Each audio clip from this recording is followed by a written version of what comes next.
So the book is a memoir, is about your life, and it weaves both your fascination with planets outside the solar system and the path of your life. And you lost your husband, which is a kind of central part of the book that created a feeling of the rogue planet. By the way, what's the name of the book? The name of the book is The Smallest Lights in the Universe. What's up with the title? What's the meaning? Well, the title has a double meaning. On the face of it, it's the search for other Earths. Earths are so dim compared to the big, bright, massive star beside them. Searching for the Earths is like searching for the smallest lights in the universe. It has this other meaning too. I really hope that you or the other people listening never get to the place where you've fallen off the cliff into this horrible place of huge despair. And once in a while you get a glimmer of a better life, of some kind of hope. And those are also the smallest lights in the universe. Well, maybe we can tell the full story before we talk about the glimmer of hope. What did it feel like to first find out that your husband, Mike, was sick? It was incredibly frustrating. Like lots of us have had some kind of problem that the doctors completely ignore. Just that they kept blowing him off. It's nothing. Are they paid to just say it's nothing? I mean, it's just insane. I was just so angry. And we finally got to a point where he was really sick. He was like in bed, not able to move, basically. And it turned out all the things they ignored and not done any tests, he had like a 100% blockage in his intestine. Like 100%. Like nothing could get out, nothing could get in. And it was pretty shocking to even hear then that it could be nothing. What was the progression of it in the context of maybe the medical system, the doctors? I mean, what did it feel like? Did you feel like a human being? I felt like a child. Like the doctors were trying to water down the real diagnosis or treat us like we couldn't know the truth or they didn't know. You know, I felt mixed. Like it's not a good situation if you think the doctor either has no idea what he or she is doing, or if the doctor's purposely, let's just say, lying to you to sugarcoat it. Like I didn't know which one of it was, but I knew it was one of those. What were the things he was suffering from? Well, initially he just had a random stomachache. I hate to say that out loud because I know a lot of people will have a random stomachache. Yeah. But so he just had a bad stomachache, and then, this is weird. A few days later, another bad stomachache, kind of gets worse. Might go away for a few weeks, might come back. And at the time, all I knew was my dad had that same thing. Not the same identical system, but he had these really weird pains, and he ended up having the worst diagnosis. One of the worst diagnoses you can get from a random stomachache is pancreatic cancer. Because the pancreas, like you can't feel anything. So by the time you feel pain, it's too late. It's spread already. So I was just like beside myself. I'm like, this is like, wow, this guy, he's got a random stomachache. All I know is another man I loved had a random stomachache and it didn't end well. How did you deal with it emotionally, psychologically, intellectually, as a scientist? What was that like? That whole, because it's not immediate. It's a long journey. It's a long journey, and you don't know where the diagnosis is going. So anyone who's suffered from a major illness, there's like always branches in the road. So, he had this intestinal blockage. I can't imagine someone in their 40s having that and that be normal. But the doctor is like, it could be nothing. Could just cut it out. You don't need most of your intestine. It's a repeating pattern. Just cut that out. It could be fine. But it ended up not being fine, and he was diagnosed as being terminally ill. Well, it really changed my life in a huge way. First of all, I remember immediately one summer, the summer when this happened, I started asking everyone I knew. I would ask you. I don't know, it's not my job to put you on the spot. Mm-hmm. I'd say, you have 1 year to live, or 2 or 3. What will you do differently about your life now? Lex, you have 1 year to live. What would you do? I mean, it's hard. I don't know if you want to answer that. No. I think about it a lot. I mean, that's a really good thing to meditate on. We can talk about maybe how, why you bring that up, why, if it is or not a heavy question, but it's very heavy. I get, I think about mortality a lot, and for me, it feels like a really good way to focus in on is what you're doing today, the people you have around you, the family you have. Is it, does it bring you joy? Does it bring you fulfillment? And basically, for me, I've long ago tried to be ready to die any day. So like today, I kind of woke up looking for, I was nervous about talking to you. I really admire your work, and the book is very good, and it's a super exciting topic. But then, there's this also feeling like, if this is the last conversation I have in my life, if I die today, will this be the right? Like, am I glad today happened? And it is, and I am glad today happened. So that's the way. And that's so unique. I never got that answer from a single person. The busyness of life, there's goals, there's dreams, there's like plans. And very few people make it happen. That's what I learned. And so a lot of these people... Oh, like you run out of time. It's not so much you run out of time, but I'd come back later and be, well, okay, well, why don't you do that? And if that's what you would do, if you're going to die a year from now, why don't you make it real? Simple things, spend more time with family. Yeah. Like, why don't you do that? And no one had an answer. It turns out, unless you really do have a pressing end of life, people don't do their bucket list or try to change their career. And some people can't, so we can't, like, for a lot of people, they can't do anything about it, and that's fine. But the ones who can take action, for some reason, never do. And that was one of the ways that Mike's death, or at the time, his impending death, really, really affected me. Because, for these sick people, what I learned, he had a bucket list, and he was able to do some of the bucket lists. It was awesome. But he got sick pretty quickly. So if you do only have a year to live, it's ironic, because you can't do the things you wanted to do because you get too sick too fast. What were the bucket list things for you that you realized, like, what am I doing with my life? That was the major concept of him. After he died, I didn't know. Like, I was just lost, because when something that profound happens, all the things I was doing, most of the things I was doing were just meaningless. It was so tough to find an answer for that. And that's when I settled on, I'm going to devote the rest of my life to trying to find another Earth, and to find out, that we're not alone. What is that longing for connection with others? What's that about? What do you think? Why is that so full of meaning? I don't know why. I mean, I think it's how we're hardwired. Like, one of my friends some time ago, actually when my dad died, he never heard someone say this before, but he's like, Sara, why are we evolved to take death so harshly? Like, what kind of society would we be if we just didn't care people died? Like, that would be a very different type of world. How would we as a species have got to where we are? So I think that is tied hand in hand with why do we seek connection? It's just that what we were talking about before, that subconsciousness that we don't understand. Yeah, coupled, the other side, the flip side of the coin of connection and love is a fear of loss. It's like that was, again, I don't know. It's what makes you appreciate the moment is that the thing ends. Yeah, it's definitely a hard one. The thing ends, but and it's hard to not, you wouldn't want to limit. Like, it's like my dog, who I love so much, I'll start to cry. Like, I can't think about the end. I know he'll age much faster than I will, and someday it will end, right? But it's too sad to think of. But should I not have got a dog? Right. Should I have not brought this sort of joy into my life, because I know it won't be forever?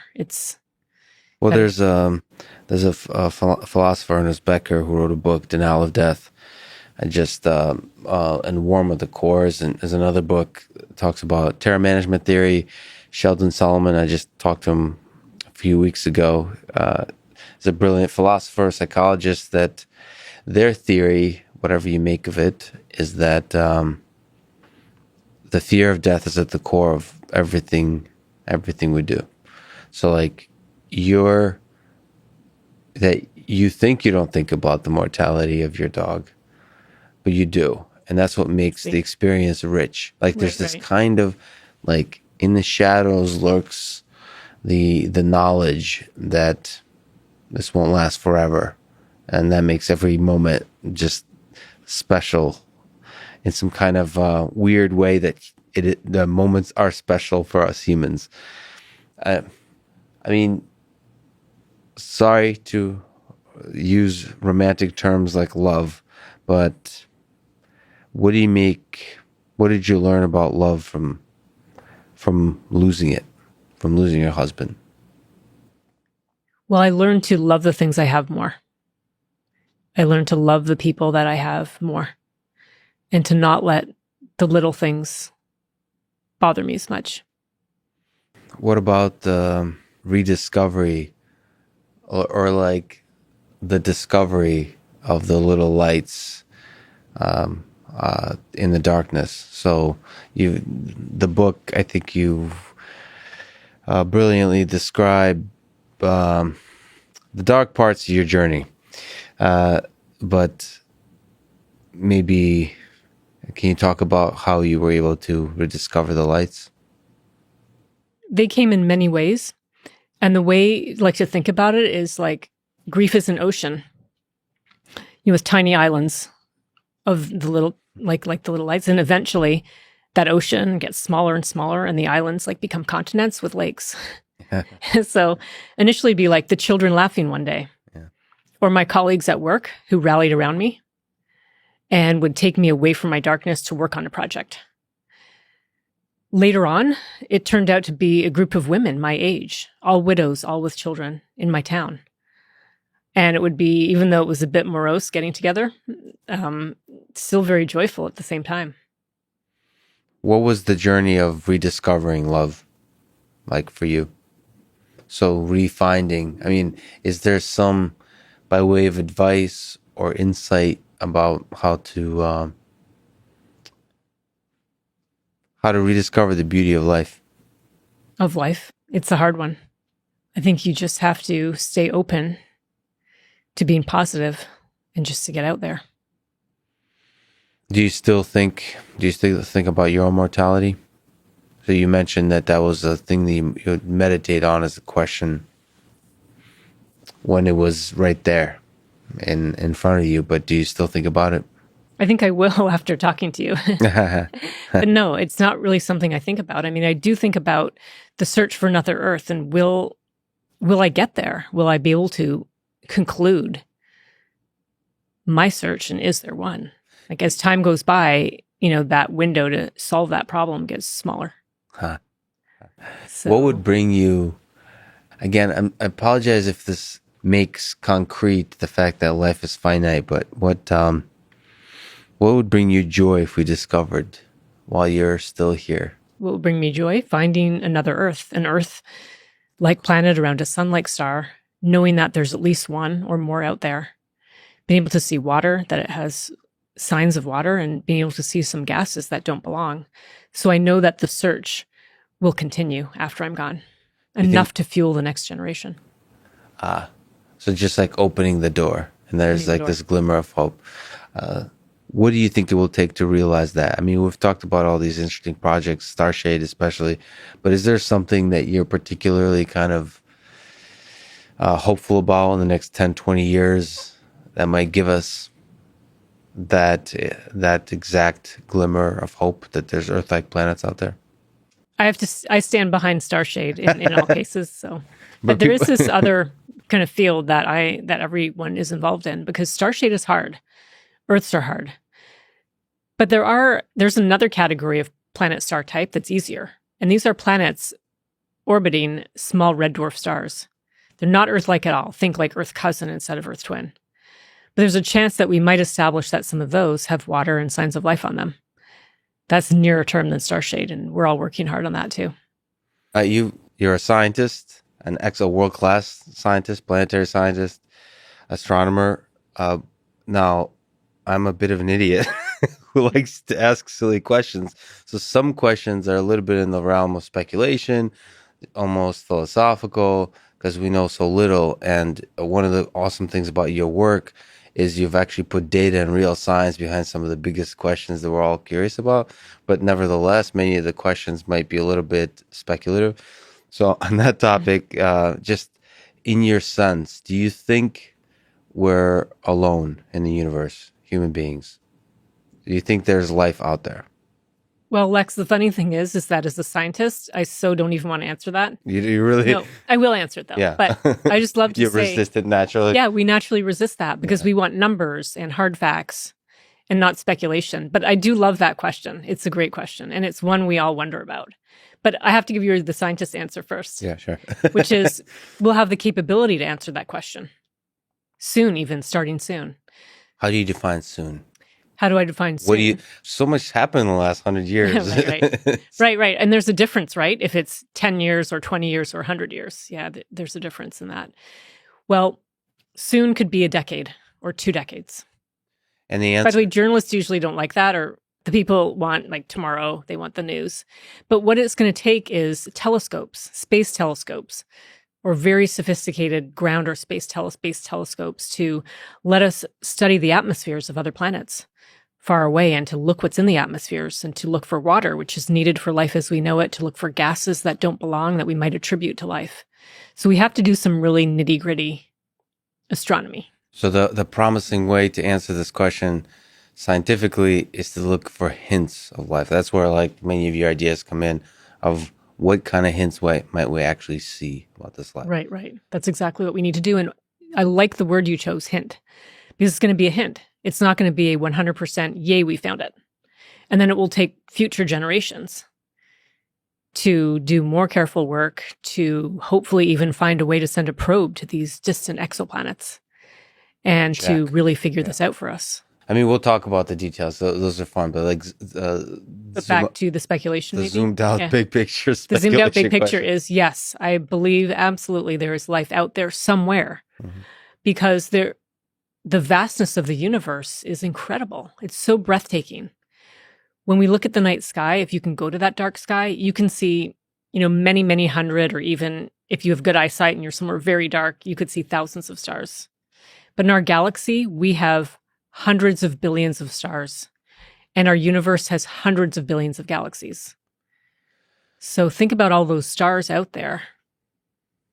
And even if planets are rare, even if life is rare, just because the number of stars is so huge, things have to come together somewhere, someplace in our universe. Yeah, it's so amazing to think that somebody might be looking up on another planet in a distant galaxy. I have to interrupt your reverie and get back to, in our lifetime at least, the short term. We only have the nearest stars to look at. It's true that there are so many stars, so many hosts for planets that might have life.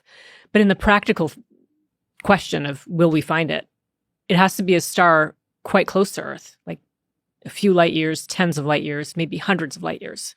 And by the way, you've introduced me to a tool of eyes on exoplanets, I think, that NASA has put together. Eyes on exoplanets. It's a great software. You can download so cool. Yeah. But anyway, can you give a sense of like who our neighbors are? Like you said, hundreds of light years. Like how many stars are close by? Like what's our neighborhood like? We're talking about 5, 10 stars that we might actually have a chance to zoom in on? I'm talking about maybe a dozen or 2 dozen stars.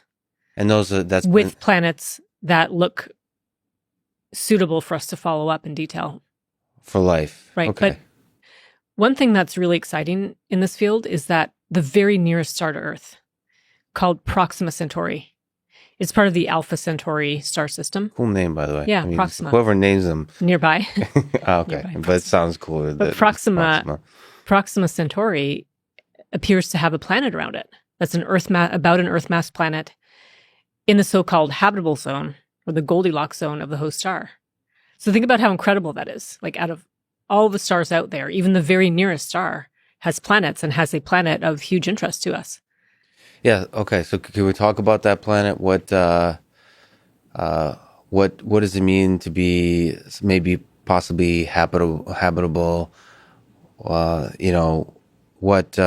does size come into play? How does what we know about gases and what kind of things are necessary for life. What are the factors that make you think that it's habitable? And by this, how many such things do you need to gather for it to be useful in certain contexts? So like in order, you mentioned philosophers, in order to capture this world and represent it in a logical way and with a formal logic, like how many statements are required? Is it 5? Is it 10? Is it 10 trillion? Is it like that? That's, as far as I understand, is probably still an open question.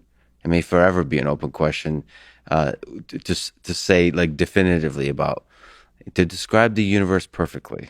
Well, how many facts do you need? I guess I'm going to disappoint you by giving you an actual answer to your question. Okay. Well, no, this sounds exciting. Yes. Okay. So now we have like three things to talk about. We'll keep adding more. Although it's okay. The first and the third are related. Yes. So let's leave the efficiency question aside for now. So how does all this information get represented in logical form so that these algorithms, resolution theorem proving and other algorithms, can actually grind through all the logical consequences of what you said? And that ties into your question about, well, how many of these things do you need? Because if the answer is small enough, then by hand, you could write them out one at a time. So in the early 1984, I held a meeting at Stanford, where I was a faculty member there, where we assembled about half a dozen of the smartest people I know, people like Alan Newell and Marvin Minsky and Alan Kay and a few others. Was Feynman there by chance? Because he liked he commented about your system Eurisco at the time. No, he wasn't part of this meeting. Okay. But that's a heck of a meeting anyway. I think Ed Feigenbaum was there. I think Yes. Josh Lederberg was there. So we have all these different smart people, and we came together to address the question that you raised, which is, if it's important to represent common sense knowledge and world knowledge in order for AIs to not be brittle, in order for AIs not to just have the veneer of intelligence, well, how many pieces of common sense, how many if-then rules, for instance, would we have to actually write in order to essentially cover what people expect perfect strangers to already know about the world? And I expected there would be an enormous divergence of opinion and computation, but amazingly, everyone got an answer which was around 1 million.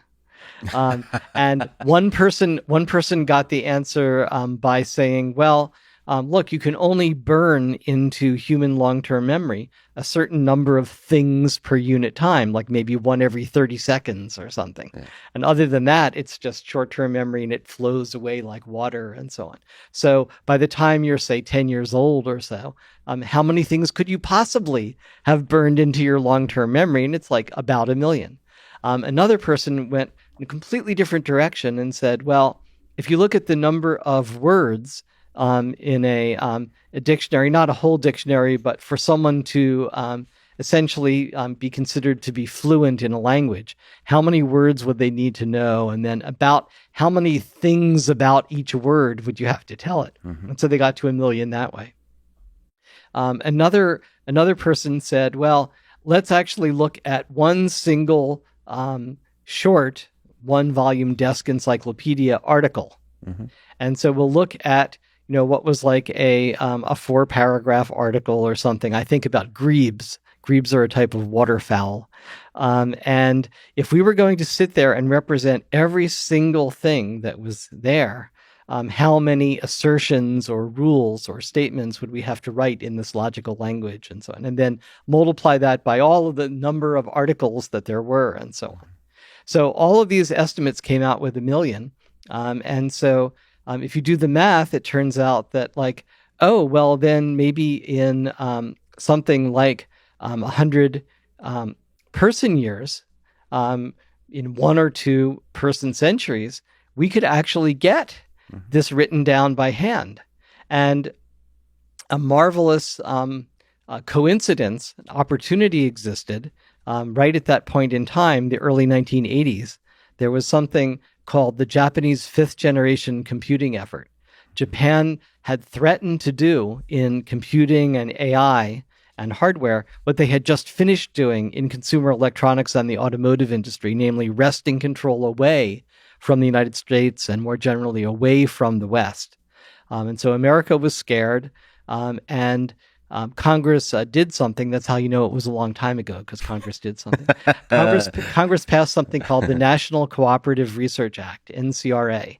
And what it said was, hey, all you big American companies, that's also how you know it was a long time ago, because they were American companies rather than multinational companies.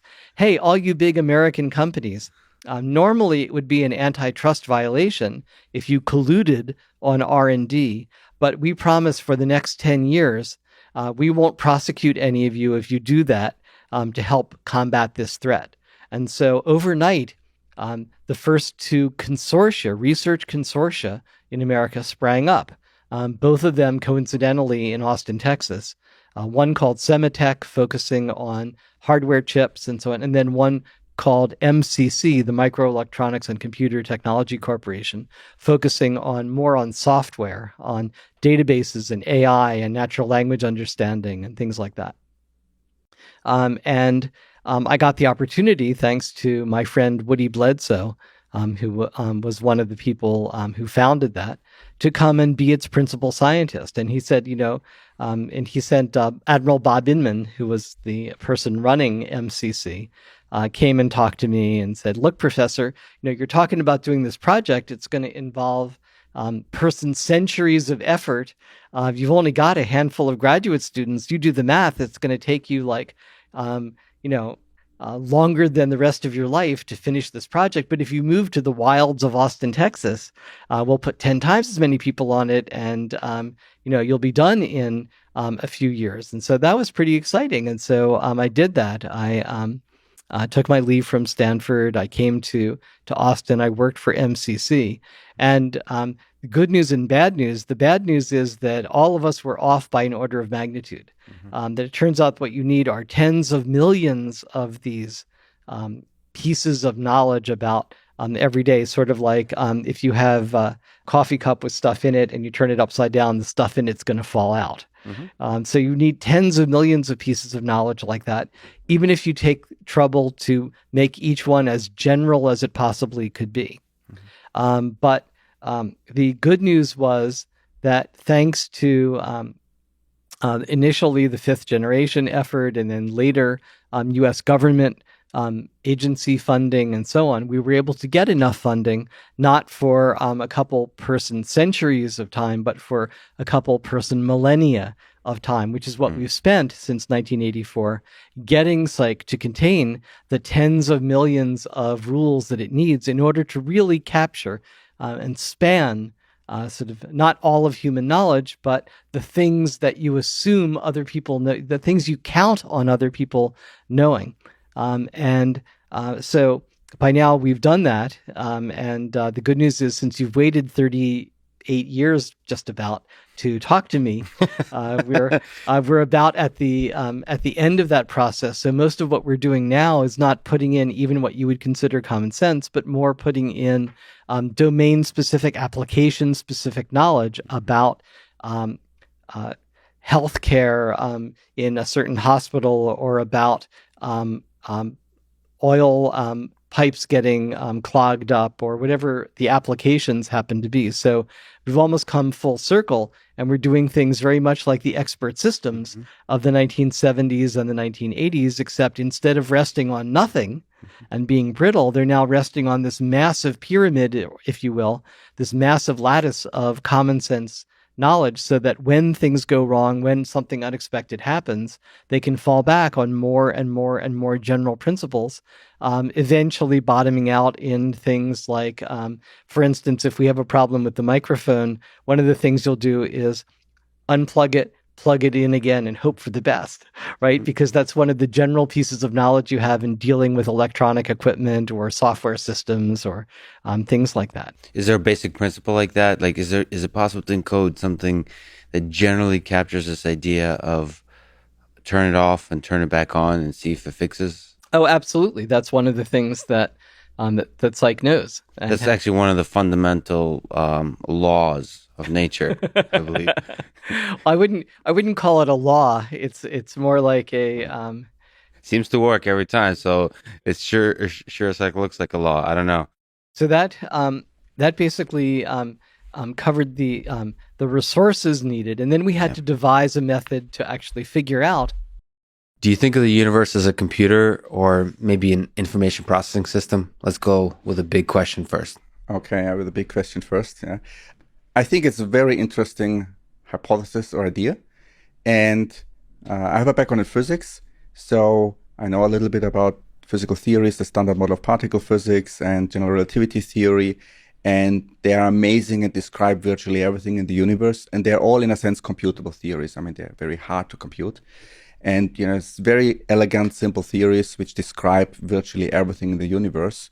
So there's a strong indication that somehow the universe is computable, but it's a plausible hypothesis. So why do you think, just like you said, general relativity, quantum field theory, why do you think that the laws of physics are so nice and beautiful and simple and compressible? Do you think our universe was designed, is naturally this way? Or are we just focusing on the parts that are especially compressible? Our human minds just enjoy something about that simplicity. And in fact, there's other things that are not so compressible. No, I strongly believe, and I'm pretty convinced, that the universe is inherently beautiful, elegant, and simple, and described by these equations. And we're not just picking that. I mean, if there were some phenomena which cannot be neatly described, scientists would try that, right? And, there's biology which is more messy, but we understand that it's an emergent phenomena. And, it's complex systems, but they still follow the same rules, right, of quantum and electrodynamics. All of chemistry follows that, and we know that. I mean, we cannot compute everything because we have limited computational resources. No, I think it's not a bias of the humans, but it's objectively simple. I mean, of course, you never know, maybe there's some corners very far out in the universe or super, super tiny below the nucleus of atoms, or, parallel universes which are not nice and simple. But there's no evidence for that. And we should apply Occam's razor and, choose the simplest tree consistent with but also it's a little bit self-referential. So, do you think the universe is a computer? It seems to be. It's a weird kind of computer, because if it was a computer, right, like when they do calculations on how much calculation it takes to describe quantum effects is unbelievably high. Right. So if it was a computer, wouldn't you have built it out of something that was easier to compute? Right. It's a funny system. But then the simulation guys have pointed out that the rules are kind of interesting. Like when you look really close, it's uncertain. And the speed of light says you can only look so far. Mm-hmm. And things can't be simultaneous, except for the odd entanglement problem where they seem to be. Like the rules are all kind of weird. Yeah. And somebody said physics is like having 50 equations with 50 variables to define 50 variables. Like, it's like physics itself has been a shit show for thousands of years. It seems odd when you get to the corners of everything. It's either uncomputable or undefinable or uncertain. It's almost like the designers of the simulation are trying to prevent us from understanding it perfectly. But also the things that require calculations require so much calculation that our idea of the universe of a computer is absurd, because every single little bit of it takes all the computation in the universe to figure out. So that's a weird kind of computer. You say the simulation is running in a computer, which has, by definition, infinite computation. Not infinite. Oh, you mean if the universe is infinite? Well, every little piece of our universe seems to take infinite computation to figure out. Just a lot. Well, a lot's a pretty big number. Compute this little teeny spot, takes all the mass in the local 1 light year by 1 light year space. It's close enough to infinite. So. Oh, it's a heck of a computer if it is one. I know it's a weird. It's a weird description because the simulation description seems to break when you look closely at it. But the rules of the universe seem to imply something's up. That seems a little arbitrary. The universe, the whole thing, the laws of physics. Yeah. It just seems like how did it come out to be the way it is? But lots of people talk about that. It's like I said, the two smartest groups of humans are working on the same problem From different aspects, and they're both complete failures. So that's kind of cool. They might succeed eventually. Well, after 2,000 years, the trend isn't good. Well, 2,000 years is nothing in the span of the history of the universe, That's so fair. we have some time. But the next 1,000 years doesn't look good either. So That's what everybody says at every stage, but with Moore's law, as you've just described, not being dead, the exponential growth of technology, the future seems pretty incredible. Well, it'll be interesting, that's for sure. That's right. But one of the things you've mentioned is the space of all possible rules that we kind of discussed a little bit. That there could be, I guess, the set of possible rules is infinite. Right. Well, so here's the big sort of one of the conundrums that I'm kind of trying to deal with is, let's say we think we found the rule for the universe. And we say, here it is, write it down. It's a little tiny thing. And then we say, gosh, that's really weird. Why did we get that one? Right? And then we're in this whole situation because let's say it's fairly simple. How did we come up the winners getting one of the simple possible universe rules? Why didn't we get some incredibly complicated rule?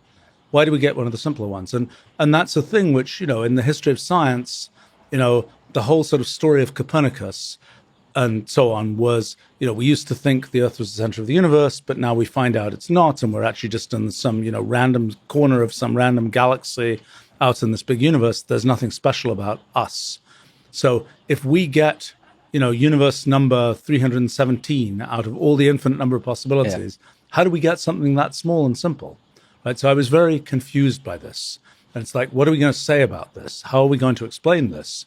And I thought it might be one of these things where you just, you can get it to the threshold and then you find out it's rule number such and such, and you just have no idea why it's like that. Yeah. Okay. So then I realized it's actually more bizarre than that. Okay. So we talked about multi-way graphs. We talked about this idea that you take these underlying transformation rules on these hypergraphs and you apply them wherever the rule can apply, you apply it. And that makes this whole multi-way graph of possibilities. Okay, so let's go a little bit weirder. Let's say that at every place, not only do you apply a particular rule in all possible ways it can apply, but you apply all possible rules in all possible ways they can apply. Okay, so you say, that's just crazy. That's way too complicated. You're never going to be able to conclude anything. Okay. However, turns out that... Don't tell me there's some kind of invariance. Yeah. So so what happens is... And that would be amazing. Right. So this thing that you get, this kind of rulial multi-way graph, this multi-way graph that is a branching of rules as well as a branching of possible applications of rules, this thing has causal invariance. It's an inevitable feature that it shows causal invariance. And that means that you can take different reference frames, different ways of slicing this thing, and they will all, in some sense, be equivalent. If you make the right translation, they will be equivalent. So, okay, so the basic point here is... If that's true, that would be beautiful.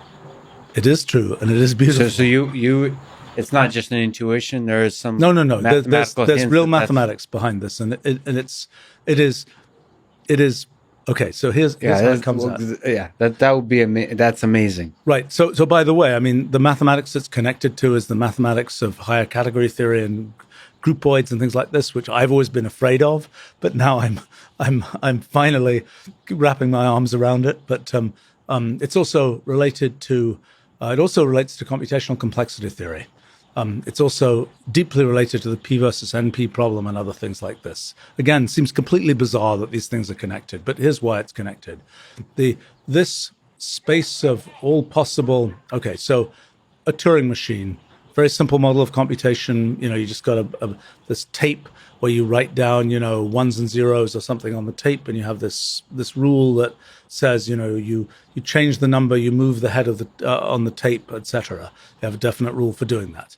A deterministic Turing machine just does that deterministically. Given the configuration of the tape, it will always do the same thing. A non-deterministic Turing machine can have different choices that it makes at every step. Yeah. And so, this stuff. You probably teach this stuff. So a non-deterministic Turing machine has this set of branching possibilities, which is in fact one of these multi-way graphs. And in fact, if you say, imagine the extremely non-deterministic Turing machine, the Turing machine that can just do, that takes any possible rule at each step, that is this rulial multi-way graph. The set of possible histories of that extreme non-deterministic Turing machine is a rulial multi-way graph. And what term are you using? Rulial? Rulial. It's a weird word. Yeah, it's a weird word. Right? Rulial multi-way graph. Okay, I'm trying to think of the space of rules. So these are basic transformations. So in a Turing machine, it's like it says, move left, move, if it's a 1, if it's a black square under the head, move left and right a green square.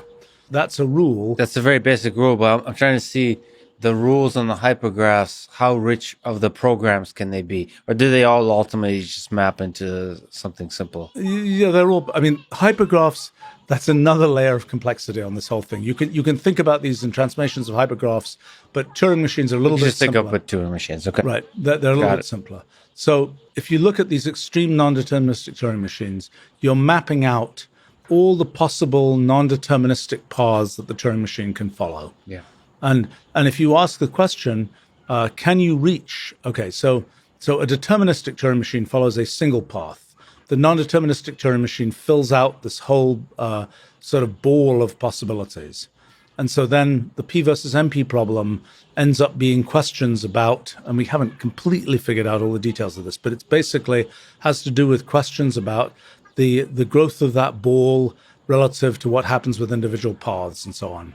So essentially there's a geometrization of the P versus NP problem that comes out of this. That's a sideshow, okay? The main event here is the statement that you can look at this multi-way graph where the branches correspond not just to different applications of a single rule, but to different applications of different rules, okay? And that when you say, I'm going to be an observer embedded in that system, and I'm going to try and make sense of what's going on in the system.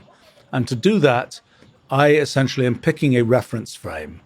And that turns out to be, so the way this comes out essentially is the reference frame you pick is the rule that you infer is what's going on in the universe.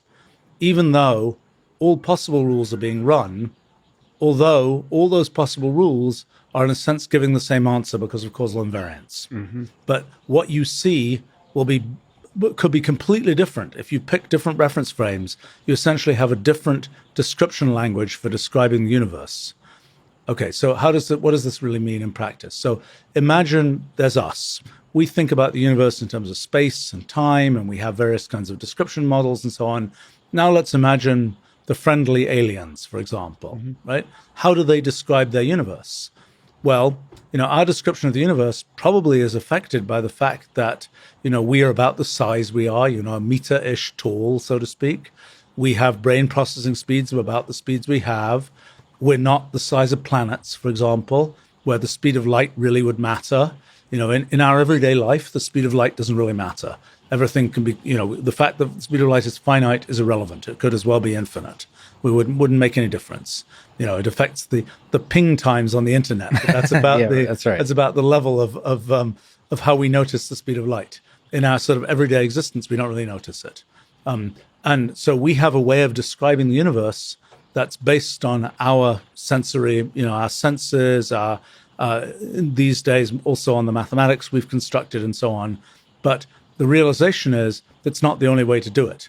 There will be completely, utterly incoherent descriptions of the universe, which correspond to different reference frames in this sort of rulial space. In the rulial space. That's fascinating. So we have some kind of reference frame in this rulial space. Right. And from that...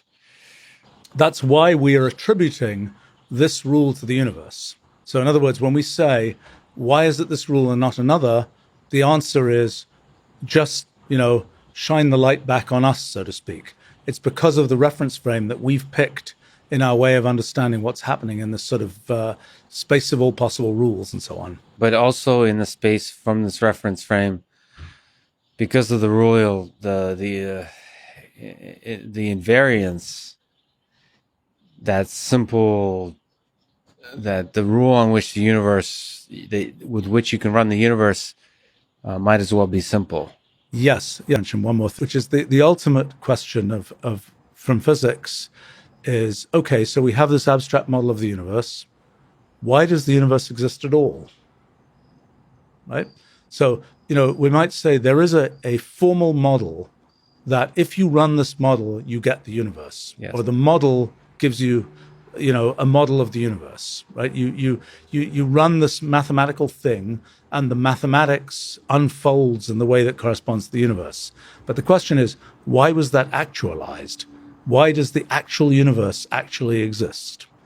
And so this is another one of these humility is like, can you figure this out? I have a guess, okay, about the answer to that. And my guess is somewhat unsatisfying, but my guess is that it's a little bit similar to Gödel's second incompleteness theorem, which is the statement that from within an axiomatic theory like Peano arithmetic, you cannot from within that theory prove the consistency of the theory.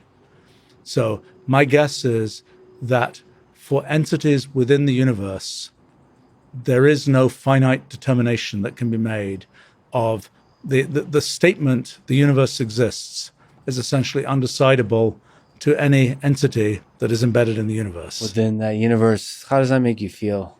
Does that put you at peace that it's impossible, or is it really ultimately frustrating? Well, I think it just says that it's not a kind of question that, there are things that it is reasonable. I mean, there's kinds of, you can talk about hypercomputation as well. You can say, imagine there was a hypercomputer, here's what it would do. It's okay, great. It would be lovely to have a hypercomputer, but unfortunately we can't make it in the universe. Like, it would be lovely to answer this, but unfortunately we can't do it in the universe.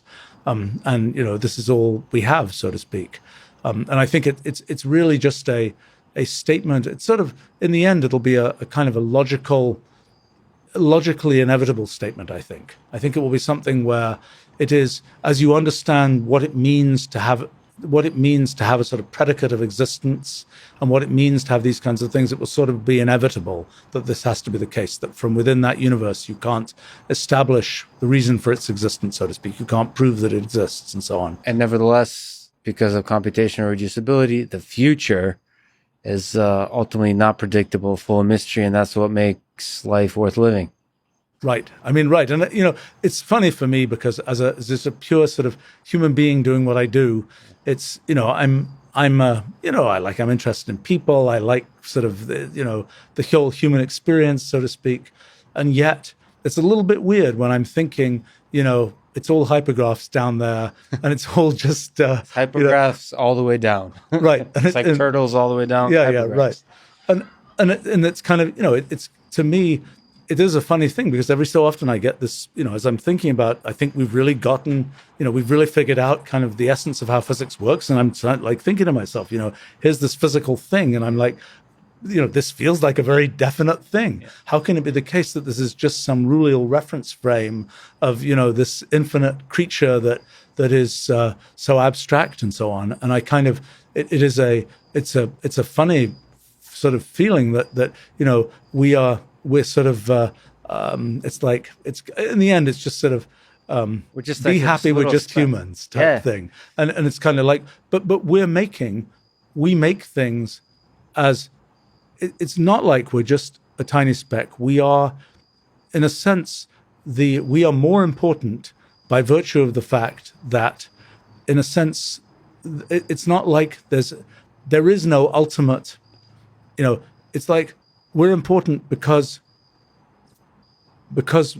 we're here, so to speak, and we're not. It's not like there's a thing where we're saying, we are just but one sort of intelligence out of all these other intelligences, and so ultimately there'll be the super intelligence, which is all of these put together, and it'll be very different from us. No, it's actually going to be equivalent to us, and the thing that makes us sort of special is just the details of us, so to speak. It's not something where we can say, oh, there's this other thing, just you think humans are cool, just wait until you've seen this. Right. It's going to be much more impressive. Well, no, it's all going to be kind of computationally equivalent. And the thing that, it's not going to be, oh, this thing is amazingly much more impressive and amazingly much more meaningful, let's say. No, we're it. I mean, that's the and the symbolism of this particular moment. So this has been one of the favorite conversations I've ever had, Stephen.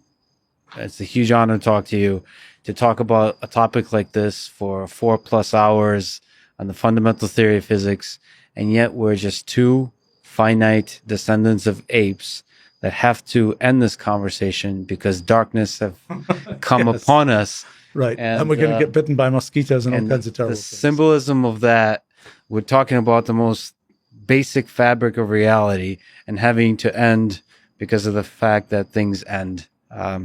It's tragic and beautiful, Stephen. Thank you so much. Huge honor. I can't wait to see what you do in the next couple of days and next week, a month. We're all watching with excitement. Thank you so much. Thanks. Thanks for listening to this conversation with Stephen Wolfram, and thank you to our sponsors, Simply Safe, Sunbasket, and Masterclass. Please check out our sponsors in the description to get a discount and to support this podcast. If you enjoy this thing, subscribe on YouTube, review it with 5 stars on Apple Podcasts, follow on Spotify, support it on Patreon, or connect with me on Twitter at Lex Fridman. And now, let me leave you with some words from Richard Feynman. Physics isn't the most important thing. Love is. Thank you for listening, and hope to see you next time.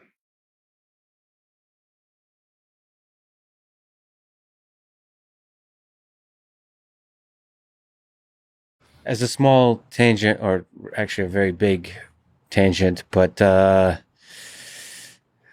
proof by compilation is a beautiful concept. In a sense, the way of doing physics with this model is by running it or compiling it. At some And level, yes. have you thought about, and these things can be very large, is there totally new possibilities of computing hardware and computing software which allows you to perform this kind of compilation? Well, Algorithms, software, okay. hardware? So first comment is, these models seem to give one a lot of intuition about distributed computing, a lot of different intuition about how to think about parallel computation. And that particularly comes from the quantum mechanics side of things, which we didn't talk about much yet. But the question of what, given our current computer hardware, how can we most efficiently simulate things? Yeah. That's actually partly a story of the model itself, because the model itself has deep parallelism in it. Yes. The ways that we're simulating it, we're just starting to be able to use that deep parallelism to be able to be more efficient in the way that we simulate things. Yeah. But in fact, the structure of the model itself allows us to think about parallel computation in different ways. And one of my realizations is that, so it's very hard to get in your brain how you deal with parallel computation. And you're always worrying about, if multiple things can happen on different computers at different times, oh, what happens if this thing happens before that thing? And we've really got, we have these race conditions where something can race to get to the answer before another thing, and you get all tangled up because you don't know which thing is going to come in first. And usually when you do parallel computing, there's a big obsession to lock things down to the point where you've had locks and mutexes and God knows what else, where you've arranged it so that there can only be one sequence of things that can happen. So you don't have to think about all the different kinds of things that can happen. Well, in these models, physics is throwing us into forcing us to think about all these possible things that can happen. But these models, together with what we know from physics, is giving us new ways to think about all possible things happening. about all these different things happening in parallel. And so I'm guessing they have built-in protection for some of the parallelism. Well, causal invariance is the built-in protection. Causal invariance is what means that even though things happen in different orders, it doesn't matter in the end. As a person who struggled with concurrent programming in in like Java, with all the basic concepts of concurrent programming, that if there could be built up a strong mathematical framework for causal invariance, that's so liberating. And that could be not just liberating, but really powerful for massively distributed computation. Absolutely. No, I mean, what's eventual consistency in distributed databases is essentially the causal invariance idea. Yeah. Okay. So that's, but have you thought about, we're like really large simulations?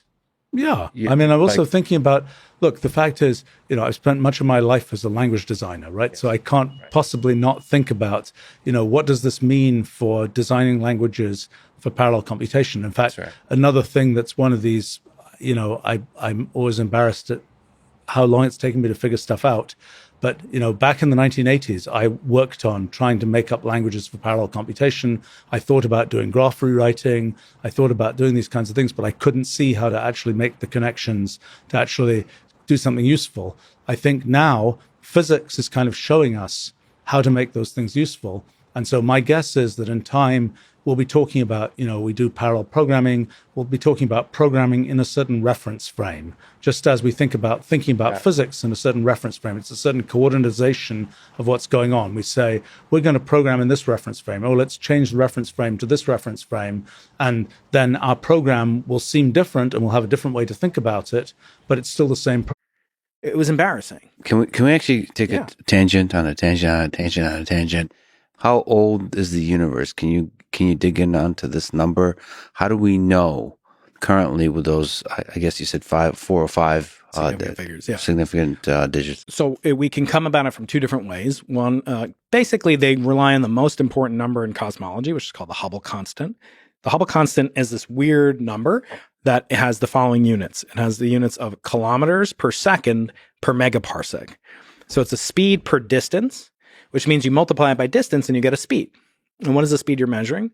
Well, you're measuring the speed of a distant galaxy at many megaparsecs away. So a galaxy at 1 megaparsec away, this isn't actually strictly true because of local gravitational effects. But if you go out, say 1 megaparsec away, I would say that galaxy is moving 72 kilometers per second away from you. And every galaxy, except for the very most local group surrounding us, maybe a half a dozen galaxies, out of 500 billion galaxies to perhaps 1 trillion galaxies. So 12 out of that number are moving towards us. The rest are moving away from us. So that number, if you invert it, if you say, well, when did those things last touch each other, all those galaxies? Now they're really far apart. We know how fast they're moving away. It's a very simple algebra problem to solve. When were they touching? That's where you get that number from. So there's the local 12 and then the rest. Ignore the 12, yep. And then ignore the 12 and then look at the others and then solve the algebra problem.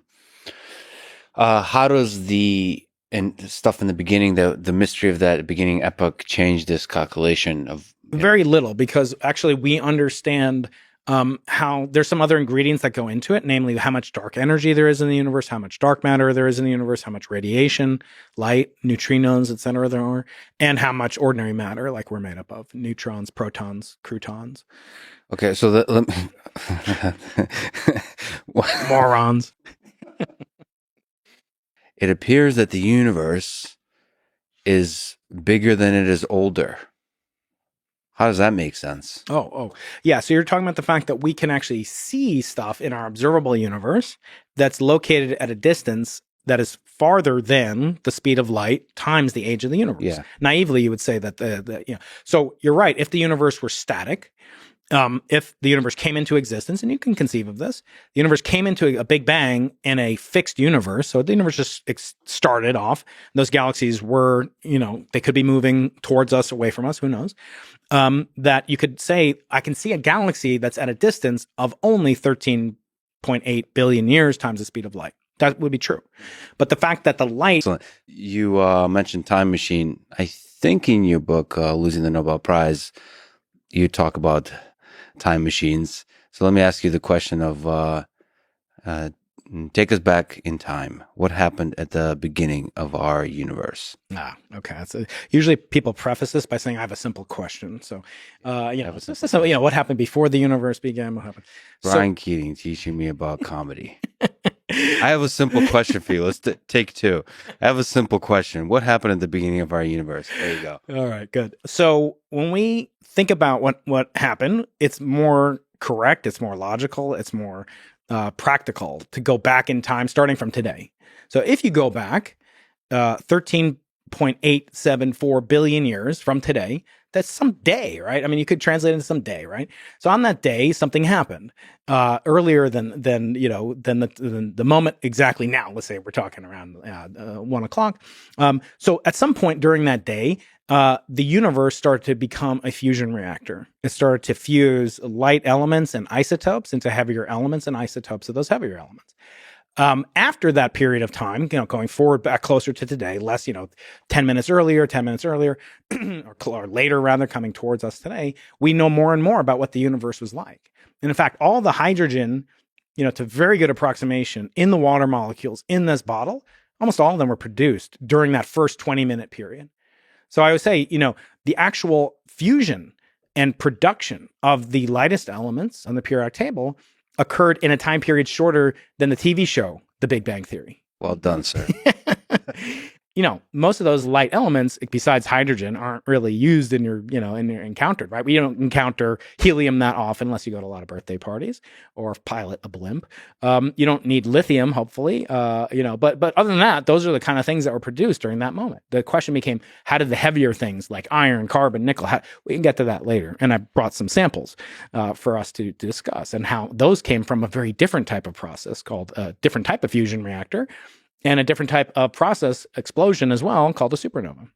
However, if you go back to beyond those first 3 minutes, we really have to say almost nothing because we are not capable, in other words, going backwards from the first 3 minutes, as famous Steven Weinberg titled his book, we actually marks a point where ignorance takes over. In other words, we can't speculate on what happened 3 minutes before the preponderance of hydrogen was formed in our universe. We just don't know enough about that epoch. There are many people, most practicing card-carrying cosmologists, believe the universe began in what's called a singularity. And we can certainly talk about that. However, singularity is so far removed from anything we can ever hope to prove, hope to confront, or hope to observe with evidence. And really only occurs in two instantiations, the Big Bang and the core of a black hole, neither of which is observable. And so for that reason, there are now flourishing alternatives that say you can actually, for the first time, ask the question that day, Tuesday, in the first moments of our universe, there was a Tuesday a week before that, 24 hours times 7 days before that. That has a perfectly well understood meaning in models of cosmology promoted by some of the more eminent of cosmologists working today. When I was in grad school over 25 years ago, no one really considered anything besides that Big Bang, that there was a singularity. And people would have to say, as I said, we just don't know. But they would say some future incarnation of some experiment will tell us the answer. But now there are people that are saying there is an alternative to the Big Bang. And it's not really fringe science as it once was 50, 80 years ago when these models, by the way, the first cosmology in history was not a singular universe. The first cosmology in history goes back to Akhenaten, Ra, and the temples of Egypt in the 3rd millennium BC. And in that, they talked about cyclical universes. So I always joke, that guy, Akhenaten's court, he'd have a pretty high H index right about now because people have been using that cyclical model from Penrose to Paul Steinhardt, Anna Aegis, and right up until this very moment. Can you maybe explore the possible alternatives to the Big Bang theory? So there are many alternatives, starting with the singularity, quantum cosmologically demanding singular origin of the universe. That stands in contrast to these other models in which time does not have a beginning. And many of them feature cycles, at least one cycle, possibly infinite number of cycles, called by Sir Roger Penrose. And they all have things in common, these alternatives, as does the dominant paradigm of cosmogenesis, which is inflation. Inflation is can be thought of as this a spark that ignites the hot Big Bang that I said we understood. So it's an earlier condition, but it's still not an initial condition. In physics, imagine I show you a grandfather clock or a pendulum swinging back and forth. You look away for a second, you come into the room, pendulum swinging back and forth. Alex, tell me, where did it start? How many cycles is it going to make before you can't answer that question without knowing the initial conditions. In a very simple system, like a one-dimensional simple harmonic oscillator, like a pendulum, think about understanding the whole universe without understanding the initial conditions. It's a tremendous lacuna, a gap that we have as scientists that we may not be able to, in the inflationary cosmology, determine the quantitative physical properties of the universe prior to what's called the inflationary epoch. So you're saying for the pendulum in that epoch, we can't, because you can infer things about the pendulum before you showed up to the room in our current epoch, correct? Right. Yeah. So if you look at it right now, but if I said, well, when will it stop oscillating? So that depends on how much energy it got initially. And you can measure its dissipation, its air resistance. You had infrared camera. You can see it's getting hotter maybe. And you could do some calculations. But to know the two things in physics to solve a partial differential equation are the initial conditions and the boundary conditions. Boundary conditions, we're here on Earth. It has a gravitational field. It's not going to excurse or, make excursions, wildly beyond the length of the pendulum. It's not, it has simple properties. And this is like, in other words, you can't tell me, when did the solar system start orbiting in the way that it does now? In other words, when did the moon acquire the exact angular momentum that it has now?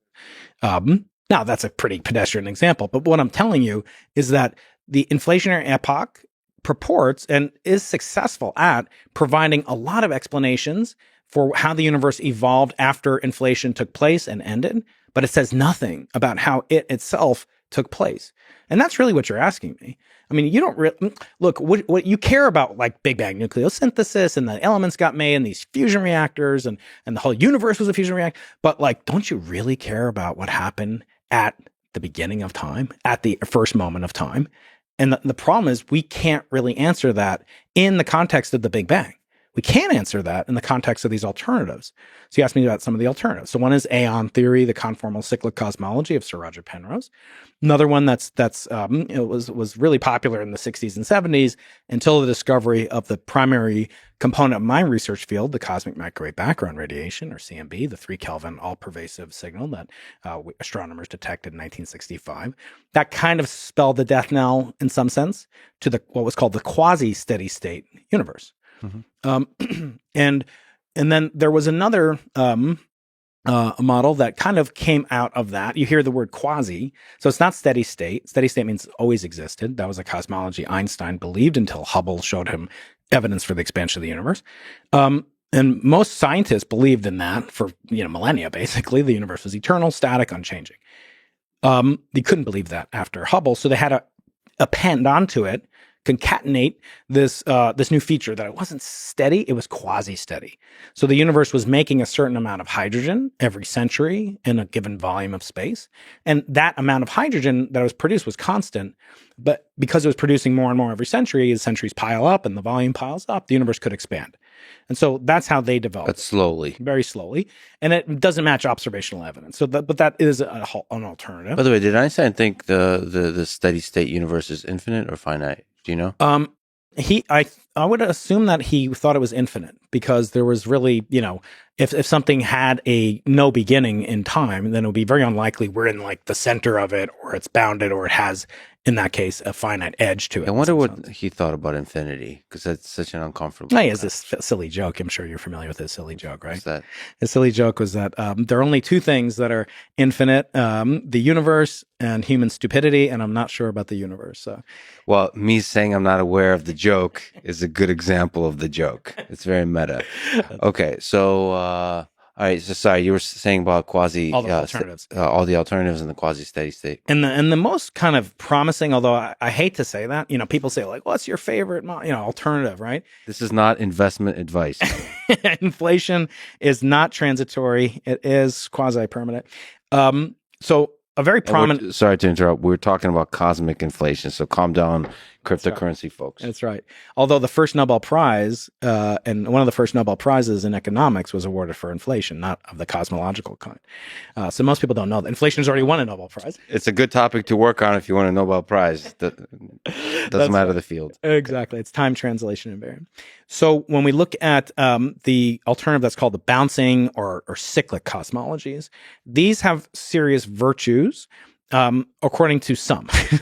One of the virtues to me, just as a human, I'm just speaking, as a human, one of the founders of the new version of the cyclic cosmology called the bouncing cosmology is Paul Steinhardt. He's the Einstein Professor of Natural Sciences at Princeton University. You may have heard of it. And he was one of the originators of what was called new inflation. In other words, he was one of the founding fathers of inflation, who now not only has no belief or support for inflation, he actively claims that inflation is baroque, pernicious, dangerous, malevolent, not to science, not just to cosmology, but to society. So here's a man who created a theory that's captivated the world or universe of cosmologists, such as it is. It's not a huge universe, but there are more podcasters than cosmologists. Some do both, but this man created this theory with collaborators, and now he's like, I joke, I'm like, Paul, you're denying paternity, like you're like a deadbeat dad. Now you're saying like inflation is bogus, but he doesn't just attack. See, this is what's very important about approaching things as an experimentalist. You got a lot of theorists on, and that's wonderful, and I think that's a huge service. An experimentalist has to say no. He or she has to be confident to say, like, I don't care if I prove you right or I prove your enemy wrong or whatever. We have to be like exterminators, and nobody likes the exterminator until they need one, right? Or the garbage collectors, right? But it's vital that we be completely kind of unpersuaded by the beauty and the magnificence and the symmetry and the simplicity of some idea. Like inflation is a beautiful idea, but it also has consequences. And what Paul claims, I don't agree with him fully on this point, is that those consequences are dangerous because they lead to things like the multiverse, which is outside the purview of science. And in that sense, I can see support for what he does, but none of that detracts from my respect for a man. Imagine like, Elon comes up with this like really great idea, space, and then he's like, oh, actually, it's not going to work. And, but like, here's this better idea. And he's like, SpaceX is not going to work, but he's now created an alternative to it. It's extremely hard to do what Paul has done. Doesn't mean he's right. Doesn't mean I'm going to like have more and more attention paid to it because he's my friend or because I respect the idea or I respect the man and his colleague, Anna Aegis, who works really hard with him.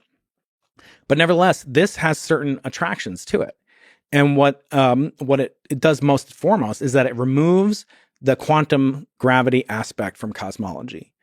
So it takes away 50% of the motivation for a theory of quantum gravity. You talked a lot about quantum gravity. You talk to eminent people on the show. Always latent in those conversations is sort of the teleological expectation that there is a theory of everything. There is a theory of quantum gravity, but there's no law that says we have to have a theory of quantum gravity.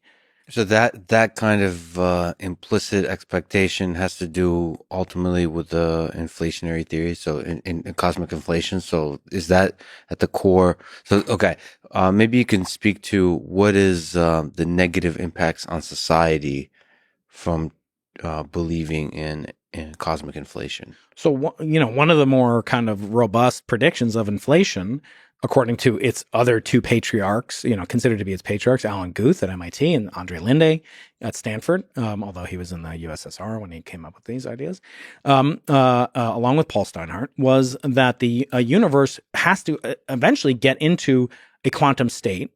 It has to exist in this Hilbert space, and the Hilbert space has certain features, and those features are quantum mechanical, endowed with quantum mechanical properties. And then it becomes very difficult to turn inflation off. So inflation can get started, but then it's like one of SpaceX rockets. It's hard to turn off a solid rocket booster, right? It continues the thrusting, and you need another mechanism to douse the flames of the inflationary expansion, which means that if inflation kicks off somewhere, it will kick off potentially everywhere at all times, including now, spawning an ever increasing set of universes. Some will die stillborn, some will continue and flourish, and this is known as the multiverse paradigm. It's a robust, seemingly robust consequence, not only of inflationary cosmology, but more and more we're seeing it in string theory as well. So that sometimes two branches coming to the same conclusion is taken as evidence for its reality. So one of the negative consequences is it creates phenomena that we can't, that are outside the reach of experimental science? Yeah. Or is it that the multiverse somehow has a philosophical negative effect on humanity? Like it makes us,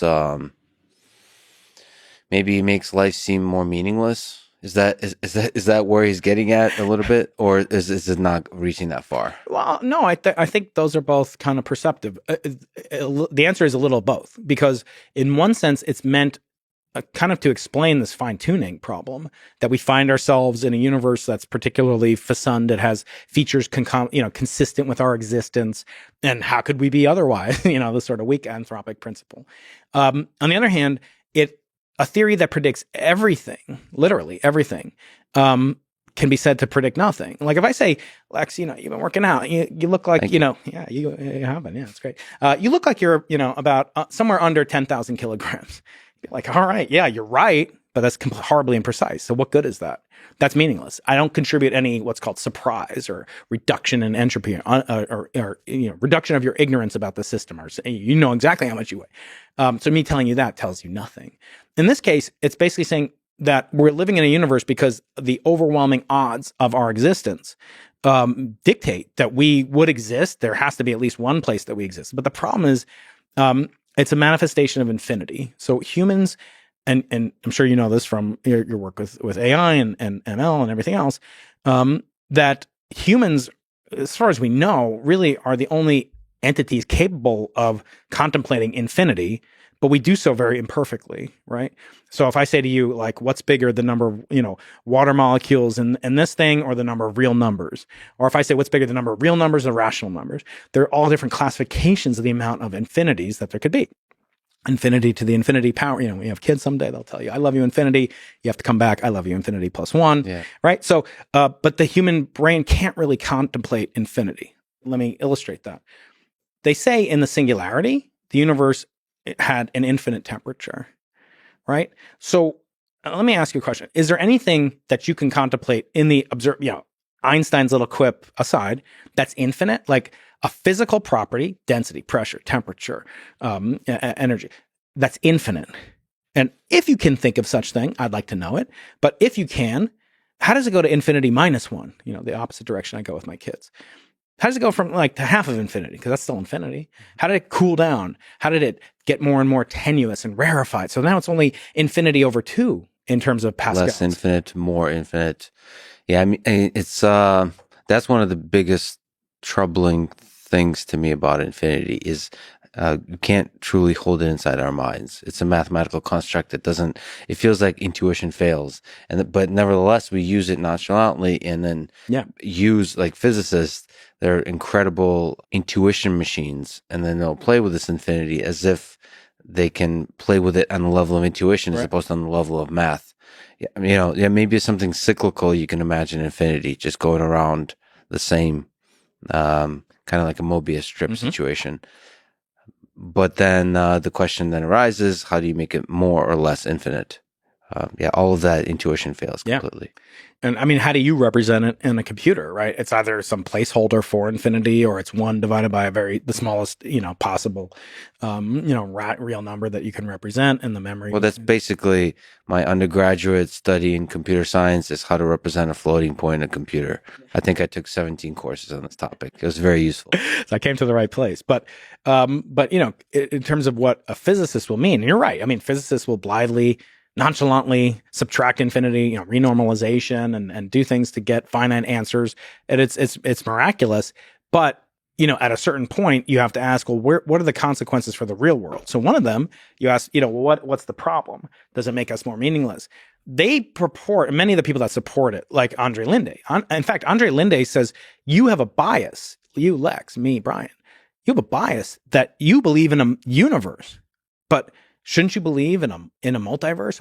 What evidence do you have that there's not So he turns it around. Whereas Paul Steinhardt will say, no, if anything can happen, then there's no predictive power within the theory. Because you can always say, well, this value of the inflationary field did not produce sufficient gravitational wave energy for us to detect it with BICEP or Simon's observatory or whatever. But that doesn't mean that inflation didn't happen. And that's logically 100% correct. But it's like kind of chewing, Wonder Bread.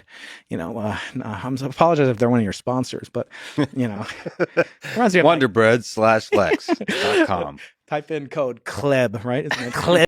Is expanding along with the expansion of the universe. So imagine there was some very distant past. We were near a galaxy. It's going to produce some light. And that galaxy is going to be moving away from us. The light's going to be getting more and more red shifted, as it's called. And it's going to be moving farther and farther away from us as time goes on. There'll be some acceleration as we get into the era of dark energy. The light signals, there'll be some cone of acceptance, if you will, from which represents all the events that we could have received information from. We can't currently communicate with that galaxy. It sent us some light, and now it's moving away, and it sent us some light. And because the space is also dragging the photons with it, if you like, the photons are being participating in the expansion of the universe. That's why they're redshifting. That we can see things out to where the universe first began expanding, not just when it began existing. And because the universe has been expanding for 13.8 billion years with no sign of slowing down yet, which is a huge surprise, serendipitous surprise, that we can see things approximately 3 times the age of the universe away from us. So we can see, let's call the age of the universe 15 billion years, just to make the math simple. We see things at 45 billion light years distance in that direction.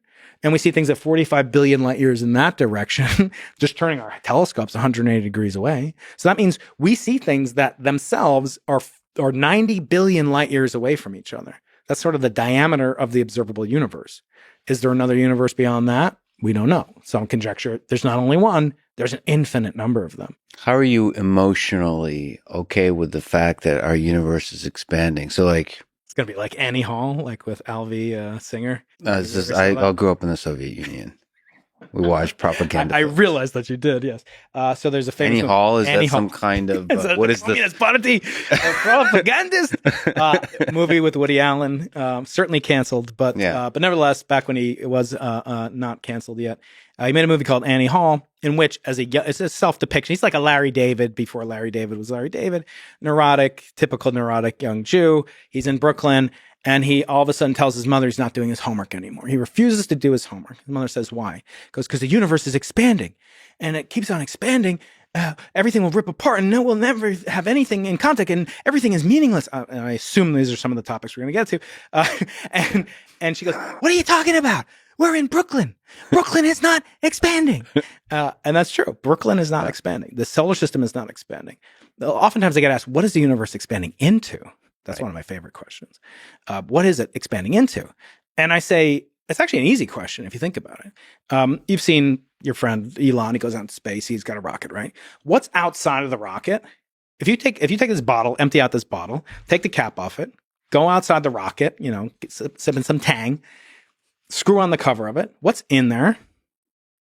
Is it empty? That's just semantics, I guess. Yeah. No, it's definitely not empty. So you step outside the rocket? Yeah, you're in the vacuum of space, the quote-unquote vacuum of space. And there's no more liquid in it? There's no more liquid in it. No, it's just a container, 1 cubic centimeter. Let's just make it simple. 1 cubic centimeter of a box, and you take it out into space, outside the Falcon, whatever, right?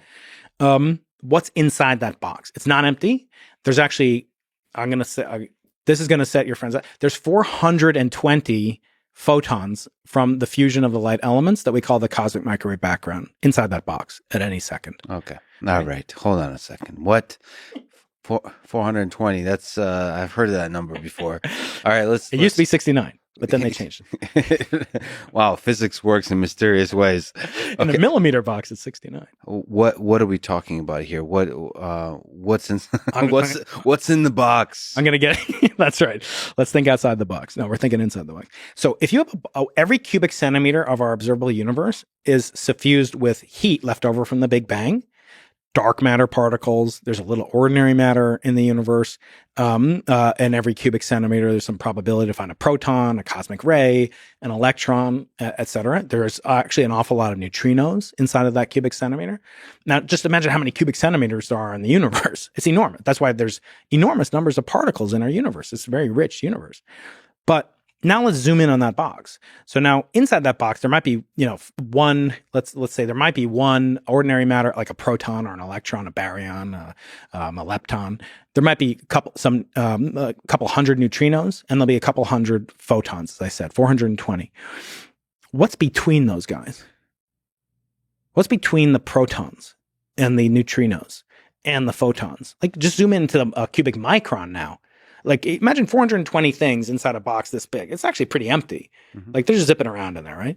So between them, there's a lot of empty space. And this is outside the kind of physics-based models of fields and all those kinds of things. Yeah, just actually fields, asking the question of, like, what is this emptiness? What's the particle content in the universe, in every cubic centimeter of the universe?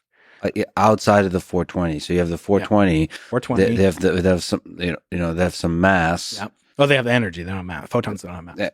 Energy. That's why they don't mass. bring suitcases. You know that's true, right? Photons never bring suitcases with them because they're traveling light. See, I don't even get a laugh out of you. That's corny dad jokes. Okay, you'll appreciate it someday. No, this is pretty good. It's just I'm laughing on the insides. What's in the box? What's the 420? What's between the photons? That's what space is. That's what the universe is expanding into. Okay, that's nothing. So that's the notebook on which the photons are written. Exactly. That's beautiful. But still, thank you. Still, I understand this, but it's still uncomfortable that if the universe is expanding, that this thing is expanding. The canvas is expanding. It's very strange. Because like if we were just sitting there still, I guess if we're in Brooklyn, nothing's expanding. So our cognition, our intuition about the world is based on this local fact that we don't get to experience this kind of expansion. Yeah, and that intuition leads us astray. But you know that gravity is the weakest of the so-called four fundamental forces. And yet it has the longest range pervasiveness. Gravity is, we're being pulled towards the Andromeda Galaxy at some enormous rate of speed because of its massive counter-gravitational force to the force we exert on it. So gravity is enormously long range, but incredibly weak. And because of that, we can think about these effects of expansion as the relationship between as you said, the grid lines on the notebook, right? Gravity is a manifestation of the interrelationship between those points, how far they are from each other, and those can change. Those point distances can change over time because of the force of gravity. So it's weak, and what we experience as gravity is the changing of those trajectories from being rectilinear to curvilinear. That's what we experience as gravity. Well, you had this analogy when you talked to Barry Barish about a bowling ball and a trampoline. That's almost right, because it's actually, you have to visualize that now in 4 dimensions, like wrapping a trampoline at every point around the object, including on the sides. And it becomes very hard to visualize. So a lot of people use that. It's also a fraught analogy because you're using gravity, like the notion of gravity pulling something down, to explain the notion of gravity. So it's a little overburdening the analogy. Since we'll talk a lot about the brain today, let's ask the craziest question. Do you think there's other intelligent life out there in the universe? Honestly, I've been asking myself lately if there's intelligent life on this planet.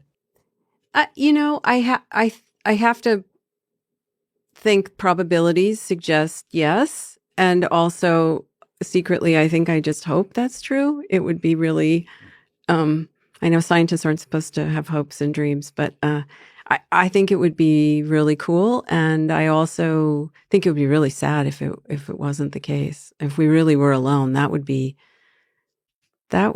seem profoundly sad, I think. So it's exciting to you, not scary? Yeah, no, I take a lot of comfort in curiosity. It's a great resource for dealing with stress. So I'm learning all about mushrooms and octopuses and, all kinds of stuff. And so for me, this counts, I think, in the realm of awe. But also, I think I'm somebody who cultivates awe deliberately on purpose to feel like a speck. I find it a relief occasionally To feel small. to feel small in a profoundly large and interesting universe. Okay, let me ask a big, ridiculous question. What is the most beautiful idea to you about space exploration, whether it's the engineering, the astrobiology, the science, the inspiration, the human happiness, or aliens? I don't know. What do you like inspires you every day in terms of its beauty, in terms of its awe? As a ex-physicist, what I've always found so profound is just that at really, really small scales, like particle physics, and really, really big scales, like astrophysics, there are similarities in the way that those systems behave and look. And there's a certain beautiful symmetry in the universe that's just kind of waiting for us to tie together the physics and really understand it. That is something that just really captivates me. And I would love to, even though I'm now much more on the applied space exploration side, I really try to keep up with what's happening in those physics areas, because I think that will be a huge answer for humanity along the lines of, are we alone in the universe?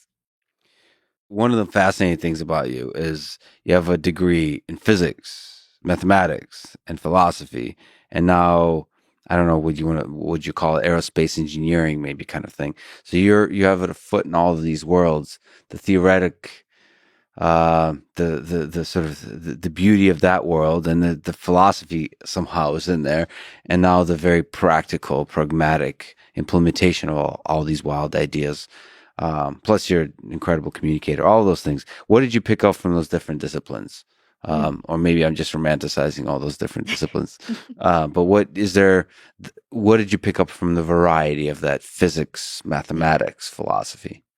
What I loved about having this chance to do a liberal arts education was trying to understand the human condition. And I think more designers for space exploration should be thinking about that, because there's so much depth of, like we were talking about, issues and opportunities around human connection, human life, meaning in life. How do you find fulfillment or happiness? And I think if you approach these questions just purely from the standpoint of an engineer or a scientist, you'll miss some of what makes it a life worth living. And so I love being able to combine some of this notion of philosophy and the human condition with my work. But I'm also a pragmatist, and I didn't want to stay just purely in these big picture questions about the universe. I wanted to have an impact on society. And I also felt like I had such a wonderful childhood and a really fantastic setup that I owe society some work to really make a positive impact for a broader swath of citizens. And so that kind of led me from the physics domain to thinking about engineering and practical questions for life in space. In physics, was there a dream? Are you also captivated by this search for the theory of everything that kind of unlocks the deeper and deeper, in the simple, elegant way, the function of our universe? Do you think that'll be useful for us? For the actual practical engineering things that you're working on now? It could be. I mean, I worked at CERN for 2 summers in undergrad, and we were looking for supersymmetry, which was one of these alternatives to the standard model. And it was sad because my professors were getting sadder and sadder because they weren't finding it. Yeah. They were excluding what we would call this parameter space of finding these supersymmetric particles. But the search for what that theory of everything could be, or a grand unified theory that kind of answers some of the holes within the standard model of physics, would presumably kind of unlock a better understanding of certain fundamental physical laws that we should be able to build a better understanding of engineering and day-to-day services from that. It might not be an immediately obvious thing. When we discovered the Higgs boson, I was there at CERN that day. It was July 4th, 2012 that it was announced. We all waited like nerds overnight in line to get into the announcement chamber. I'd never waited for even like a Harry Potter premiere in my life, but we waited for this like announcement of the Higgs boson to get into the chamber That's overnight. Awesome. But did that immediately translate to technology for engineering? No. But it's still a really important part of our understanding of these fundamental laws of physics. And so I don't know that it's always immediate, but I think it is really critical knowledge for humanity to seek. It might just shake Theory up is understanding of important. the world. Yeah. What scares me is it might help us create more dangerous weapons. So, and then we'll figure out that great filter situation. And I still believe that human compassion and love is actually the way to defend against all these greater and greater and more impressive weapons. Let me ask about this entity that you call Sara. Yes. I talk to myself about myself in third person sometimes. I don't know why. So maybe this is a good time to bring up consciousness. Sure. It's been here all along. Well, has it? So, I mean, that's... At least in this conversation, I think I've been conscious most of it, but maybe I haven't. Well, yeah, speak for yourself. You're projecting your consciousness onto me. You don't know if I'm conscious or not.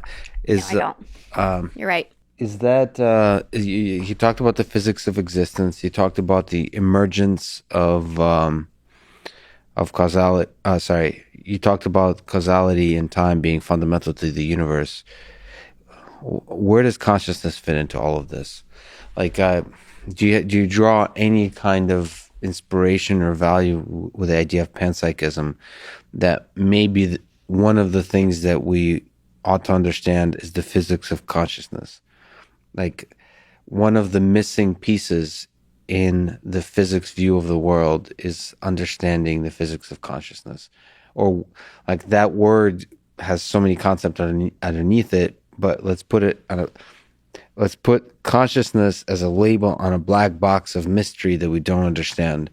Do you think that black box holds the key to finally answering the question of the physics of life? The problems are absolutely related. I think and I'm interested in both because I'm just interested in what we are. And to me, the most interesting feature of what we are is our minds and the way they interact with other minds. Like, minds are the most beautiful thing that exists in the universe. So how did they come to be?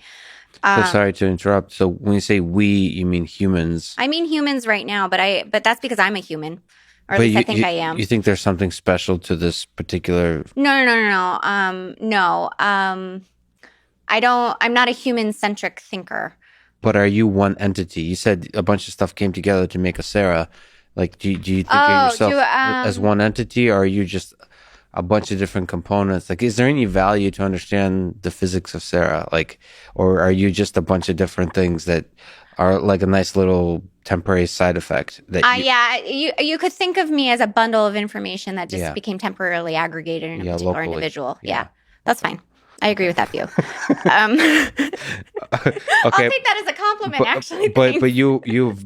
But nevertheless, that bundle of information has become conscious, or at least keeps calling herself conscious. Yeah, I think I'm conscious right now, but I might not be, but that's okay. Or you wouldn't know.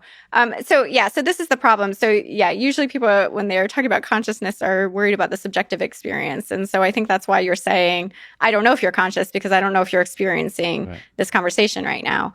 And nor do you know if I'm experiencing the conversation right now. And so this is why this is called the hard problem of consciousness, because it seems impenetrable from the outside to know if something's having a conscious experience. And I really like the idea of also like the hard problem of matter, which is related to the hard problem of consciousness, which is you don't know the intrinsic properties of an electron not interacting, say, for example, with anything else in the universe. All of the properties of anything that exists in the universe are defined by its interaction, because you have to interact with it in order to be able to observe it. So we can only actually know the things that are observable from the outside. And so this is one of the reasons that consciousness is hard for science, because you're asking questions about something that's subjective and supposed to be intrinsic to what that thing is as it exists and how it feels about existing.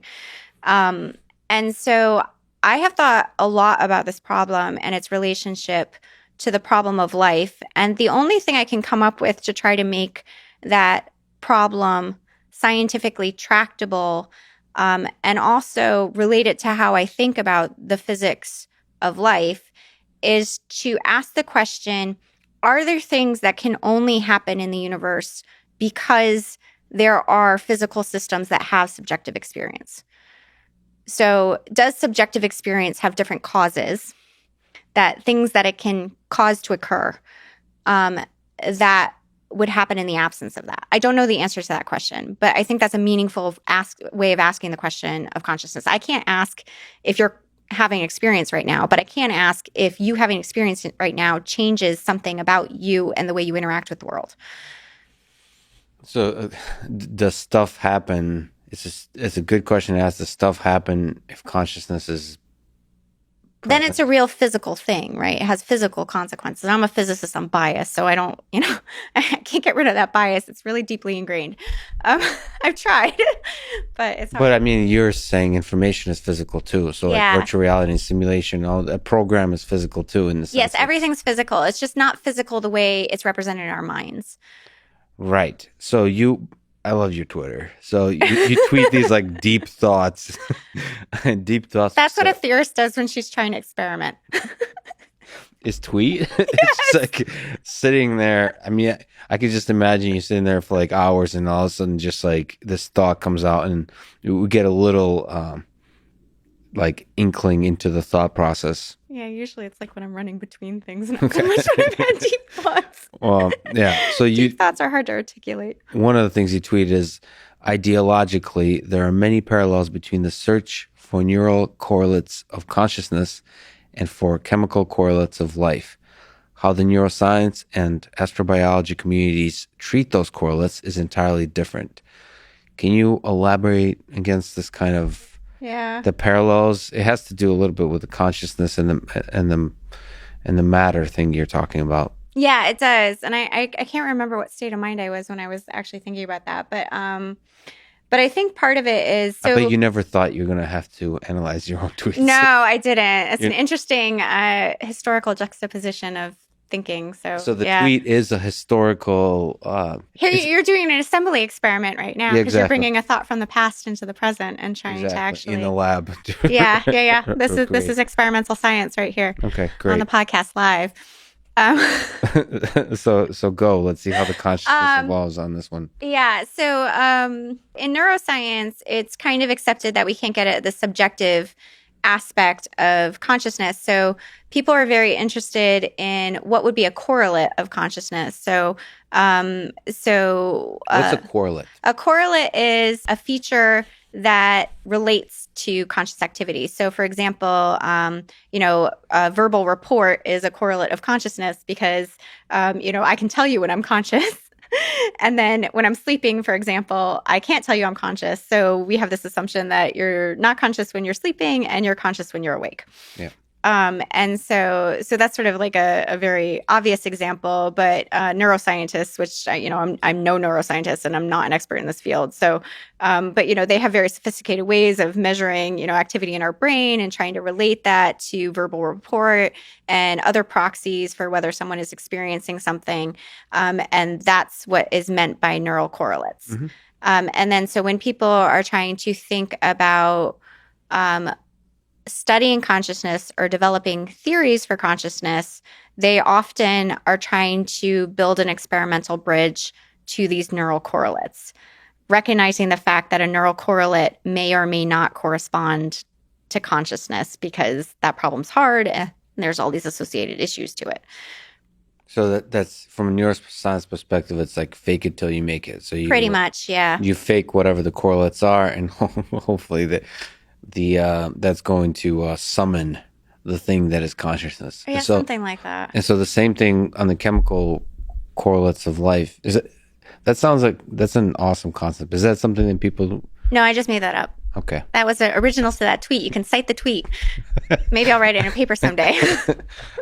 Chemical correlates of life. That's a good title. I mean, first of all, your papers, too, that people should check out, have great titles. Thank you. Or papers you're involved with. So your tweets and titles are stellar, and also your ideas. But the tweets and titles are much more important. Of course. So ideas will live longer. Yeah. They're much more diffuse, though. Well, it's the Trojan. The tweet is the Trojan horse of the idea that sticks around for a long time. Okay, so is there anything to say about the chemical correlates of life? You're saying they're similar kind of ways of thinking about it, but you mentioned about the communities. Yeah, so I think in astrobiology, it's not. There's no concept of chemical correlates of life. We don't think about it that way. We think if we find molecules that are involved in biology, we found life. So I think I think one of my motivations there was just to separate the fact that life has abstract properties associated to it. They become imprinted in material substrates. And those substrates are correlates for that thing, but they are not necessarily the thing we're actually looking for. The thing that we're looking for is the physics that's organizing that system to begin with, not the particular molecules. In the same sense that you know, your consciousness is not your brain. It's instantiated in your brain. That, you know, it has to have a physical substrate, but it's not the matter is not the thing that you're looking at. It's some other, at least not in the way that we have come to look at matter. You know, with traditional physics and things, there's something else there, and it might be this feature of history I was talking about, or time being actually, you know, physically represented there. Do you think consciousness can be engineered? Yes. In the same way that life can be engineered? Wow, that was a fast answer. I didn't even think about that. That's interesting.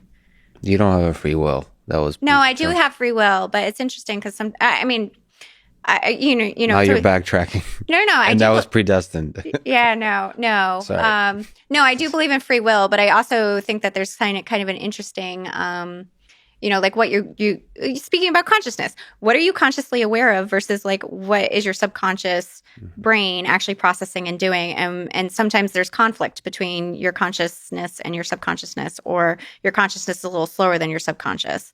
And intuition is a really important feature of that. And so a lot of the ways I do my science is guided by intuition.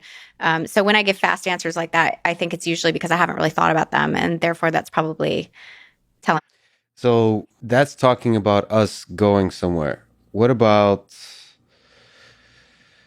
one of the things that inspires a lot of folks, including myself, is the possibility that there's that this conversation is happening on another planet in different forms with intelligent life forms.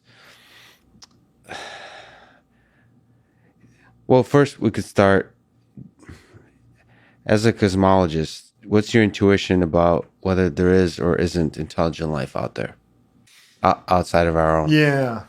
I would say I'm one of the pessimists in that I don't necessarily think that we're the only ones in the observable universe, which goes out, you know, roughly 14 billion years in light travel time, and more like, you know, 46 billion years when you take into account the expansion of space. So the diameter of our observable universe is something like, you know, 92 billion light years.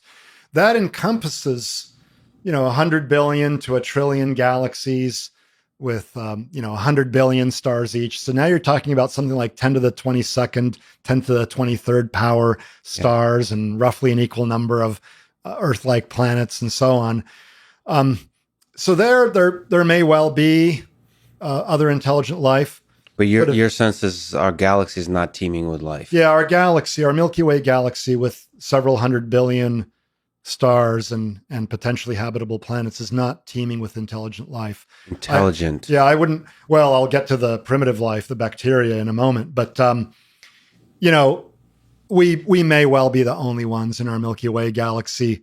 At most a handful, I'd say, but I'd probably side with the school of thought that suggests we're the only ones in our own galaxy, just because I don't see human intelligence as being a natural evolutionary path for life. I mean, there's a number of arguments. First of all, there's been more than 10 billion species of life on Earth in its history. Yes. Nothing has approached our level of intelligence and mechanical ability and curiosity. You know, whales and dolphins appear to be reasonably intelligent, but there's no evidence that they can think abstract thoughts, that they're curious about the world. They certainly can't build machines with which to study the world. So that's one argument. Secondly, we came about as early hominids only 4 or 5 million years ago, and as Homo sapiens only about 250,000 years ago. So for the vast majority of the history of life on Earth, an intelligent alien zipping by Earth would have said there's nothing particularly intelligent or mechanically able on Earth. Okay. Yeah. Thirdly, it's not clear that our intelligence is a long-term evolutionary advantage. Now, it's clear that in the last 100 years, 200 years, we've improved the lives of millions, hundreds of millions of people, but at the risk of potentially destroying ourselves, either intentionally or unintentionally or through neglect, as we discussed before. That's a really interesting point, which is it's possible that a huge amount of intelligent civilizations have been born even through our galaxy, but Right. they live very briefly and they die. Flashbulbs in the night. Flight. That brings me to the Flashbulbs in the night. fourth issue, Yeah. and that is This might be a fun question to ask Okay. to kind of explore the idea of the expanding universe. Yeah. So the radius of the observable universe is 45.7 billion light years. Yeah. And the age of the universe is 13.7 Yeah. billion years. That's less Right. than the radius Yeah. of the universe. Yeah. How's that possible? So that's a great question. So I meant to bring a little prop I have with ping pong balls on a rubber hose, Yeah. a rubber band. I use it in many of the lectures that one can find of me online. But you have in an expanding universe, the space itself between galaxies, or more correctly, clusters of galaxies expanding. So imagine light going from one cluster to another. It traverses some distance. And then while it's traversing the rest, that part that it already traveled through continues to expand.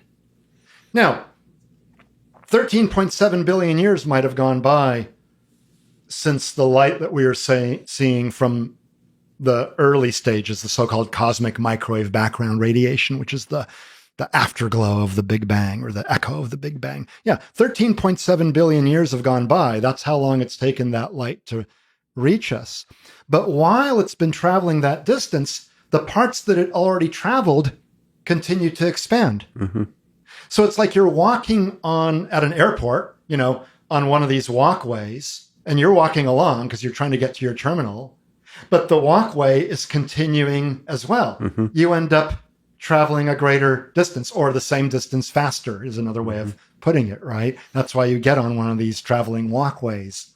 But So you get roughly a factor of pi, but it's more like 3.2, I think. But when you work it all out, you multiply the number of years the universe has been in existence by, 3.25 or so. And that's how you get this 46 billion light year radius. But how is that? Let me ask some nice, dumb questions. How is that not traveling faster than the speed of light? Yeah, it's not traveling faster than the speed of light because locally, at any point, if you were to measure the light, the photon zipping past, it would not be exceeding the speed of light. The speed of light is a locally measured quantity. After light has traversed some distance, if the rubber band keeps on stretching, then yes, it looks like the light traveled a greater distance than it would have had the space not been expanding. But locally, it never was exceeding the speed of light. It's just that the distance through which it already traveled then went off and expanded on its own some more. And if you give the light credit, so to speak, for having traversed that distance, well, then it looks like it's going faster than the speed of light. But that's not how speed works. Right. That's not how speed works. Speed. And in relativity, also, the other thing that is interesting is that, if you take two ping pong balls that are sufficiently far apart, especially in an accelerating universe, you can easily have them moving apart from one another faster than the speed of light. So, take two ping pong balls that were originally 400,000 kilometers from each other and let every centimeter in your rubber band expand to 2 in 1 second. Then suddenly this 400,000 kilometer distance is 800,000 kilometers. It went out by 400,000 kilometers in 1 second. That exceeds the 300,000 kilometer per second speed of light. But that light limit, that particle limit in special relativity applies to objects moving through a pre-existing space. Yeah. There's nothing in either special or general relativity that prevents space itself from expanding faster than the speed of light. That's no problem. Einstein wouldn't have had a problem with a universe as observed now by cosmologists. Yeah, I'm not sure I'm yet ready to deal emotionally with expanding space. It's like that to me is one of the most awe-inspiring things, starting from the Big Bang. It's definitely abstract. its space itself is expanding. Right. Yeah. You know, a good example was the accelerating universe. You know, when we found it, evidence for it in 1998 with supernovae, with exploding stars, it was great that there were two teams. That lent some credibility to the discovery. But it was not until other astrophysicists used not only that technique, but more importantly, other independent techniques that had their own potential sources of systematic error or whatever, but they all came to the same conclusion. And that started giving a much more complete picture of what was going on, and a picture in which most astrophysicists quickly gained confidence.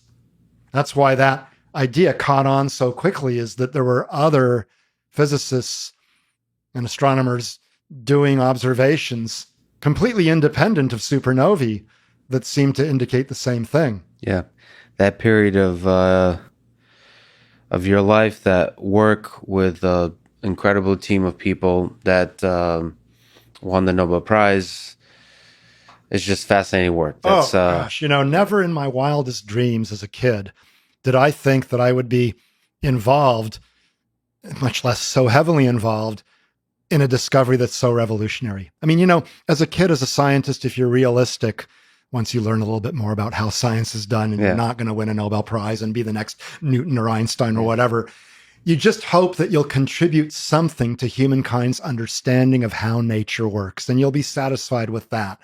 You know, but here I was in the right place at the right time, a lot of luck, a lot of hard work. And there it was, you know, we discovered something that was really amazing. And that was the greatest thrill, right? I couldn't have asked for anything more than being involved in that discovery. So the couple of teams, the Supernova Cosmology Project and the High Z Supernova Search team. So what was the Nobel Prize given for? It was given for the discovery of the accelerating expansion of the universe. So maybe not for the elucidation of what dark energy is, right, or what causes that expansion, that acceleration, be it universes on the outside or whatever. It was only for the observational fact. So first of all, what is the accelerating universe? So the accelerating universe is simply that if we look at the galaxies moving away from us right now, we would expect them to be moving away more slowly than they were billions of years ago. And that's because galaxies have visible matter, which is gravitationally attractive, and dark matter of an unknown sort that holds galaxies together and holds clusters of galaxies together. And of course, they then pull on one another, and they would tend to retard the expansion of the universe. Just as when I toss an apple up, you know, even ignoring air resistance, the mutual gravitational attraction between Earth and the apple slows the apple down. And if that attraction is great enough, then the apple will someday stop and even come back. The big crunch, you could call it, or the gnab-gib, which is Big Bang backwards, right? That's what could have happened to the universe. But even if the universe's original expansion energy was so great that it avoids the big crunch, that's like an apple thrown at Earth's escape speed. It's like the rockets that go to Mars someday, right? You know, with people. Even then, you'd expect the universe to be slowing down with time. But we looked back through the history of the universe by looking at progressively more distant galaxies, and by seeing that the evolution of this expansion rate is that in the first 9 billion years, it was slowing down. But in the last 5 billion years, it's been speeding up. So who asked for that, right? You know, I think it's interesting to talk about a little bit of the human story of the Nobel Prize. Sure. Which is, I mean, it's fascinating. It's a really, first of all, the prize itself. It's kind of fascinating on the psychological level that prizes, I know we kind of think that prizes don't matter, but somehow they kind of focus the mind about some of the most special things we've accomplished. It's the recognition, the funding, you know. Yeah. But also inspiration for new. I mean, like I said, when I was a little kid, thinking about the Nobel Prize, like I didn't, you know, it inspires millions of young scientists. At the same time, there's a sadness to it a little bit that, especially in the field, like depending on the field, but experimental fields that involve teams of, I don't know, sometimes hundreds. Of brilliant people. The Nobel Prize is only given to just a handful. That's right. Is it max at 3? Yeah. Yeah, and it's not even written in Alfred Nobel's will, it turns out. One of our teammates looked into it in a museum in Stockholm when we went there for Nobel Week in 2011. The leaders who got the prize formally knew that without the rest of us working hard in the trenches, the result would not have, been discovered. So they invited us to participate in Nobel Week. And so one of the team members looked in the will and it's not there. It's just tradition. That's but interesting. it's archaic. That's the way science used to be done.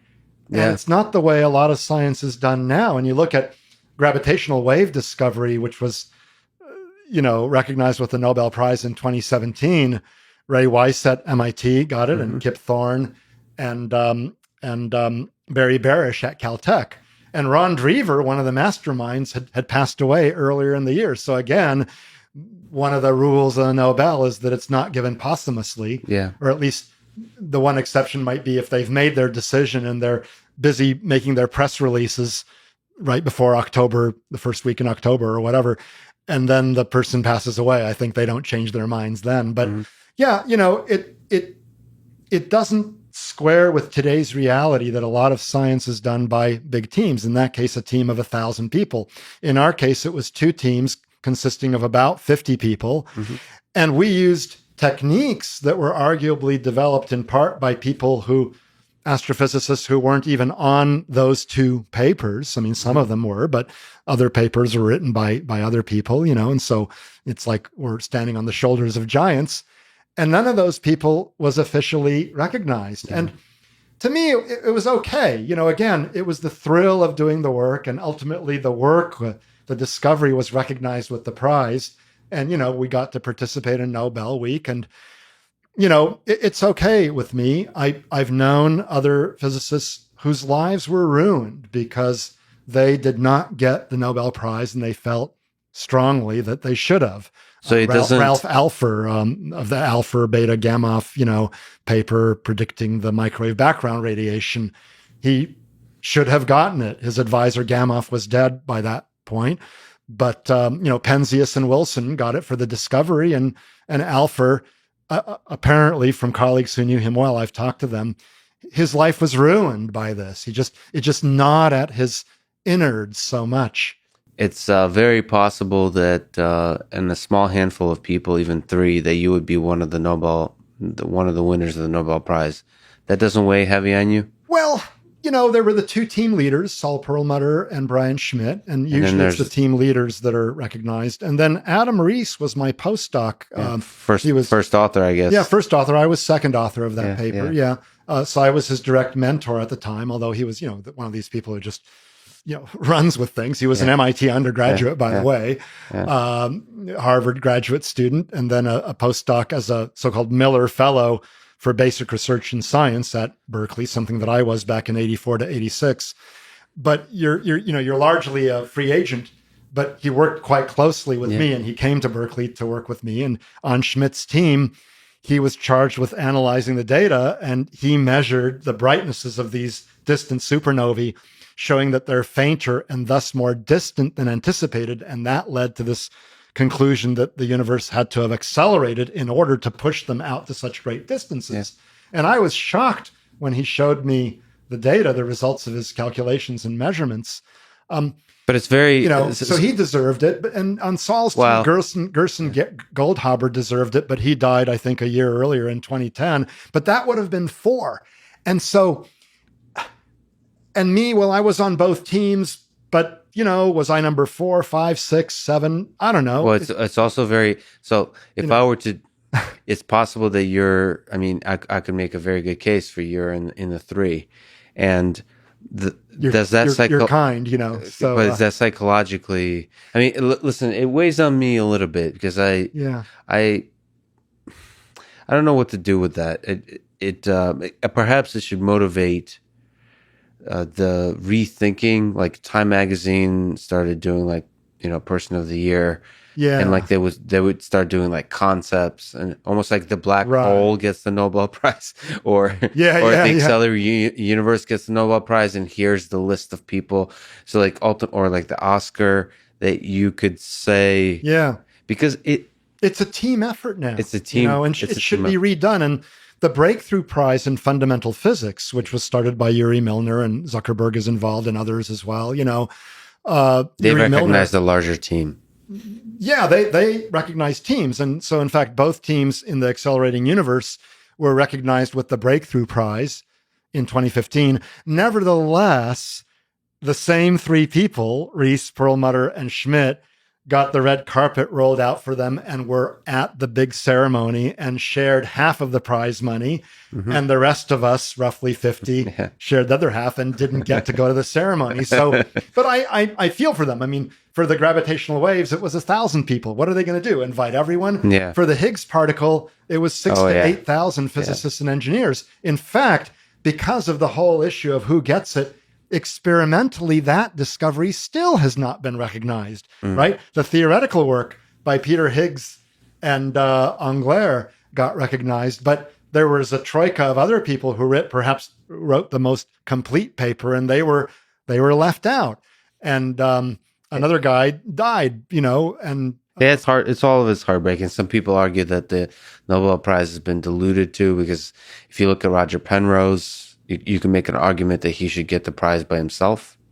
Like, so separate those. Like, could have and should have. Perhaps he should have perhaps gotten it with Hawking before Hawking's death. Yeah. Right. Yeah. The problem was Hawking radiation had not been detected, but you could argue that Hawking made enough other fundamental contributions to the theoretical study of black holes, and the observed data were already good enough at the time of before Hawking's death. Okay. I mean, the latest results by Reinhard Genzel's group is that they see the time dilation effect of a star that's passing very close to the black hole in the middle of our galaxy. That's cool, and it adds additional evidence, but hardly anyone doubted the existence of the supermassive black hole. And Andrea Gheze's group, I believe, hadn't yet shown that relativistic effect, and yet she got part of the prize as well. So clearly it was given for the original evidence that was really good, and that evidence is at least a decade old, So one could make the case for Hawking.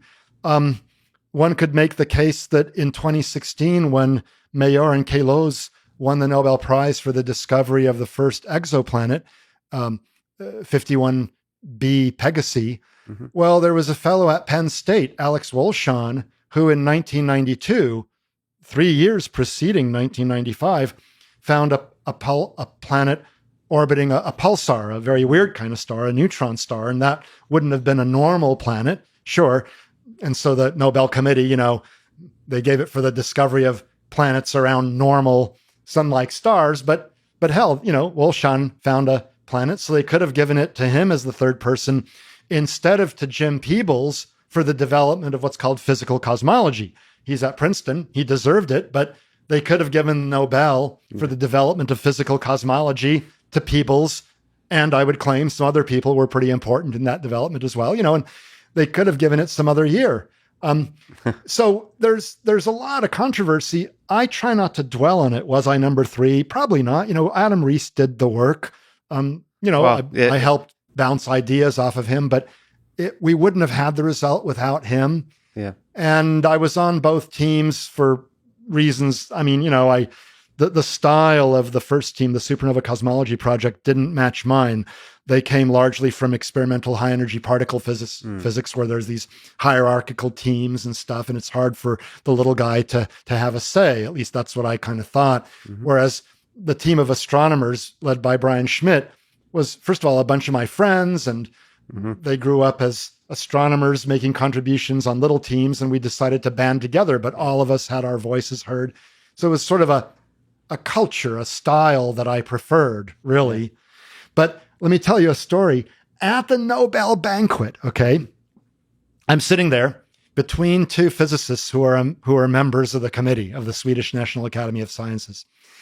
And I strategically kept, offering them wine and stuff during this long, drawn-out Nobel ceremony, right? And I got them to be pretty talkative. Then in a polite, diplomatic way, I started asking them pointed questions. And basically, they admitted that if there are 4 or more people equally deserving, they wait for one of them to die. Or they just don't give the prize at all when it's unclear who the 3 are, at least unclear to them. But unclear to them, they're not even right. part of the time. Right. I mean, Jocelyn Bell discovered pulsars with a radio antenna, a set of radio antennas that her advisor, Anthony Hewish, conceived and built. So he deserves some credit. But he didn't discover the pulsar. She did. And his initial reaction to the data that she showed him was a condescending rubbish, my dear. Yeah, I'm not kidding. Now, I know Jocelyn Bell, and she did not let this destroy her life. Yeah. She won every other prize under the sun, okay? Vera Rubin, arguably one of the discoverers of dark matter, although if you look at the history, there were a number of people, and that was the issue, I think. There were a number of people, 4 or more, who had similar data and similar ideas at about the same time. Rubin won every prize under the sun. The new big large-scale survey telescope being built in Chile is being renamed the Vera Rubin telescope because she passed away in December of 2015, I think. It'll conduct this survey, large-scale survey, with the Rubin telescope. So she's been recognized, but never with the Nobel Prize. And I would say that, to her credit, she did not let that consume her life either. And perhaps it was a bit easier because there had been no Nobel given for the discovery of dark matter. Whereas in the case of pulsars and Jocelyn Bell, there was a prize given for the discovery of the freaking pulsars. Yeah. And she didn't get it. What a travesty of justice. So I also think, as a fan of fiction, as a fan of stories, that the travesty and the tragedy and the unfairness and the tension of it is what makes the prize and similar prizes beautiful. The decisions of other humans that result in dreams being broken, and that's why we love the Olympics. As so many athletes give their whole life for this particular moment, and then there's referee decisions and like little slips of here and there, like the little misfortunes that destroy entire dreams. And it's weird to say, but it feels like that makes the entirety of it even more special. Yeah. Like, if it was perfect, it wouldn't be interesting. Well, humans like competition and they like heroes. And unfortunately, it gives the impression to youngsters today that science is still done by white men with gray beards wearing white lab coats. And I'm very pleased to see that this year, Andrea Ghez, the 4th woman in the history of the physics prize to have received it. And then 2 women, one at Berkeley, one elsewhere, won the Nobel Prize in chemistry without any male co-recipient. And so that's sending a message, I think, to girls that they can do science and they have role models. I think the Breakthrough Prize and other such prizes show that teams get recognized as well. And if you pay attention to the newspapers, most of the good authors like, Dennis Overby of the New York Times and others said that these were teams of people, and they emphasized that. And, they all played a role. And maybe if some grad student hadn't soldered some circuit, maybe the whole thing wouldn't have worked, But still, Ray Weiss, Kip Thorne was the theoretical, impetus for the whole search for gravitational waves. Barry Barish brought the MIT and Caltech teams together to get them to cooperate at a time when the project was nearly dead, from what I understand, and contributed greatly to the experimental setup as well. He's a great experimental physicist, but he was really good at bringing these 2 teams together instead of having them duke it out in blows and leaving both of them bleeding and dying. The National Science Foundation was going to cut the funding, from what I understand, So there's human drama involved in this whole thing. And the Olympics, a runner, a swimmer, a runner, they slip just at the moment that they were taking off from the first thing, and that costs them some fraction of a second, and that's it. They didn't win, And in that case, I mean, the coaches, the families, which I've met a lot of Olympic athletes, and the coaches and the families of the athletes are really the winners of the medals. Yeah. I mean, it's but they don't get the medal. It's credit assignment is a fascinating thing. I mean, that's the full human story. We have outside of prizes, it's fascinating. I mean, just to be in the middle of it for artificial intelligence, there's a field of deep learning that's really exciting, and people have been. There's yet another award, the Turing Award, given for deep learning to three folks who are very much responsible for the field, but so are a lot of others. And that's right. And there's a few. There's a fellow by the name of Schmidt-Huber who so he sort of symbolizes the forgotten folks in the deep learning community. But that's the unfortunate, sad thing. We remember Isaac Newton. We remember these special figures, and the ones that flew close to them, we forget. Well, that's right. And, often the breakthroughs are made based on the body of knowledge that had been assimilated prior to that. But, again, people like to worship heroes. You mentioned the Oscars earlier, and, you look at the directors and stuff sometimes get awards and stuff. But, you look at even something like, I don't know, songwriters, musicians, Elton John or something, right? Bernie Taupin, right? Wrote many of the words, or he's not as well known, or the Beatles or something like that. I was heartbroken to learn that Elvis didn't write most of his songs. Elvis, that's right. There you go. But he was the king, right? And he had such a personality, and it was such a performer, right? But it's the unsung heroes in many cases. Yeah. Let's start by talking about the biggest possible thing, the universe. Sure. Will the universe expand forever or collapse on itself?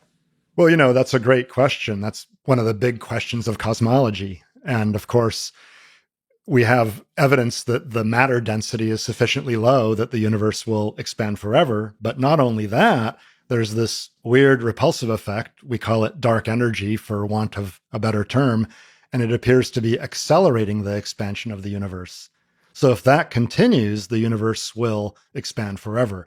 But it need not necessarily continue. It could reverse sign, in which case the universe could, in principle, collapse at some point in the far, far future. So, like, in terms of investment advice, if you were to give me, and then to bet all my money on one or the other, where does your intuition currently lie? Well, right now, I would say that it would expand forever, because I think that the dark energy is likely to be just quantum fluctuations of the vacuum. The vacuum zero energy state is not a state of zero energy. That is, the ground state is a state of some elevated energy, which has a repulsive effect to it. And that will never go away, because it's not something that changes with time. So if the universe is accelerating now, it will forever continue to do so. And yet, can we talk about the Big Bang a little bit? Sure. Yeah. Uh-huh. So like the entirety of it, the universe was very small. Right. But it was not a point. It was not a point. Because if we live in what's called a closed universe now, a sphere, or the three-dimensional version of that would be a hypersphere, then regardless of how far back in time you go, it was always that topological shape. You can't turn a point suddenly into a shell, okay? It always had to be a shell. Yeah. So when people say, well, the universe started out as a point, that's being kind of flippant, kind of glib. It didn't really. It just started out at a very high density. And we don't know actually whether it was finite or infinite. I think personally that it was finite at the time, but it expanded very, very quickly. Indeed, if it exponentiated and continued in some places to exponentiate, then it could, in fact, be infinite right now. And most cosmologists think that it is infinite. Wait, sorry. What infinite, which dimension? Mass, infinite size? Infinite in space. And by that, I mean that if you were trying to use light to measure its size, you'd never be able to measure its size, because it would always be bigger than the distance light can travel. That's what you get in a universe that's accelerating in its expansion. Okay. But if a thing was a hypersphere, it's very small, not a point. Yeah. How can that thing be infinite? Well, it expands exponentially. That's what the inflation theory is all about. Indeed, at your home institution, Alan Guth is one of the originators of the whole inflationary universe idea, along with Andrei Linde at Stanford University here in the Bay Area. And others, Alexei Starobinsky and others, had similar sorts of ideas. But in an exponentially expanding universe, if you actually try to make this measurement, you send light out to try to see it curve back around and hit you in the back of the head. If it's an exponentially expanding universe, the amount of space remaining to be traversed is always a bigger and bigger quantity. So you'll never get there from here. You'll never reach the back of your head. So observationally or operationally, it can be thought of as being infinite. That's one of the best definitions of infinity, by the way. What's that? That's one of the best sort of physical manifestations of infinity. Because you have to ask, how would you actually measure it? Yeah. Now, I sometimes say to my cosmology theoretical friends, well, if I were God and I were outside this whole thing and I took a godlike slice in time, wouldn't it be finite no matter how big it is? And they object and they say, Alex, you can't be outside and take a godlike slice of time, because there's nothing outside. Well, I'm not, or also, what slice of time you're taking depends on your motion. And that's true even in special relativity, that slices of time get tilted in a sense if you're moving quickly. The axes, X and T, actually become tilted, not perpendicular to one another. Got it. And, you can look at Brian Greene's books and lectures and other things where he imagines taking a loaf of bread and slicing it in units of time as you progress forward. But then if you're zipping along relative to that loaf of bread, the slices of time actually become tilted. And so it's not even clear what slices of time mean.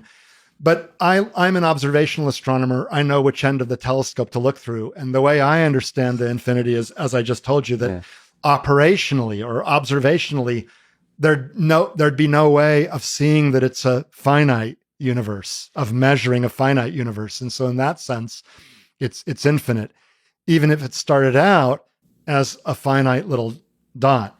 Well, not a dot, I'm sorry, a finite little hypersphere. But how hard is it to simulate all of the things that we've been talking about, each of the things we've been talking about, and maybe one day all of the things we've been talking about and beyond? Meaning, like from the initial primordial solar system, a bunch of disks with, I don't know, billions, trillions of objects in them, like simulate that such that you eventually get a Jupiter and a Saturn, and then eventually you get the Jupiter and the Saturn that clear out a disk, change the gravitational landscape, then Earth pops up, like that whole thing, and then be able to do that for every other system in the every other star in the galaxy, and then be able to do that for other galaxies as well. So look, maybe start from the smallest simulation, like what is actually being done today. I mean, even the smallest simulation is probably super, super difficult. Even just like one object in the Kuiper belt is probably super difficult to simulate. I mean, I think it's super easy. I mean, like it's it's just not that hard. But let's ask the most kind of basic problem. Okay, so the problem of having a star and something in orbit of it that you don't need a simulation for. Like you can just write that down on a piece of paper.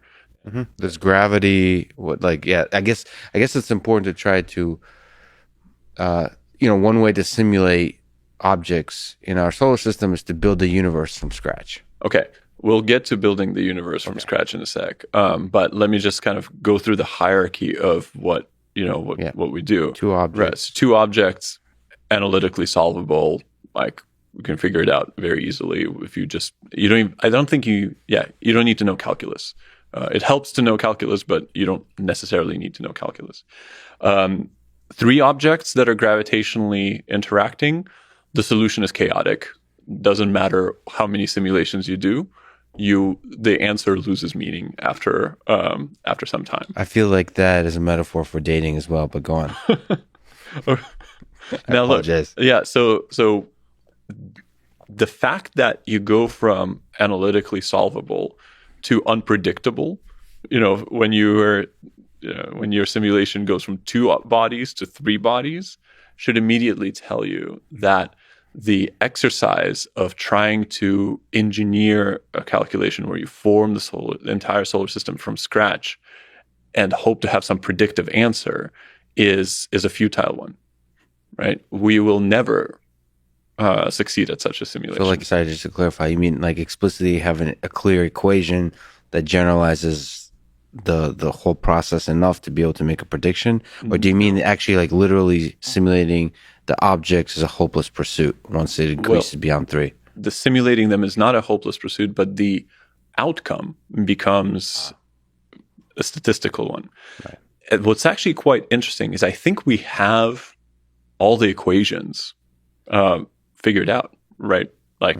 In order to really understand the formation of the solar system, it suffices to know gravity and magnetohydrodynamics. I mean, the combination of Maxwell's equations and Navier-Stokes equations for the fluids.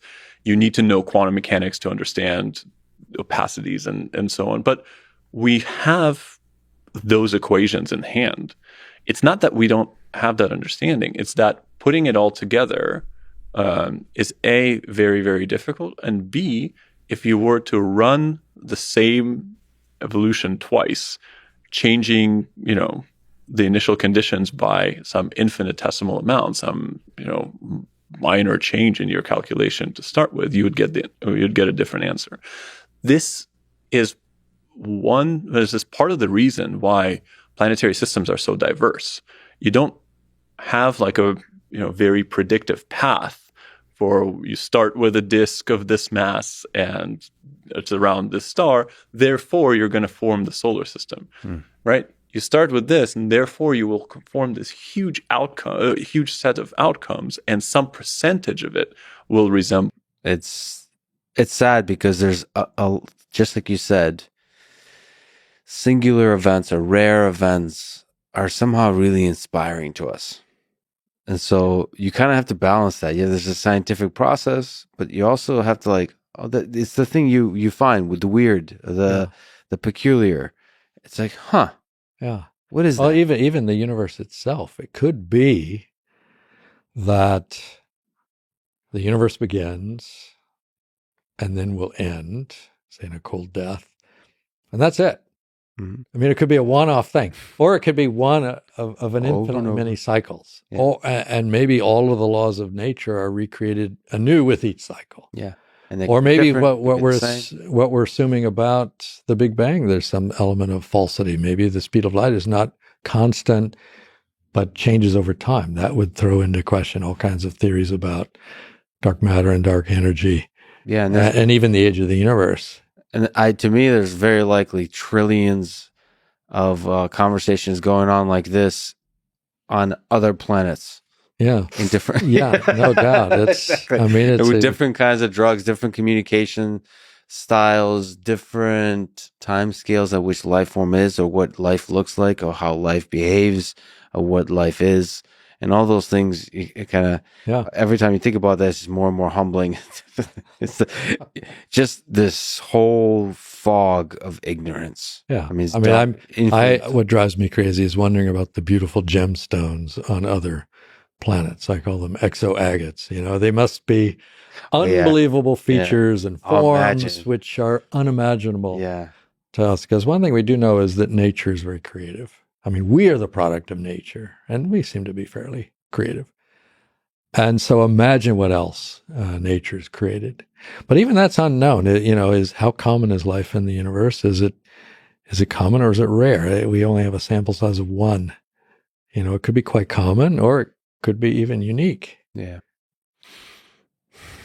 I tend to believe it's everywhere, except for the fact that we don't even know how to define what life is. Like, what is everywhere exactly we're talking about? It's very possible that there's not anywhere in the universe an organism with 2 legs and 2 arms, with 2 eyes and mostly hairless, walking around at this time scale. But there could be very different kind of other things. It was interesting. There's some people. This is not a common belief, but a friend now named Lee Cronin. He's a chemist and biologist, and he believes that if we ran evolution over and over and over and over on Earth, you get very different. Not just you wouldn't just get different organisms. You get very different biology. Yeah, it's quite possible. Yeah, and that's a weird thing. Most people kind of assume, well, it kind of, it fits to the environment, and you're going to get similar things. Maybe not humans and so on, but to get very different biology, like starting from the bacteria to the, just how. Well, the idea that it would be DNA based on some other planet, that seems to me like saying they're speaking Swahili on some other planet. I mean, the odds of that particular architecture, I think, are infinitesimally small. Broadly thinking, because we tend to think other alien civilizations would be very human-like, but if we think of alien civilizations out there as basically generators of black holes, however they do it, because they get stars, do you think there's a lot of them in our particular universe out there? In our universe? Well, okay, let me ask. Okay, this is great. Let me ask a very generic question, and then let's see how you answer it, which is how many alien civilizations are out there? If the hypothesis that I just described is on the right track, yes, it would mean that the parameters of our universe have been selected so that intelligent civilizations will occur in sufficient numbers so that if they reach something like supreme technological maturity, let's define that as the ability to produce black holes, then that's not a highly improbable event. It doesn't need to happen often because, as I just described, if you get one of them in a galaxy, you're going to make more black holes than the stars in that galaxy. But there's also not a super strong motivation. Well, it's not obvious that you need them to be ubiquitous throughout the galaxy. Right. So one of the things that I try to emphasize in that paper is that given this idea of how our parameters might have been selected, it's clear that it's a series of trade-offs, right? If you in order for intelligent life of our variety or anything resembling us to occur, you need a bunch of stuff. You need stars. So that's right back to Smolin's roots of this idea, but you also need water to have certain properties. You need things like the rocky planets like the Earth to be within the habitable zone. All these things that you start talking about in the field of astrobiology, trying to understand life in the universe. But you can't overemphasize, you can't tune the parameters so precisely to maximize the number of stars or to give water exactly the properties or to make rocky planets like Earth the most numerous. You have to compromise on all these things. And so I think the way to test this idea is to look at what parameters are necessary for each of these different subsystems. And I've laid out a few that I think are promising. There could be countless others, and see how changing the parameters makes it more or less likely that stars would form and have long lifetimes, or that rocky planets in the habitable zone are likely to form, all these different things. So we can test how much these things are in a tug of war with each other. And the prediction would be that we kind of sit at this central point where if you move the parameters too much, stars aren't stable, or life doesn't form, or technology is infeasible. Because life alone, at least the kind of life that we know of, cannot make black holes. We don't have this. Well, I'm speaking for myself. You're a very fit and strong person, but it might be possible for you, but not for me to compress matter. So we need these technologies, but we don't know.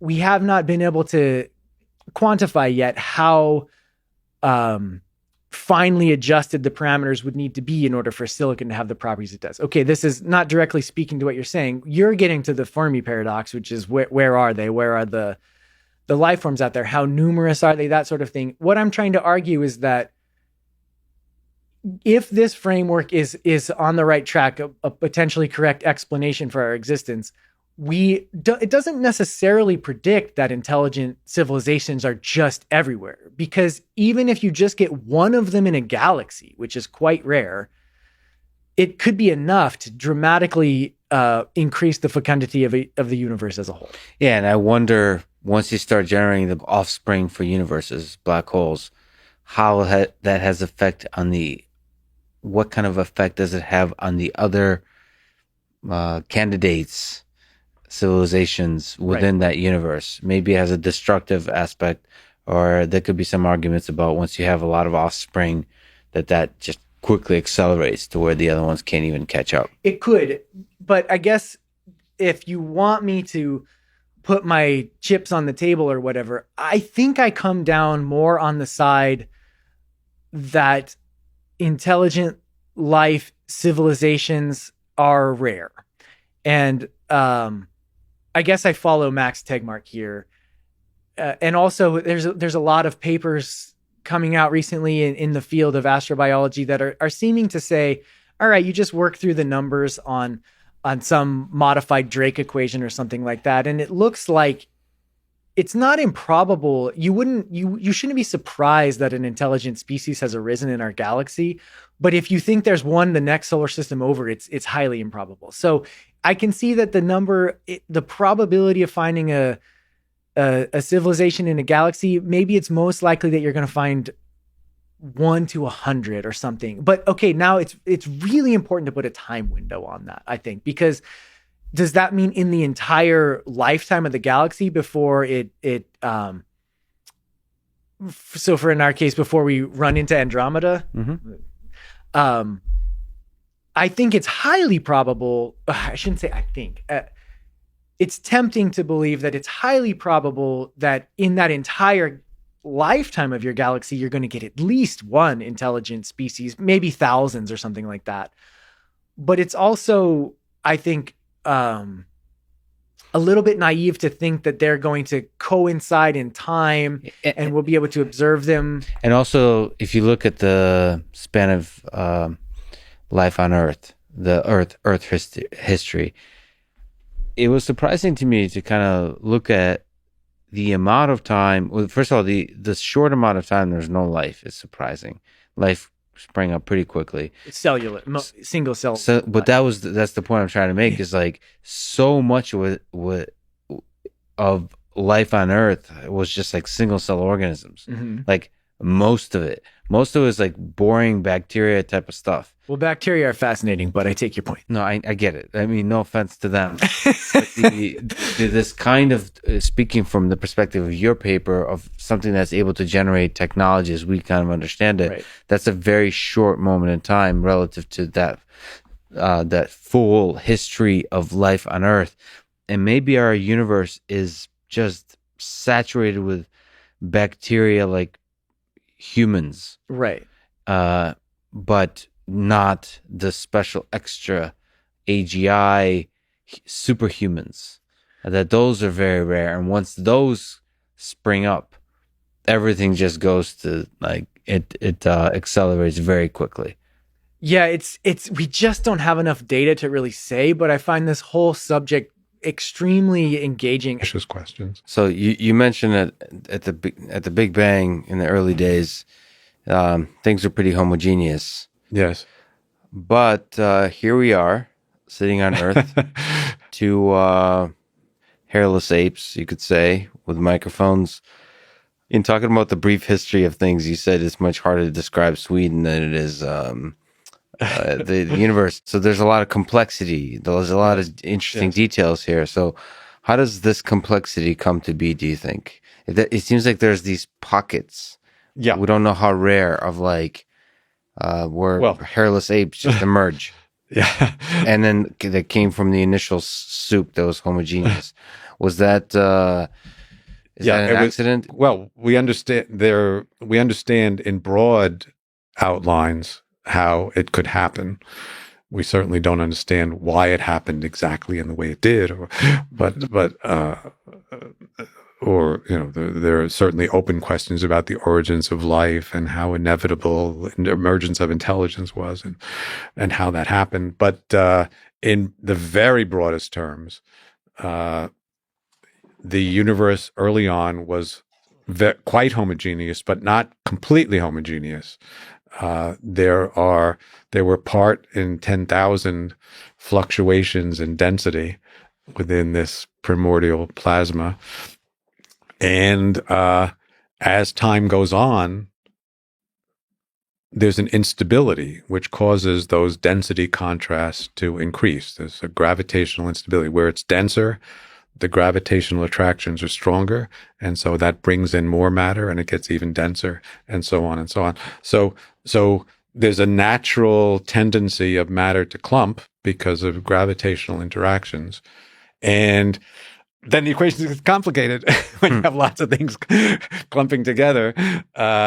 Then we know what the laws are, but we have to a certain extent, wave our hands about what happens. But the basic understanding of chemistry says that if things and the physics of radiation tells us that as things start to clump together, they can radiate, give off some energy, so they slow down. As a result, they lose energy. They can conglomerate together, cool down, form things like stars, form things like planets. And so, in broad terms, there's no mystery. There's that's what the scenario. That's what the equations tell you should happen. But because it's a process involving many, many fundamental individual units, the application of the laws that govern individual units to these things is very delicate, or computationally very difficult, and more profoundly, the equations have this probability of chaos or sensitivity to initial conditions, which tells you tiny differences in the initial state can lead to enormous differences in the subsequent behavior. So physics, fundamental physics, at some point says, okay, chemists, biologists, this is your problem. and then again, in broad terms, we know how it's conceivable that the humans and things like that can how complex structure can emerge. It's a matter of having the right kind of temperature and the right kind of stuff. So you need to be able to make chemical bonds that are reasonably stable and be able to make complex structures. And we're very fortunate that carbon has this ability to make backbones and elaborate branchings and things. So you can get complex things that we call biochemistry. And yet the bonds can be broken a little bit with the help of energetic injections from the sun. So you have to have both the possibility of changing, but also a useful degree of stability. And we know at that very, very broad level, physics can tell you that it's conceivable. Yeah. If you want to know what really happened, what really can happen, then you have to work a bit to go to chemistry. If you want to know what actually happened, then you really have to consult the fossil record and biologists. And so these ways of addressing the issue are complementary in a sense. They use different kinds of concepts. They use different languages, and they address different kinds of questions. But they're not inconsistent. They're just complementary. Right. It's kind of interesting to think about those early fluctuations as our earliest ancestors. Yes, that's right. So it's amazing to think that this is the modern answer to the modern version of what the Hindu philosophers had. That art thou. If you ask those little quantum fluctuations in the early universe are the seeds out of which complexity, including plausibly humans, really evolve. You don't need anything else. Put another way, do you think on all those moons, beautiful wet moons that you mentioned, you think there's intelligent life out there? I hope so. I mean, that's the hope, but we don't have the scientific evidence for that now. I think all the evidence we have in terms of life existing is much more compelling, again, because we have the building blocks of life. Now, when that life turns into intelligence, that's a big unknown. If we ever meet, do you think we would be able to find a common language? I hope so. We haven't met yet. It's just so far. I mean, do physics just play a role here? Look at all these exoplanets, 6,000 exoplanets. I mean, even the couple dozen Earth-like planets that are exoplanets that really look like habitable planets. These are very Earth-like. They look like they have all the building blocks. I can't wait to get there. The only thing is they're 10 to 100 light years away. So scientifically, we know they're there. We know that they're habitable. They have, everything going for them, right? We call them the Goldilocks zone, not too hot, not too cold, just perfect for habitability for life. But now the reality is if they're 10 at the best to 100 to thousands of light years away, so what's out there? But I just can't think that we're not the only ones. So absolutely life in the universe, probably intelligent life as well. Just to linger on the sci-fi for one more question. Sure. Do you think we're alone in the universe? Are we the only intelligent form of life? So there is a quote by Carl Sagan, which I really love when I hear this question. And I recall the quote, and it goes something like, if we're the only conscious life in the universe, it's a terrible waste of space, because the universe is an incredibly big place. And when Carl made that statement, we didn't know about the profusion of planets that are out there. In the last decade, we've discovered over 1,000 planets, and a substantial number of those planets are Earth-like in terms of being in the Goldilocks zone, as it's called.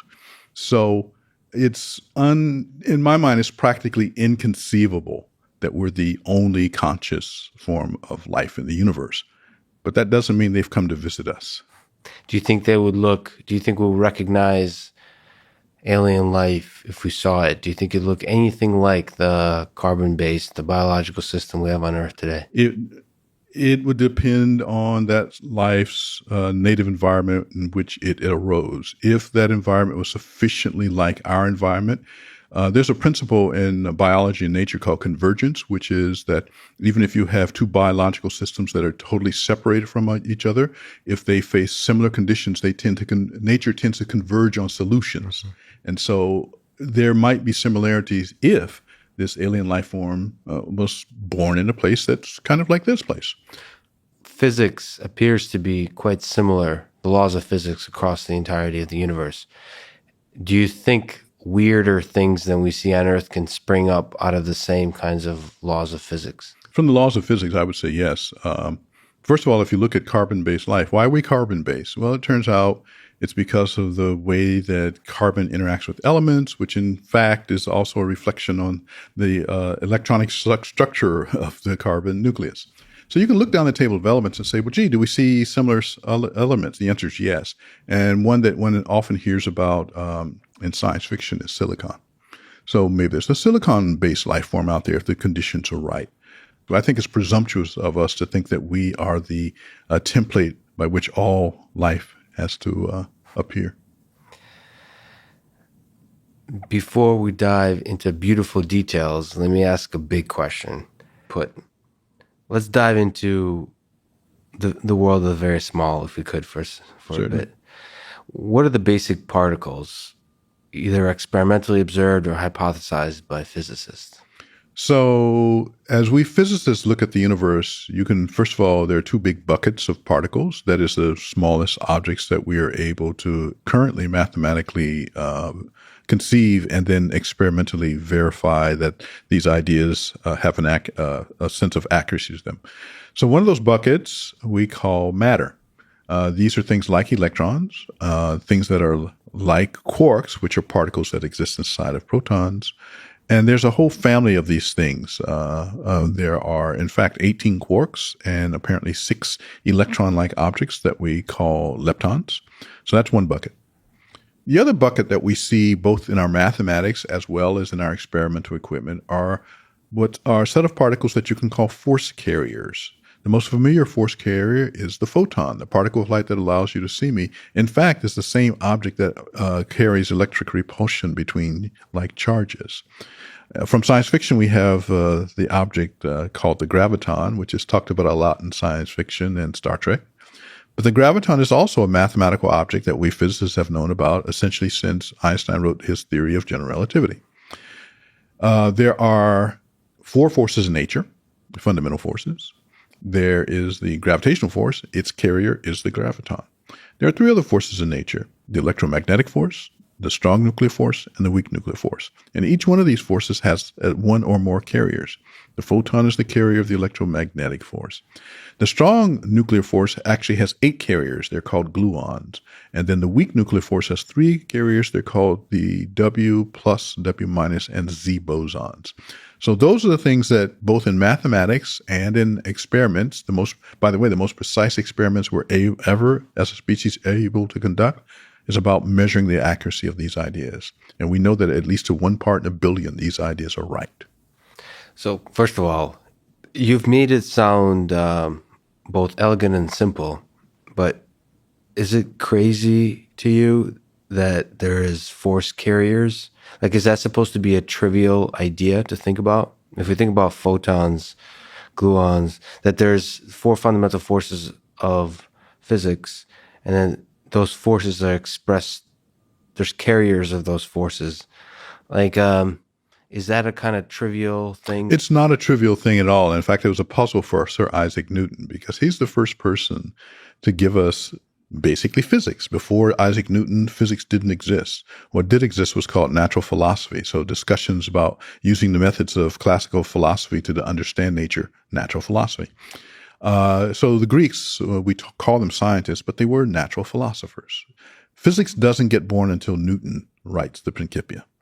One of the things that puzzled him was how gravity works, because if you read very carefully what he writes, he basically says, and I'm paraphrasing badly, but he basically says that someone who thinks deeply about this subject would find it inconceivable that an object in one place or location can magically reach out and affect another object with nothing intervening. And so it puzzled him. Does it puzzle you? Well, action at a distance. I mean, not as it would, except that I am a physicist, and we have long ago resolved this issue, and the resolution came about through a second great physicist. Most people have heard of Newton. Most people have heard of Einstein. But between the two of them, there was another extraordinarily great physicist, a man named James Clerk Maxwell. And Maxwell, between these 2 other giants, taught us about electric and magnetic forces. And it's from his equations that one can figure out that there's a carrier called the photon. So this was resolved for physicists around 1860 or so. So what are bosons and fermions and hadrons? Sure. Elementary and composites. Sure. So earlier I said 2 buckets. You've got 2 buckets if you want to try to build a universe. You got to start off with things on these 2 buckets. So you got to have things, that's the matter. And then you have to have other objects that act on them to cause those things to cohere to fixed finite patterns, because you need those fixed finite patterns as building blocks. So that's the way our universe looks to people like me. Now, the building blocks do different things. So let's go back to these 2 buckets again. Let me start with the bucket containing the particle of light. Let me imagine I'm in a dusty room with 2 flashlights. And I have one flashlight, which I direct directly in front of me. And then I have you stand over to, say, my left. And then we both take our flashlights and turn them on and make sure the beams go right through each other. And the beams do just that. They go right through each other. They don't bounce off of each other. The reason the room has to be dusty is because we want to see the light. If the room dust wasn't there, we wouldn't actually see the light until it got to the other wall, right? So you see the beam because it's the dust in the air. Yes. But the 2 beams actually pass right through each other. They literally pass right through them. They don't affect each other at all. One acts like the other's not there. The particle of light is the simplest example that shows that behavior. That's a boson. Now let's imagine that I have to, we're in the same dusty room, and this time you have a bucket of balls and I have a bucket of balls, and we try to throw them so that they pass, so that we get something like a beam, throwing them fast, right? If they collide, they don't just pass through each other, they bounce off of each other. Now, that's mostly because they have electric charge, and electric charges, like charges, repel.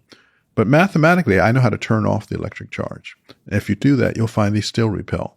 And it's because they are these things we call fermions. So this is how you distinguish the things that are in the two buckets. They are either bosons or fermions. Which of them, and maybe you can mention the most popular of the bosons? The most recently discovered. It's like the Higgs boson. It's like when I was in high school and there was a really popular majorette. Her name is the Higgs particle these days. Can you describe which of the bosons and the fermions have been discovered, hypothesized, which have been experimentally validated? Sure. What's still out there? Right. So the two buckets that I've actually described to you have all been first hypothesized and then verified by observation, with the Higgs boson being the most recent one of these things. We haven't actually verified the graviton, interestingly enough. We mathematically, have an expectation that gravitons exist, but we've not performed an experiment to show that this is an accurate idea that nature uses. So something has to be a carrier for the force of gravity. Exactly. Because can it be something way more mysterious than so when you say the graviton, is it, would it be like the other particles, force carriers, or can it be something much more mysterious? In some ways, yes, but in other ways, no. It turns out that the graviton is also, if you look at Einstein's theory, he taught us about this thing he calls space-time, which is, if you try to imagine it, you can sort of think of it as kind of a rubber surface. That's one popular depiction of space-time. It's not an accurate depiction because the only accuracy is actually in the calculus that he uses, but that's close enough. So if you have a sheet of rubber, you can wave it. You can actually form a wave on it. Space-time is enough like that so that when space-time oscillates, you create these waves. These waves carry energy. We expect them to carry energy in quanta. That's what a graviton is. It's a wave in space-time. And so the fact that we have seen the waves with LIGO over the course of the last 3 years, and we've recently used gravitational wave observatories to watch colliding black holes and neutron stars and all sorts of really cool stuff out there. So we know the waves exist, but in order to know that gravitons exist, you have to prove that these waves carry energy in energy packets. And that's what we don't have the technology to do yet. And perhaps briefly jumping to a philosophical question, does it make sense to you that gravity is so much weaker than the other forces? No. You've now touched on a very deep mystery about physics. There are a lot of such questions in physics about why things are as they are. And as someone who believes that there are some things that certainly are coincidences, like you could ask the same question about, well, why are the planets at the orbits that they are around the sun? The answer turns out there is no good reason. It's just an accident. Mm-hmm. So there are things in nature that have that character. And perhaps the strength of the various forces is like that. On the other hand, we don't know that that's the case. And there may be some deep reasons about why the forces are ordered as they are, where the weakest force is gravity. The next weakest force is the weak interaction, the weak nuclear force. Then there's electromagnetism. There's a strong force. We don't really have a good understanding of why this is the ordering of the forces. What do you think is more interesting and impactful? Understanding how the universe works at a fundamental level, or understanding how the human mind works? You know, of course, this is a crazy, meaningless, unanswerable question in some sense, because they're both very interesting and there's no absolute scale of interestingness that we can rate them on. There's the glib answer that says the human brain is part of the universe, right? And therefore, understanding the universe is more fundamental than understanding the human brain. But do you really believe that once we understand the fundamental way the universe works at the particle level, the forces, we would be able to understand how the mind works? No, certainly not. Right. We cannot understand how ice cream works just from understanding how particles work, right? So I'm a big believer in emergence. I'm a big believer that there are different ways of talking about the world beyond just the most fundamental microscopic one. You know, when we talk about tables and chairs and planets and people, we're not talking the language of particle physics and cosmology. So, but understanding the universe, you didn't say just at the most fundamental level, right? So understanding the universe at all levels is part of that. I do think, you know, to be a little bit more fair to the question, there probably are general principles of complexity, biology, information processing, memory, knowledge, creativity that go beyond just the human brain, right? And maybe one could count understanding those as part of understanding the universe. The human brain, as far as we know, is the most complex thing in the universe. So it's certainly absurd to think that by understanding the fundamental laws of particle physics, you get any direct insight on how the brain works. But then there's this step from the fundamentals of particle physics to information processing, which a lot of physicists and philosophers maybe a little bit carelessly take when they talk about artificial intelligence. Do you think of the universe as a kind of a computational device? No. To be like, the honest answer there is no. There's a sense in which the universe processes information, clearly. There's a sense in which the universe is like a computer, clearly. But in some sense, I think I tried to say this once on my blog and no one agreed with me, but the universe is more like a computation than a computer, because the universe happens once. A computer is a general purpose machine, right? That you can ask it different questions, even a pocket calculator, right? And it's set up to answer certain kinds of questions. And the universe isn't that. So information processing happens in the universe, but it's not what the universe is. Because I know your MIT colleague Seth Lloyd feels very differently about this, right? Well, you're thinking of the universe as a closed system. I am. So what makes a computer more like a PC, like a computing machine, is that there's a human that everyone's comes up to it and moves the mouse around. Yeah. So gives it input, and that's why you're saying it's just a computation, a deterministic thing that's just unrolling. But the immense complexity of it is nevertheless like processing. There's a state, and then it changes with with rules. And there's a sense for a lot of people that if the human brain operates within that world, then it's simply just a small subset of that. And so there's no reason we can't build arbitrarily great intelligences. Yeah. Do you think of intelligence in this way?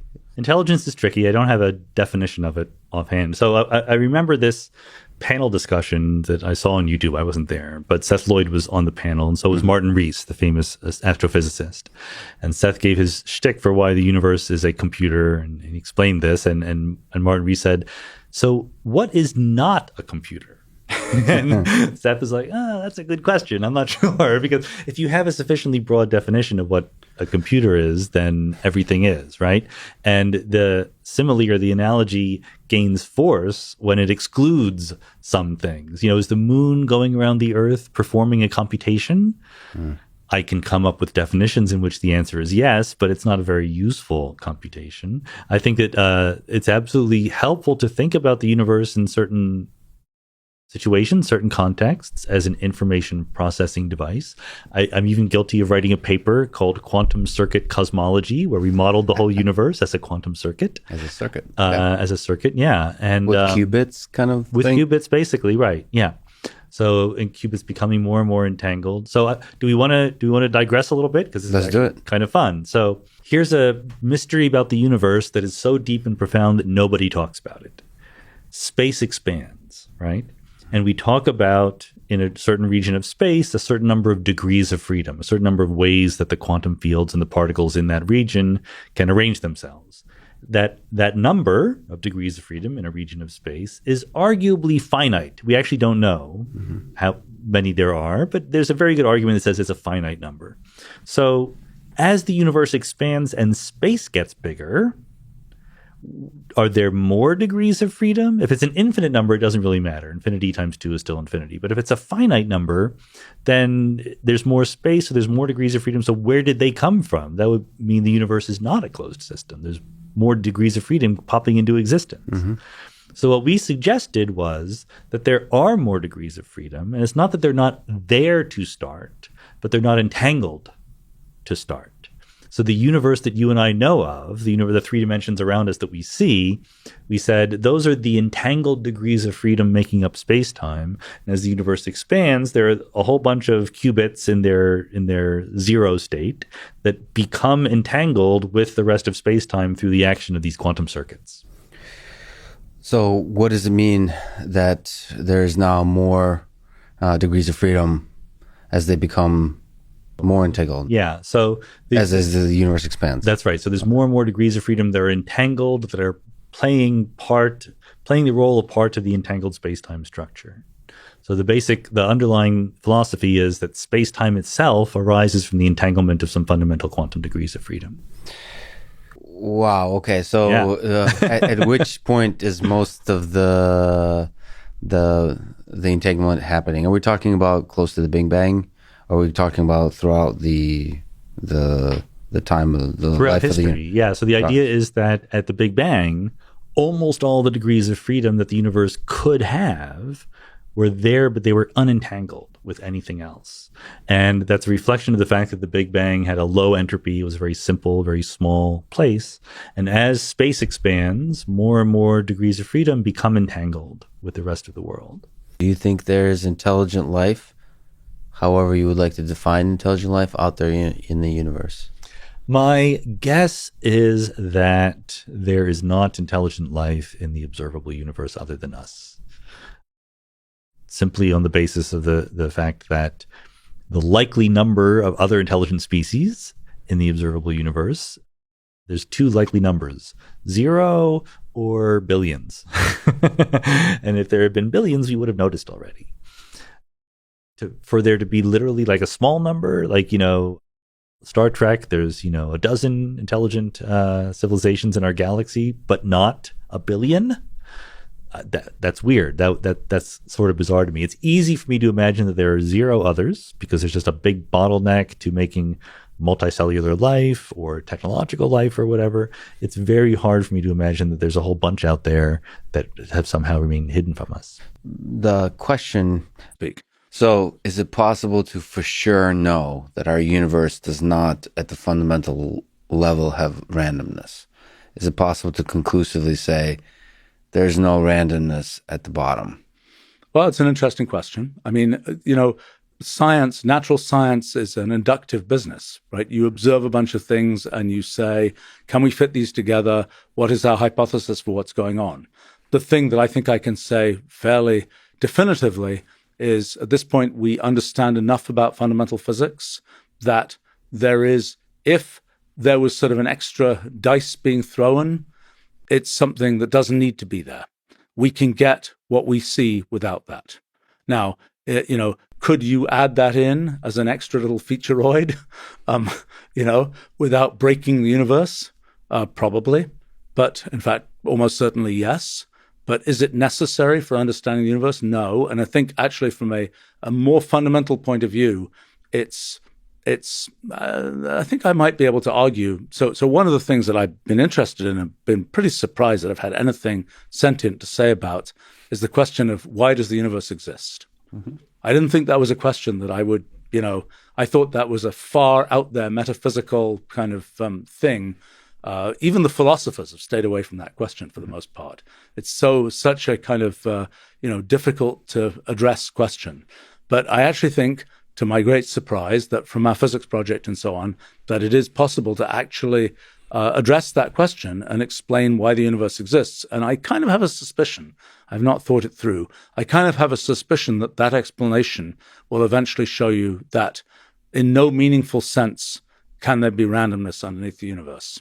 That is, that if there is, it's something that is necessarily irrelevant to our perception of the universe.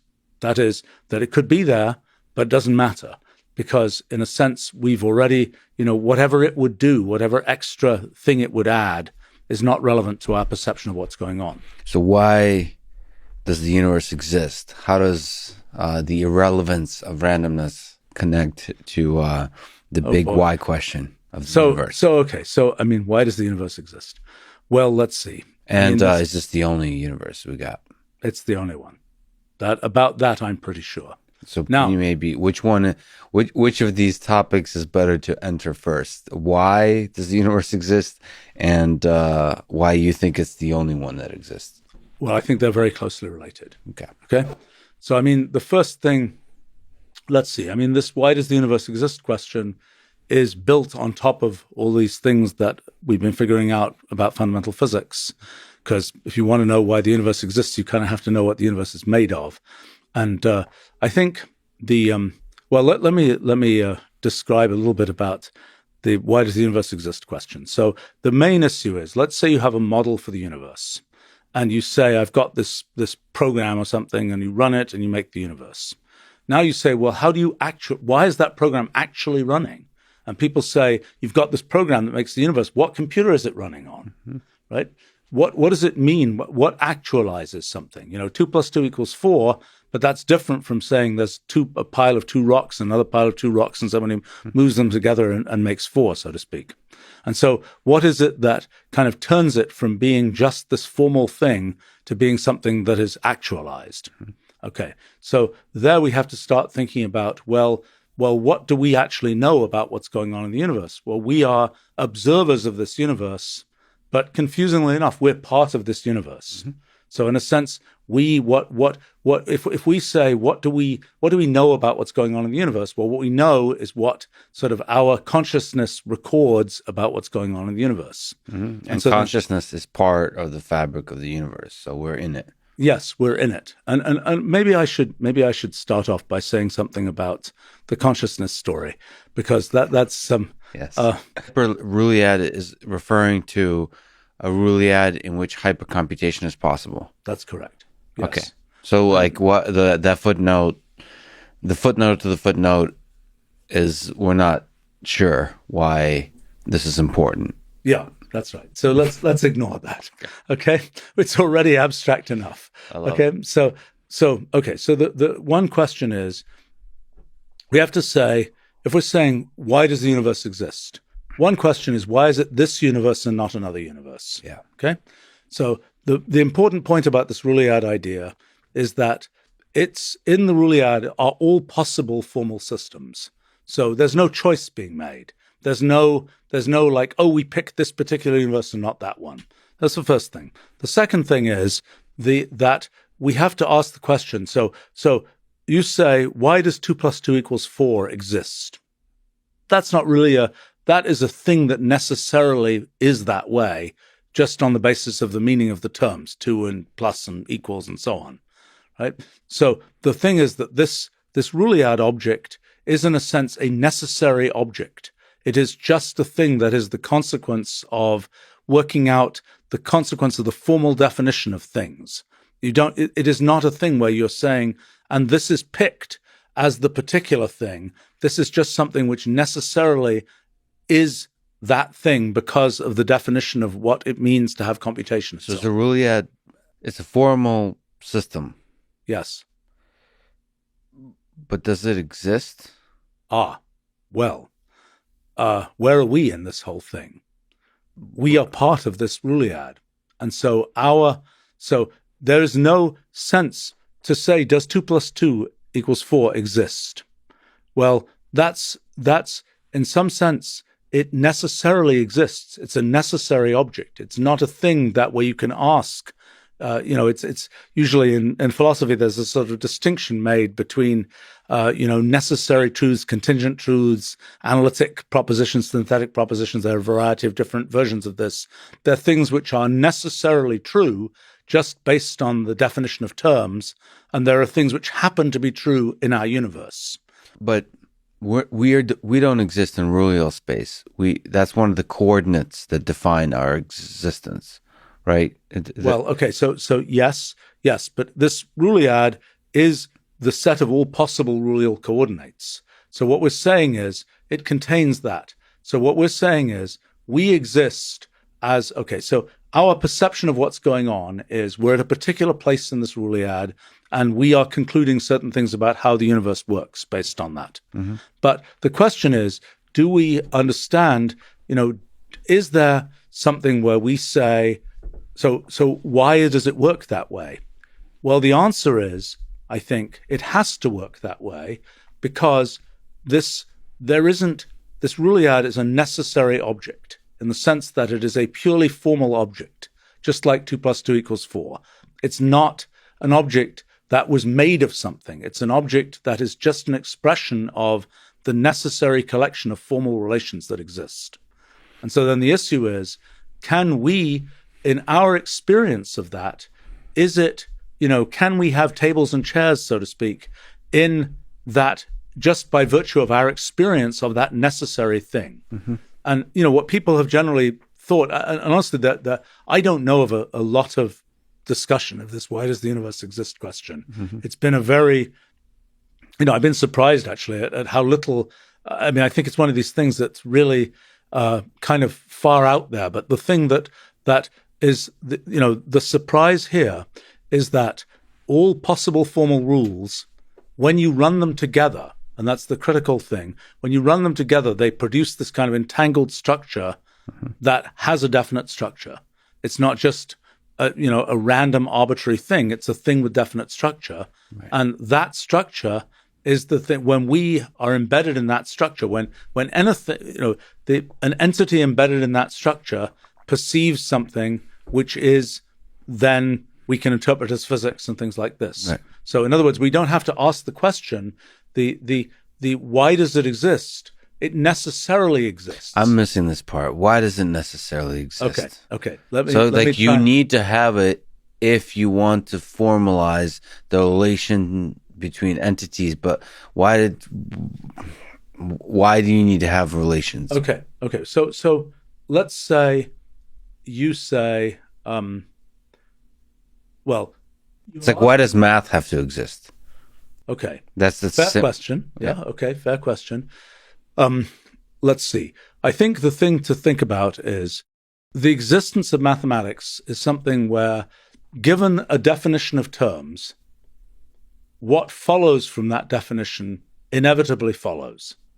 So now you can say, why define any terms? But in a sense, that's okay. So the definition of terms, I think the way to think about this, let me see. So like concrete terms. Well, they're not very concrete. They're just things like, logical or. Right, but that's a thing. That's a powerful thing. Well, yes, okay, but the point is that it is not a thing of our, people imagine there is, I don't know, an elephant or something, or elephants are presumably not necessary objects. They happen to exist as a result of kind of biological evolution and whatever else. But the thing is that in some sense that it is a different kind of thing to say, does plus exist?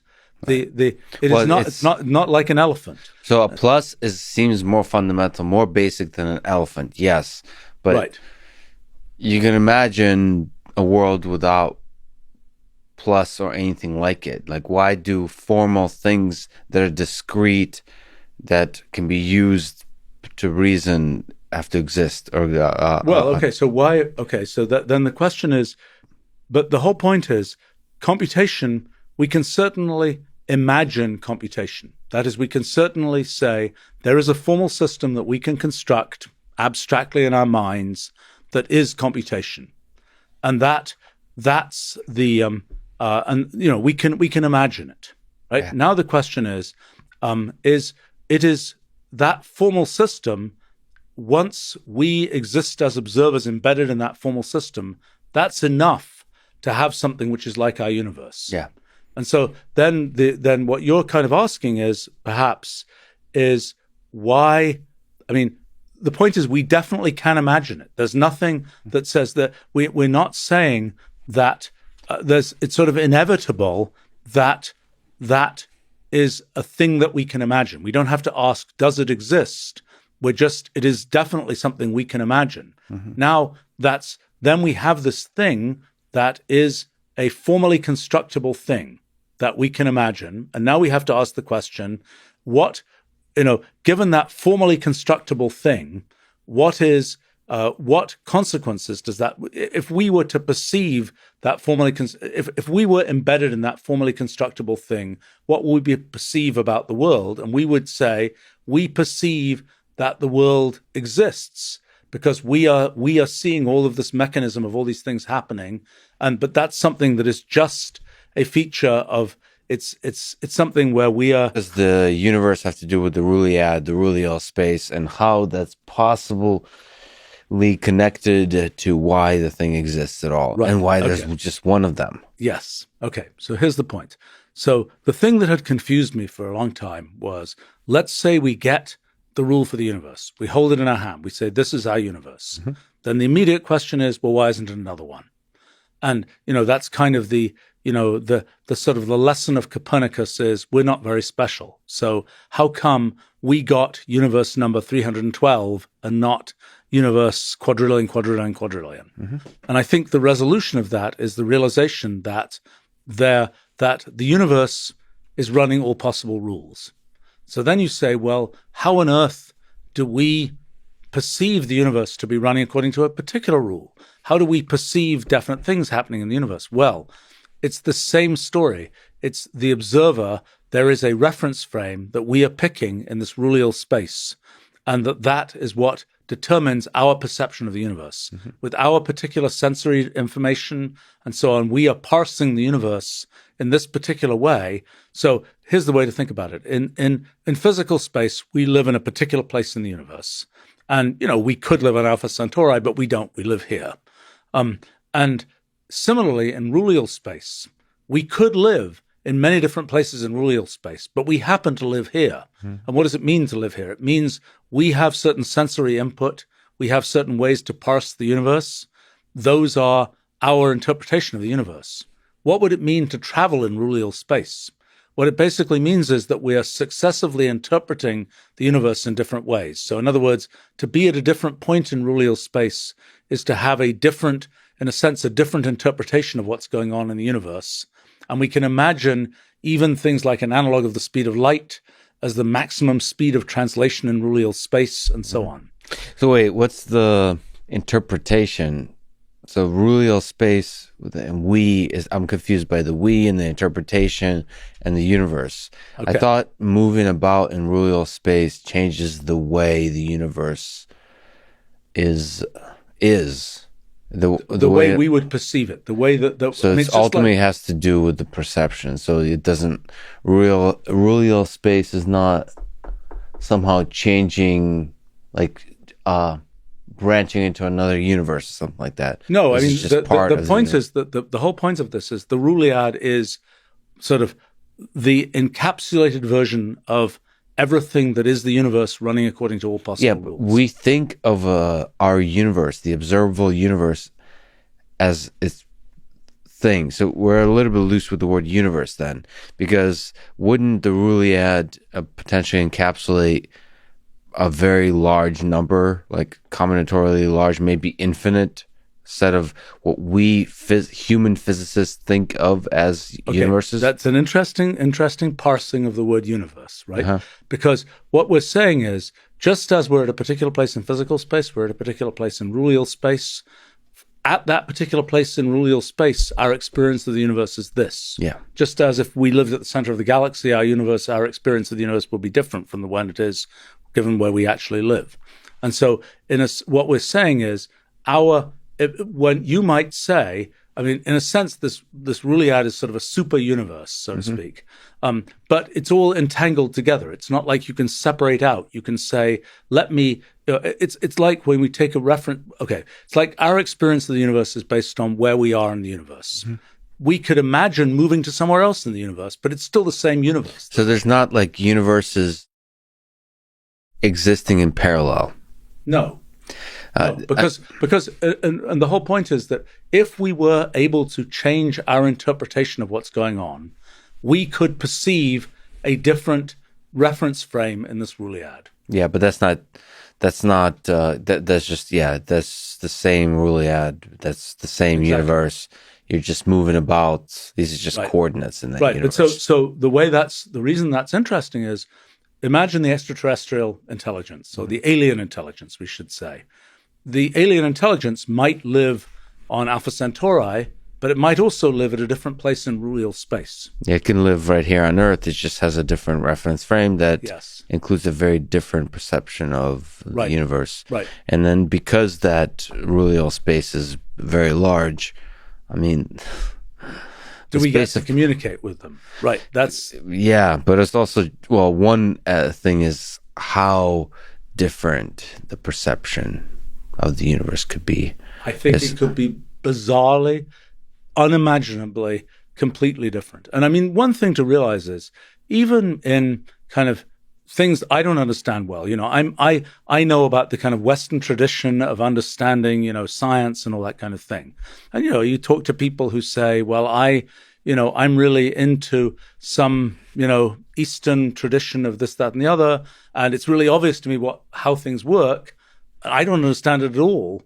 But, it is not obvious, I think, with this kind of realization that there's these very different ways to interpret what's going on in the universe. That kind of gives me at least, it doesn't help me to understand that different interpretation, but it gives me at least more respect for the possibility that there will be other interpretations. Yeah, it humbles you to the possibility that, reincarnation or all these, eternal recurrence with Nietzsche, just these ideas. Yeah. Well, the thing that I've realized about a bunch of those things is that, I've been sort of doing my little survey of the history of philosophy, just trying to understand, what can I actually say now about some of these things? And you realize that some of these concepts, like the immortal soul concept, which, I remember when I was a kid and, it was kind of lots of religion bashing type stuff of people saying, we know about physics. Tell us, how much does a soul weigh?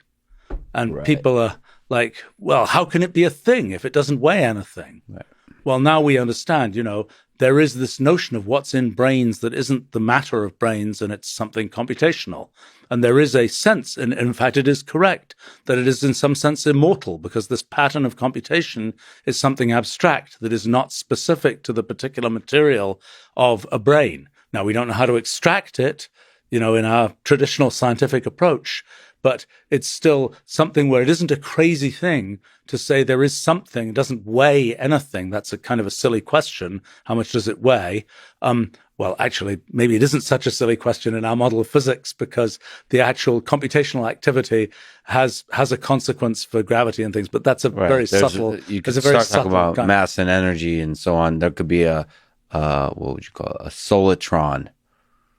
Yes. A particle that somehow contains soulness. Yeah, right. Well, by the way, that's what Leibniz said.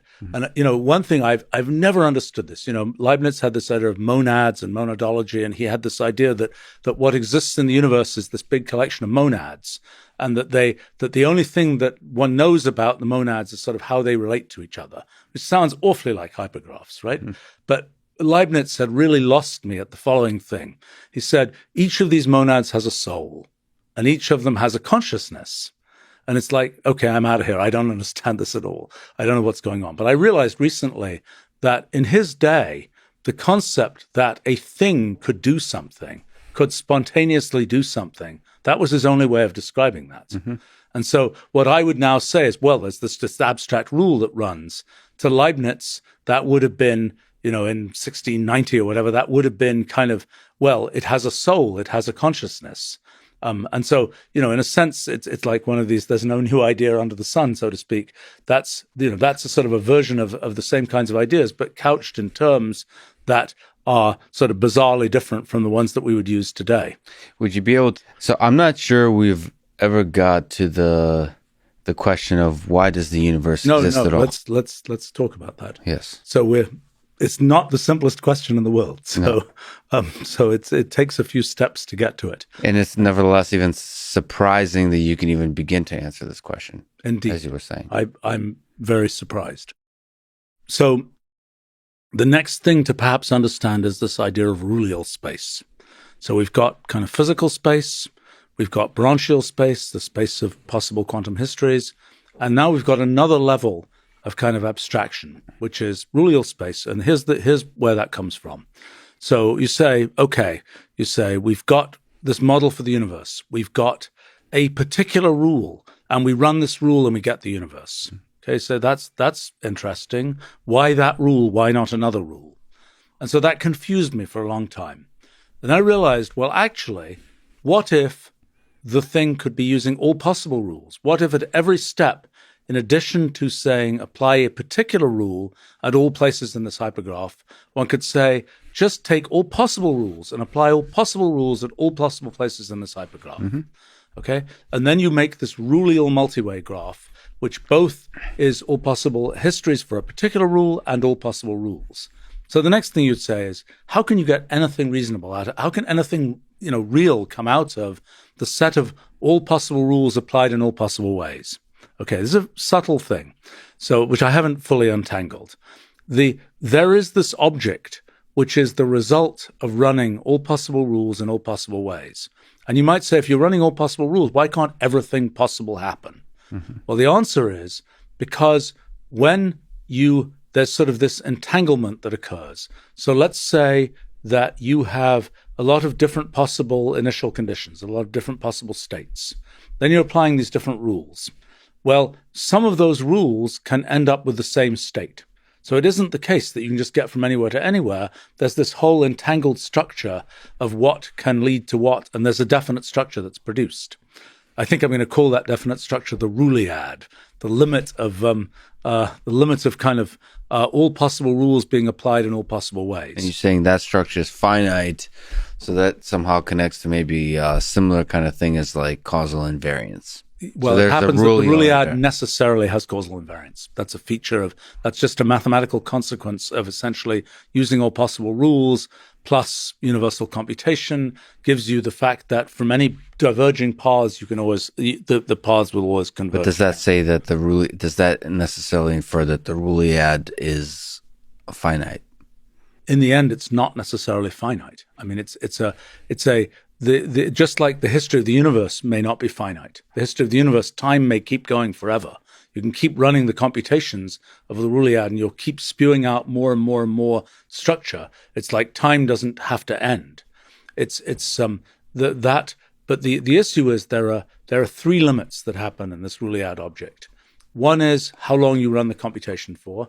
Another is how many different rules you're applying. And another is how many different states you start from. And the mixture of those three limits, I mean, this is just mathematically a horrendous object, okay? And what's interesting about this object is the one thing that does seem to be the case about this object is it connects with ideas in higher category theory, and in particular, it connects to some of the 20th century's most abstract mathematics done by this chap Grothendieck. Grothendieck had a thing called the infinity groupoid, which is closely related to this ruliad object. Although the details of the relationship, I don't fully understand yet. But I think that what's interesting is this thing that is sort of this very limiting object. So a way to think about this that again will take us into another direction, which is the equivalence between physics and mathematics. The way that, let's see. Maybe this is just to give a sense of this kind of groupoid and things like that. You can think about, in mathematics, you can think you have certain axioms. They're kind of like atoms. And let's talk about mathematics for a second. So what is mathematics? What is it made of, so to speak? Mathematics, there's a bunch of statements like, for addition, x plus y is equal to y plus x. That's a statement of mathematics. Another statement would be, x squared minus 1 is equal to x plus 1, x minus 1. There are infinite number of these possible statements of mathematics. Well, it's not just, I guess, a statement, but with x plus y, it's a rule that you can. You think of it as a rule. It is a rule. It's also just a thing that is true in mathematics. Right. It's a statement of truth. Okay. Right. And what you can imagine is you imagine just laying out this giant kind of ocean of all statements. Well, actually, you first start. Okay, this is where we're segueing into a different thing. Let me not go in this direction for a second. Let's not go to meta mathematics just yet. Yeah, we'll maybe get to meta mathematics, but it's so let me explain the groupoid and things later. Yes. Yeah, but so let's come back to the universe. Always a good place to be in, so to speak. Yeah, so do you see this world where just everything's a computing surface? You see that possibility? Just everything's a computer? Yeah, I don't see any reason that couldn't be achieved. It turns out that sand goes into glass, and glass is pretty useful too. And, why not? Why not? So, right. The very important question then, if we're living in a simulation and the simulation is running a computer, like what's the architecture of that computer, do you think? So you're saying, is it a quantum system? Is it like this whole quantum discussion, is it needed, or can we run it on a on a with a RISC-V architecture, a bunch of CPUs? I think it comes down to the right tool for the job. Okay, and what's the compiler? Yeah, exactly. That's my question. How do I get that job? Be the universe compiler. And so there, as far as we know, quantum systems are the bottom of the pile of turtles so far. Yeah. And so we don't know efficient ways to implement quantum systems without using quantum computers. Yeah, and that's totally outside of everything we've talked about. But who runs that quantum computer? Yeah. Right. So if we really are living in a simulation, then is it bigger quantum computers? Is it different ones? Like, how does that work out? How does that scale? Well, it's the same size. It's the same size. But then the thought of the simulation is that you don't have to run the whole thing. That we humans are cognitively very limited. Do checkpoints. Checkpoints, yeah.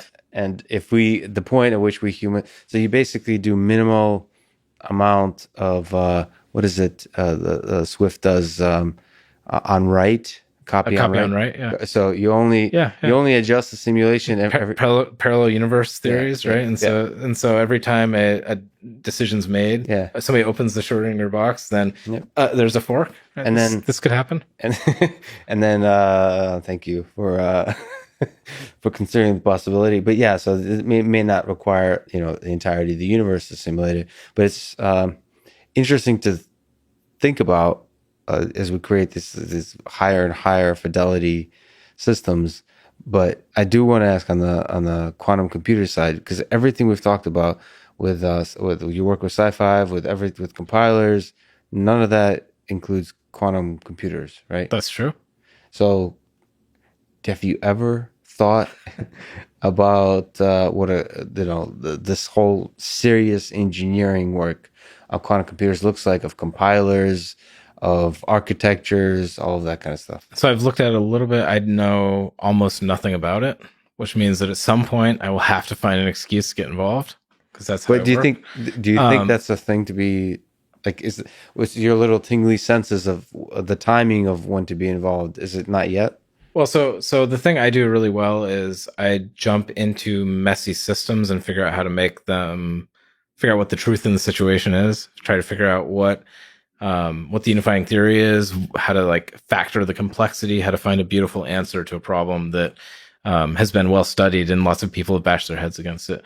I don't know that quantum computers are mature enough and accessible enough to be figured out yet, right? And I think the open question with quantum computers is there a useful problem that gets solved with a quantum computer that makes it worth the economic cost of having one of these things and having legions of people that set it up.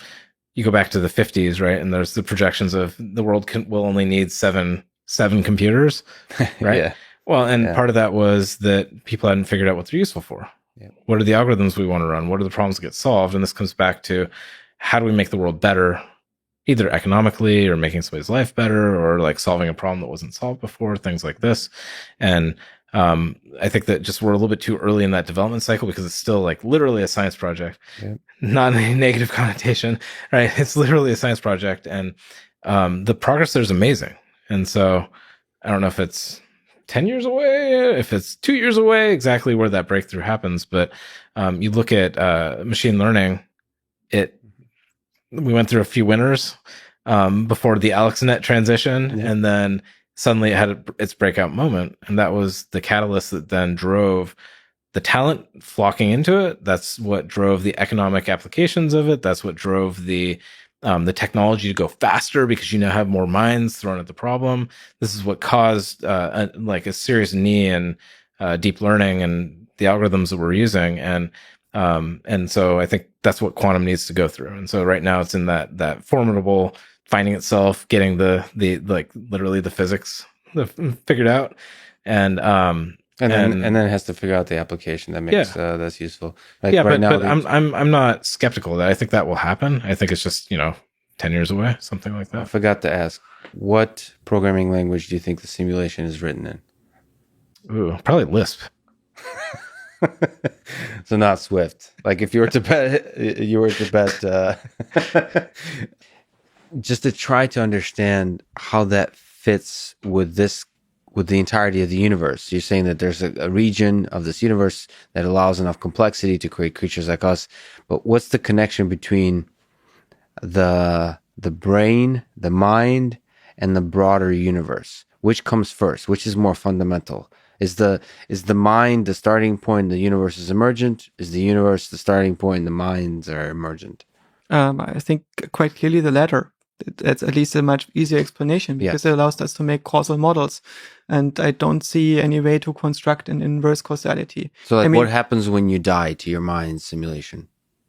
My implementation ceases. So basically the thing that implements myself will no longer be present. Got it. Which means if I am not implemented on the minds of other people, the thing that I identify with. The weird thing is I don't actually have an identity beyond the identity that I construct. If I was the Dalai Lama, he identifies as a form of government. So basically the Dalai Lama gets reborn, not because he's confused, but because he is not identifying as a human being. He runs on a human being. He's basically a governmental software that is instantiated in every new generation anew. So his advisors will pick someone who does this in the next generation. So if you identify with this, you are no longer a human and you don't die in the sense. So what dies is only the body of the human that you run on. Yeah. To kill the Dalai Lama, you would have to kill his tradition. And if we look at ourselves, we realize that we are to a small part like this, most of us. So for instance, if you have children, you realize something lives on in them. Or if you spark an idea in the world, something lives on. Or if you identify with the society around you. Because you are in part that. You're not just this human being. Yeah, so in a sense, you are kind of like a Dalai Lama in the sense that you, Joscha Bach, is just a collection of ideas. So like you have this operating system on which a bunch of ideas live and interact, and then once you die, they kind of some of them jump off the ship. Put it the other way. Identity is a software state. It's a construction. It's not physically real. Identity is not a physical concept. It's basically a representation of different objects on the same world line. But identity lives and dies. Are you attached? This is what's the fundamental thing? Is it the ideas that come together to form identity, or is each individual identity actually a fundamental thing? It's a representation that you can get agency over if you care. So basically, you can choose what you identify with if you want to. No, but it just seems if the mind is not real, if it's not that the birth and death is not a crucial part of it. Well, maybe I'm silly. Maybe I'm attached to this whole biological organism, but it seems that being a physical object in this world is an important aspect of birth and death. Like it feels like it has to be physical to die. It feels like simulations don't have to die. The physics that we experience is not the real physics. There is, for instance, no color and sound in the real world. Color and sound are types of representations that you get if you want to model reality with oscillators, right? So colors and sound, in some sense, have octaves. Yes. And it's because they are represented probably with oscillators, right? So that's why colors form a circle of hues. And colors have harmonics, sounds have harmonics as a result of synchronizing oscillators in the brain, right? So the world that we subjectively interact with is fundamentally the result of the representation mechanisms in our brain. They are mathematically to some degree universal. There are certain regularities that you can discover in the patterns and not others. Yes. But the patterns that we get, this is not the real world. The world that we interact with is always made of too many parts to count, right? So when you look at this table and so on, it's consisting of so many molecules and atoms that you cannot count them. So you only look at the aggregate dynamics, at limit dynamics. If you had almost infinitely many particles, what would be the dynamics of the table? And this is roughly what you get. So geometry that we are interacting with is the result of discovering those operators that work in the limit that you get by building an infinite series that converges. For those parts where it converges, it's geometry. For those parts where it doesn't converge, it's chaos. Right, and then so all of that is filtered through sort of the consciousness that's emergent in our narrative. So the consciousness gives it color, gives it feeling, gives it flavor. So I think the feeling, flavor, and so on is given by the relationship that a feature has to all the other features. It's basically a giant relational graph that is our subjective universe.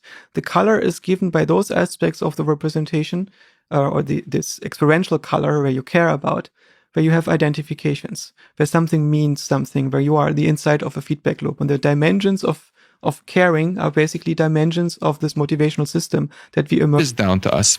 So from a physics perspective, do you think intelligent life, so it's unique from a sort of statistical view of the size of the universe, but from the basic matter of the universe, how difficult is it for intelligent life to come about? The kind of advanced tech building life is implied in your statement that it's really difficult to create something like a human species? Well, I think what we know is that going from no life to having life that can do our kind of level of tech, there's some sort of going beyond that than actually settling our whole universe with life.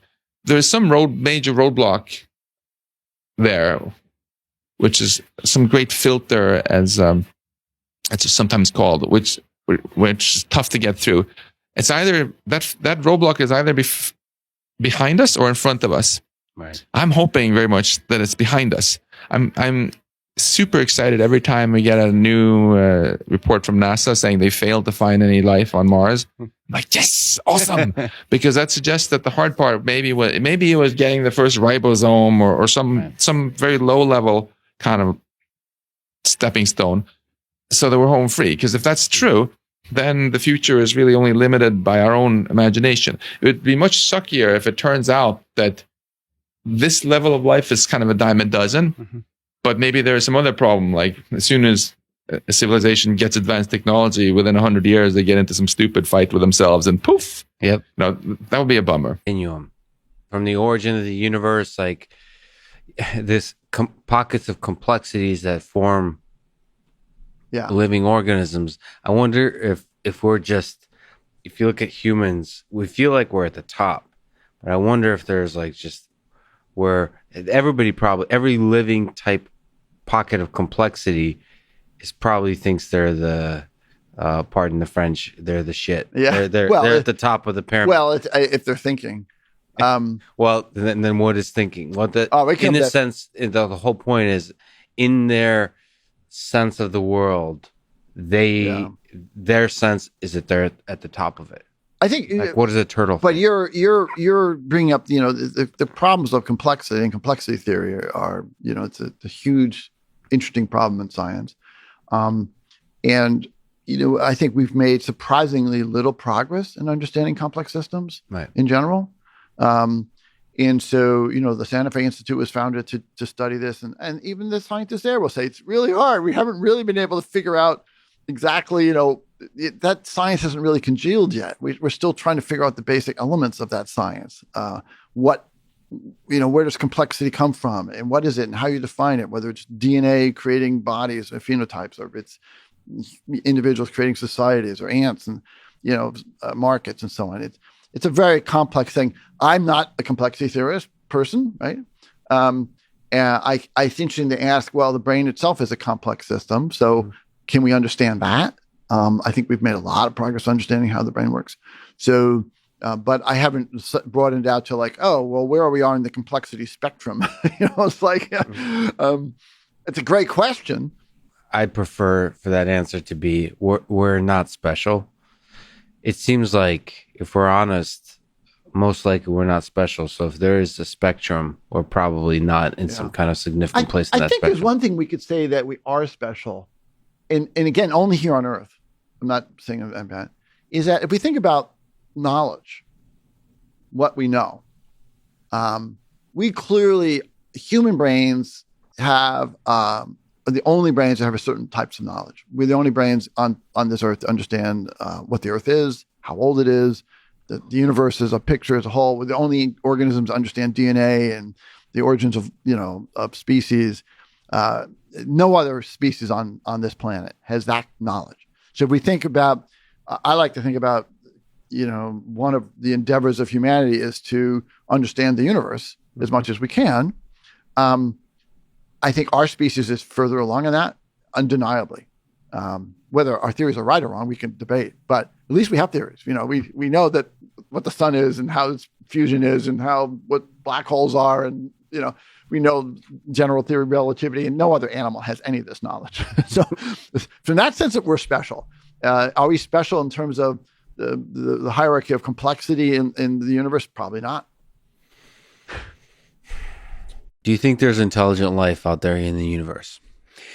Well, if we accept that there's intelligent life here, and we accept that the number of planets in the universe is gigantic, 10 to the 22 stars has been estimated, it seems to me highly likely that there is not only life in the universe elsewhere, but also intelligent life. If you deny that, then you're committed to the view that the things that happened on this planet are staggeringly improbable. Ludicrously off the charts improbable. And I don't think it's that improbable. Certainly the origin of life itself, there are really two steps: the origin of life, which is probably fairly improbable, and then the subsequent evolution to intelligent life, which is also fairly improbable. So the juxtaposition of those two, you could say, is pretty improbable, but not 10 to the 22 improbable. It's an interesting question, maybe you're coming on to it, how we would recognize intelligence from outer space if we encountered it. The most likely way we would come across them would be by radio. It's highly unlikely they'd ever visit us. But it's not that unlikely that we would pick up radio signals. And then we would have to have some means of deciding that it was intelligent. People involved in the SETI program discuss how they would do it, and things like prime numbers would be an obvious thing to, an obvious way for them to broadcast, to say, we are intelligent, we are here. I suspect it probably would be obvious, actually. Well, that's interesting. Prime numbers, so the mathematical patterns. It's an open question whether mathematics is the same for us as it would be for aliens. I suppose we could assume that ultimately, if we're governed by the same laws of physics, then we should be governed by the same laws of mathematics. I think so. I suspect that they will have Pythagoras' theorem, etc. I don't think their mathematics will be that different. Do you think evolution would also be a force on the alien planets as well? I've stuck my neck out and said that if we do discover life elsewhere, it will be Darwinian life, in the sense that it will work by some kind of natural selection, the non-random survival of randomly generated codes. It doesn't mean that it would have to have some kind of genetics, but it doesn't have to be DNA genetics. Probably wouldn't be, actually, but I think it would have to be Darwinian. Yes. So some kind of selection process. Yes, in the general sense, it would be Darwinian. If we can go on to black holes, and looking at the universe as a information processing system, as a computer, as a giant computer. It's a giant computer. What's the power of thinking of the universe as an information processing system, and what is perhaps its use, besides the mathematical use of discussing black holes and your famous debates and ideas around that, to human beings or life in general as information processing systems? Well, all systems are information processing systems. You poke them, they change a little bit, they evolve. All systems are information processing systems. So there's no extra magic to us humans? It certainly feels, consciousness and intelligence feels like magic. It sure does. Where does it emerge from? If we look at it, information processing, what are the emergent phenomena that come from viewing the world as an information processing system? Here is what I think.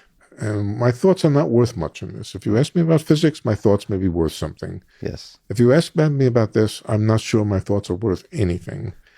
But as I said earlier, I think when we do introspection, when we imagine doing introspection and try to figure out what it is when we're thinking, I think we get it wrong. I'm pretty sure we get it wrong. Everything I've heard about the way the brain functions is so counterintuitive. For example, you have neurons which detect vertical lines. You have different neurons which detect lines at 45 degrees. You have different neurons. I never imagined that there were whole circuits which were devoted to vertical lines in my brain. Yeah. It doesn't seem to be the way my brain works. My brain seems to work if I put my finger up vertically, or if I put it horizontally, or if I put it this way or that way. It seems to me it's the same circuits that are. It's not the way it works. The way the brain is compartmentalized seems to be very, very different than what I would have imagined if I were just doing psychological introspection about how things work. My conclusion is that we won't get it right that way. That how will we get it right? I think maybe computer scientists will get it right eventually. I don't think they're anywhere near it. I don't even think they're thinking about it. But eventually we will build machines, perhaps, which are complicated enough and partly engineered, partly evolved, maybe evolved by machine learning and so forth. This machine learning is very interesting. By machine learning, we will evolve systems, and we may start to discover mechanisms that have implications for how we think and for what this consciousness thing is all about. And we'll be able to do experiments on them and perhaps answer questions that we can't possibly answer by introspection. So that's a really interesting point. In many cases, if you look at even at string theory, when you first think about a system, it seems really complicated, like the human brain. And through some basic reasoning and trying to discover fundamental low-level behavior of the system, you find out that it's actually much simpler. Is that generally the process? And two, do you have that also hope for biological systems as well, for all the kinds of stuff we're studying at the human level? Well, of course, physics always begins by trying to find the simplest version of something and analyze it. Yeah, I mean, there are lots of examples where physics has taken very complicated systems, analyzed them, and found simplicity in them, for sure. I said superconductors before. It's an obvious one. A superconductor seems like a monstrously complicated thing with all sorts of crazy electrical properties, magnetic properties, and so forth. And when it finally is boiled down to its simplest elements, it's a very simple quantum mechanical phenomenon called spontaneous symmetry breaking, and which we, in other contexts, we learned about and we're very familiar with. So yeah, I mean, yes, we do take complicated things, make them simple, but what we don't want to do is take things which are intrinsically complicated and fool ourselves into thinking that we can make them simple. We don't want to make, I don't know who said this, but we don't want to make them simpler than they really are. Right. Okay? Is the brain a thing which ultimately functions by some simple rules, or is it just something else? But if we think of it, it just made me think, if we think the unrolling of state that's happening as a program, if we look at the world, silly idea of looking at the world as a simulation, as a computer. Right. But it's not a computer, it's just a single program. A question arises that might be useful. How hard is it to have a computer that runs the universe? Okay, so there are mathematical universes that we know about. One of them is called anti-de Sitter space, where and it's quantum mechanics, where I think we could simulate it in a computer, in a quantum computer. Classical computer, all you can do is solve its equations. You can't make it work like the real system. If we could build a quantum computer, a big enough one, a robust enough one, we could probably simulate a universe, a small version of an anti-de Sitter universe. Anti-de Sitter is a kind of a cosmology. Okay. So I think we know how to do that. The trouble is the universe that we live in is not the anti-de Sitter geometry. It's the de Sitter geometry. And we don't really understand its quantum mechanics at all. So at the present time, I would say we wouldn't have the vaguest idea how to simulate a universe similar to our own. You know, we could ask, could we build in the laboratory a small version, a quantum mechanical version, the collection of quantum computers entangled and coupled together, which would reproduce the phenomena that go on in the universe, even on a small scale. Yes, if it were anti-de Sitter space.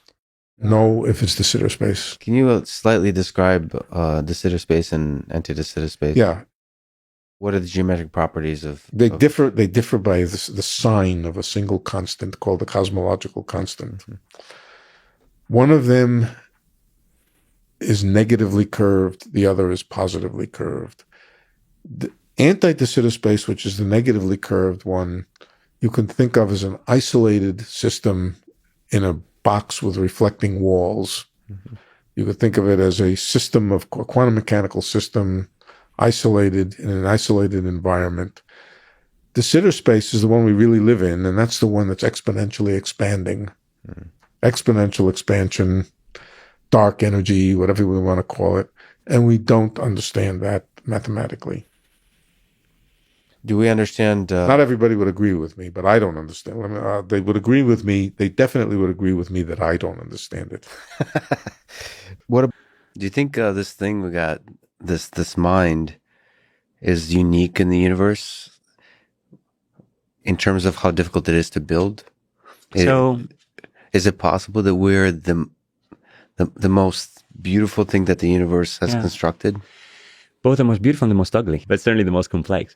So look at evolutionary time. The dinosaurs ruled the Earth for 135 million years. We've been around for 1 million years.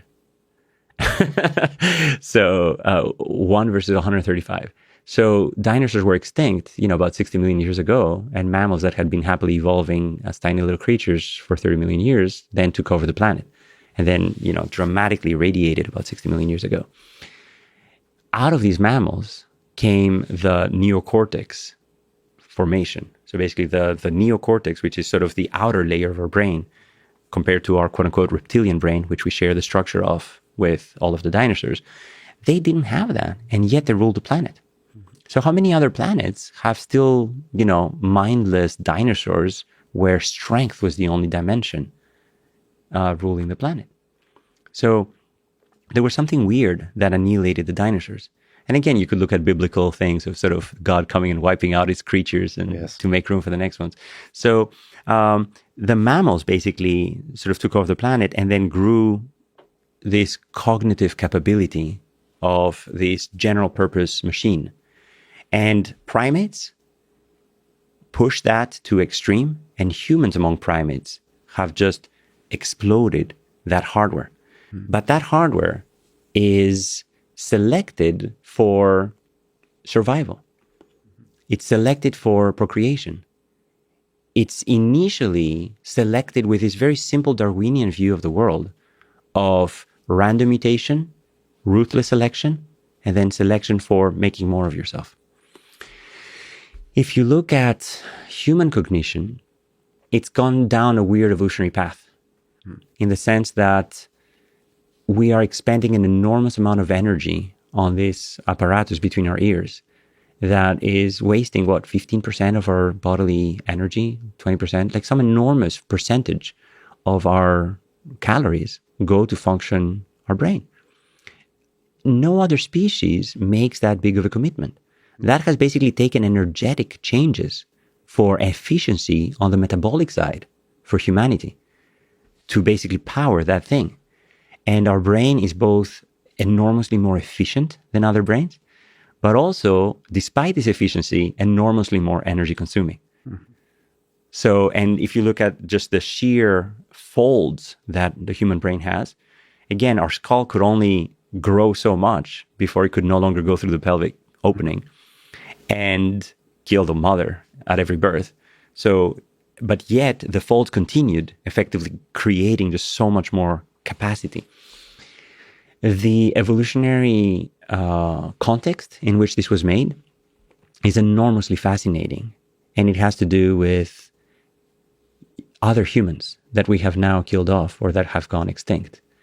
And that has now created this weird place of humans on the planet as the only species that has this enormous hardware. So that can basically make us think that there's something very weird and unique that happened in human evolution that perhaps has not been recreated elsewhere. Maybe the asteroid didn't hit, sister Earth, and dinosaurs are still ruling, and any kind of proto-human is squished and eaten for breakfast, basically. However, we're not as unique as we like to think because there was this enormous diversity of other human-like forms. And once you make it to that stage where you have a neocortex-like explosion of, wow, we're now competing on intelligence, and we're now competing on social structures, and we're now competing on larger and larger groups, and being able to coordinate and being able to have empathy. The concept of empathy, the concept of an ego, the concept of of self-awareness comes probably from being able to project another person's intentions to understand what they mean when you have these large cognitive groups, large social groups. So me being able to sort of create a mental model of how you think may have come before I was able to create a personal mental model of how do I think. So this introspection probably came after this sort of projection and this empathy, which basically means, passion, pathos, suffering, but basically sensing. So basically empathy means feeling what you're feeling, trying to project your emotional state onto my cognitive apparatus. And I think that is what eventually led to this enormous cognitive explosion that happened in humanity. So, life itself, in my view, is inevitable on every planet. Inevitable. But the evolution of life to self-awareness and cognition and all the incredible things that humans have done, that might not be as inevitable. That's your intuition. So in the introduction to your new book, Extraterrestrial, you write, this book confronts one of the universe's most profound questions. Are we alone? Over time, this question has been framed in different ways. Is life here on Earth the only life in the universe? Are humans the only sentient intelligence in the vastness of space and time? A better, more precise framing of this question would be this. Throughout the expanse of space and over the lifetime of the universe, are there now or have ever been other sentient civilizations that, like ours, explored the stars and left evidence of their efforts? So let me ask, are we alone? That's an excellent question. For me, the answer is sort of clear because I start from the principle of modesty. If we believe that we are alone and special and unique, that shows arrogance. My daughters, when they were infants, they tended to think that they are special, unique, and then they went out to the street and realized that other kids are very much like them. And then they developed a sense of a better perspective about themselves. And I think the only reason that we are still thinking that we are special is because we haven't searched well enough to find others that might even be better than us.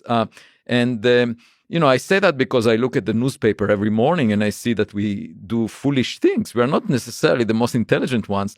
And if you think about it, if you open a recipe book, you see that out of the same ingredients, you can make very different cakes, depending on how you put them together and how you heat them up. And what is the chance that by taking the soup of chemicals that existed on Earth and cooking it one way to get our life, that you got the best cake possible? Yeah. I mean, we are probably not the sharpest cookie in the jar. And my question is, it's pretty obvious to me that we are probably not alone because half of all the sun-like stars we know now as astronomers, half of the sun-like stars from the Kepler satellite data have a planet the size of the Earth, roughly at the same distance that the Earth is from the sun.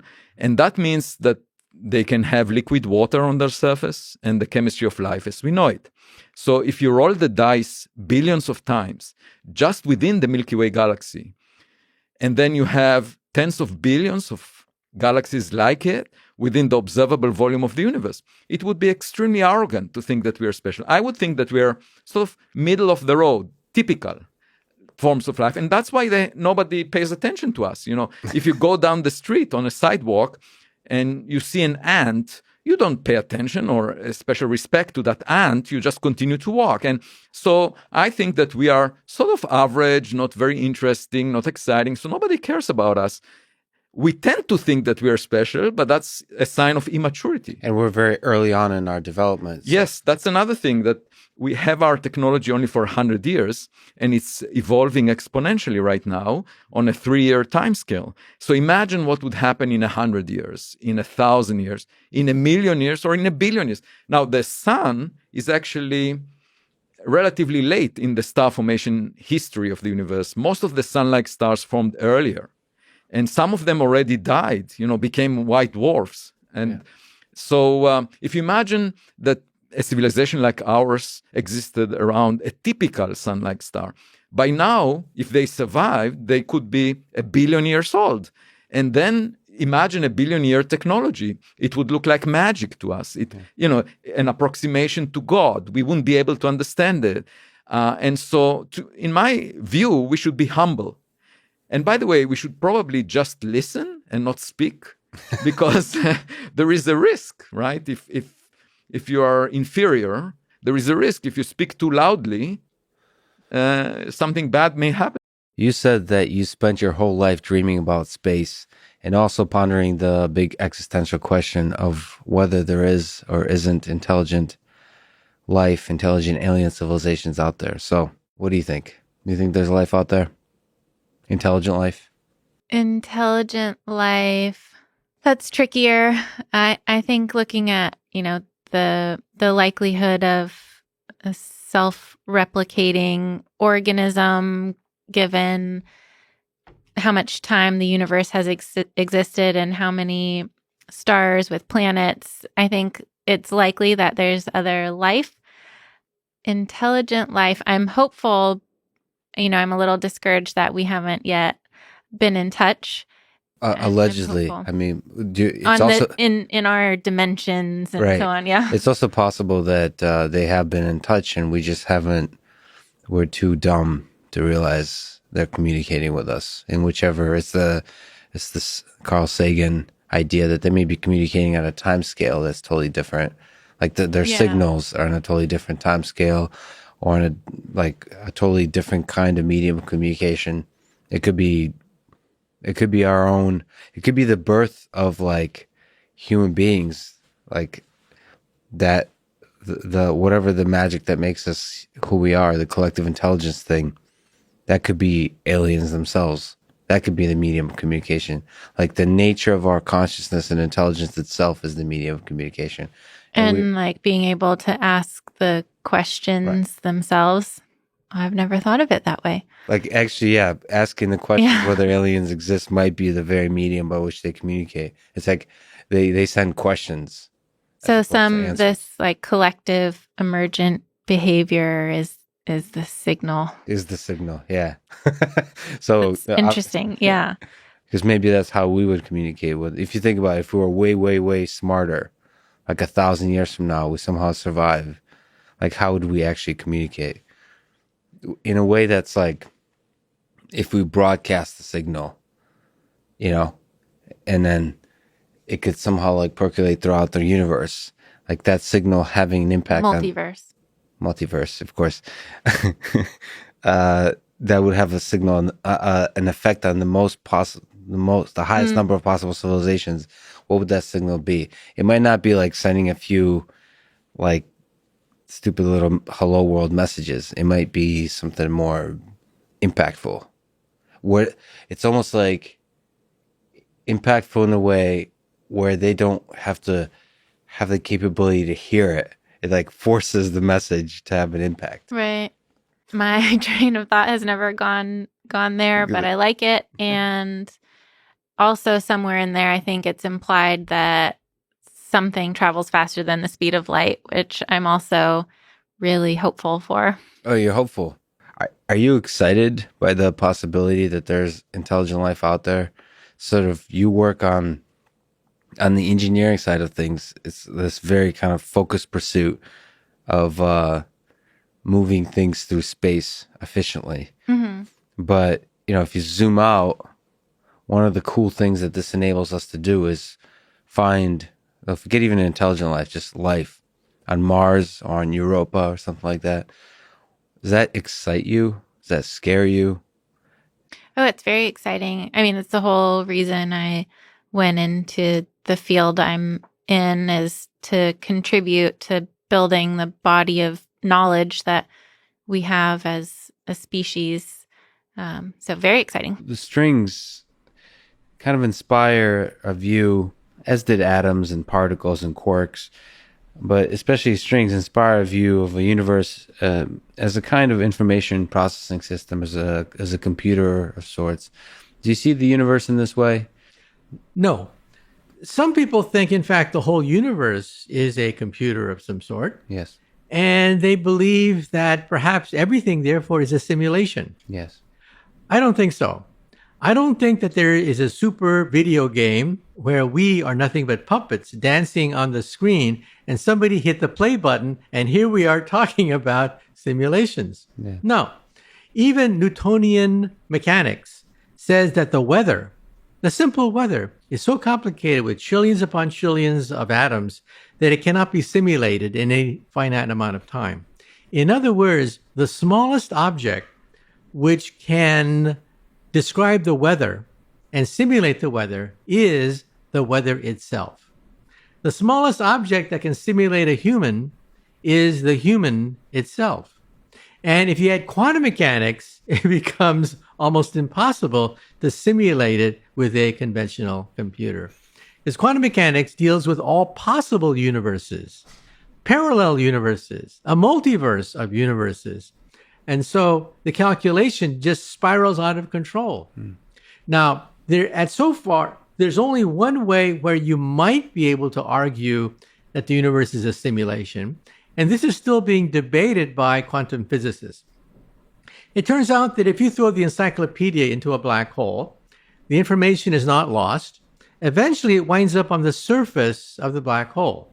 Now, the surface of the black hole is finite. In fact, you can calculate the maximum amount of information you can store in a black hole. It's a finite number. It's a calculable number, believe it or not. Now, if the universe were made out of black holes, which is the maximum universe you can conceive of, each black hole has a finite amount of information. Therefore, ergo, the total amount of information in a universe is finite. This is mind-boggling. This I consider mind-boggling, that all possible universes are countable and all possible universes can be summarized in a number you can write on a sheet of paper, all possible universes, and it's a finite number.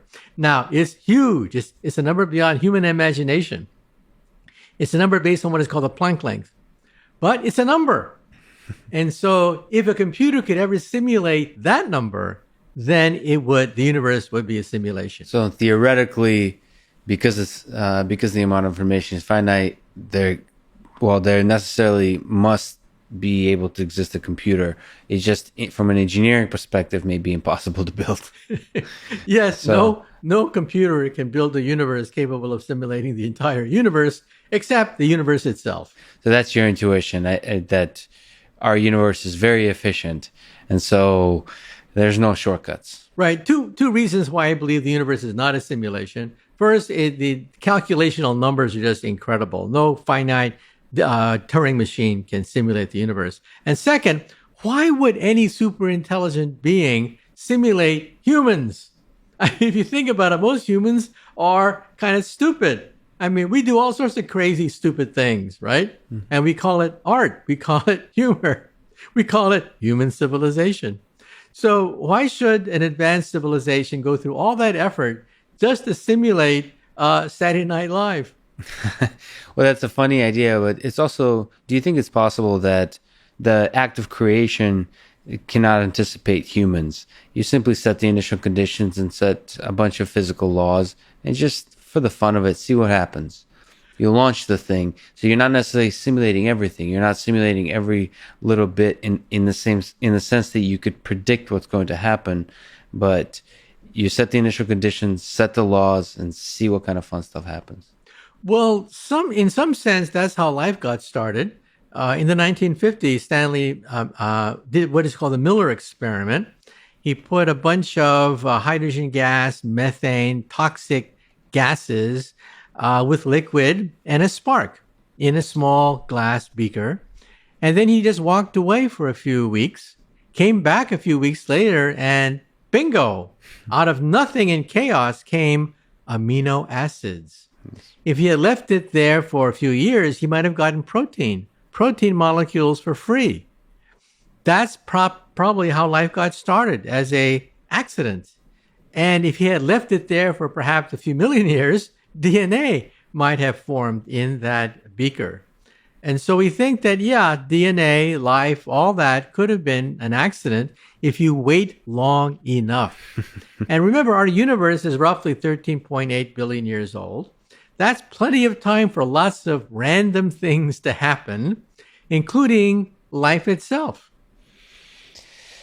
Yeah, we could be just a beautiful little random moment. And could be a nearly infinite number of those throughout the history of the universe. Many creatures like us. We perhaps are not the epitome of what the universe was created for. Thank God. Let's hope not. Just look around. Yeah. Look to your left, look to your right. You co-authored a paper, you mentioned Lee Smolin, titled The Autodidactic Universe. Mm-hmm. Which describes our universe as one that learns its own physical laws. That's a trippy and beautiful and powerful idea. What would you say are the key ideas in this paper? Okay. Well, I should say that paper reflected work from last year, and the program has moved quite a lot. So there's a lot of stuff that's not published that I'm quite excited about. So I have to kind of keep my frame in that last year's thing. So I have to try to be a little careful about that. Yeah. We can think about it in a few different ways. The core of the paper, the technical core of it, is a triple correspondence. One part of it was already established, and then another part is in the process. The part that was established was, of course, understanding different theories of physics as matrix models.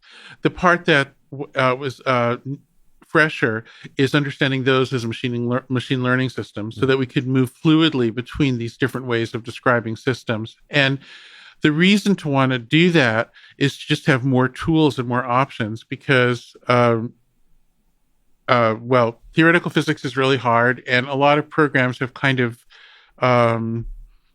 run into a state where they feel a little stalled. I guess I want to be delicate about this because I'm not a physicist. I'm the computer scientist collaborating. So I don't mean to diss anybody's. So this is almost like gives a framework for generating new ideas in physics. As we start to publish more about where it's gone, I think you'll start to see there's tools and ways of thinking about theories that I think open up some new paths that will be of interest. There's the technical core of it, which is this idea of a correspondence to give you more facility. But then there's also the storytelling part of it, and this is something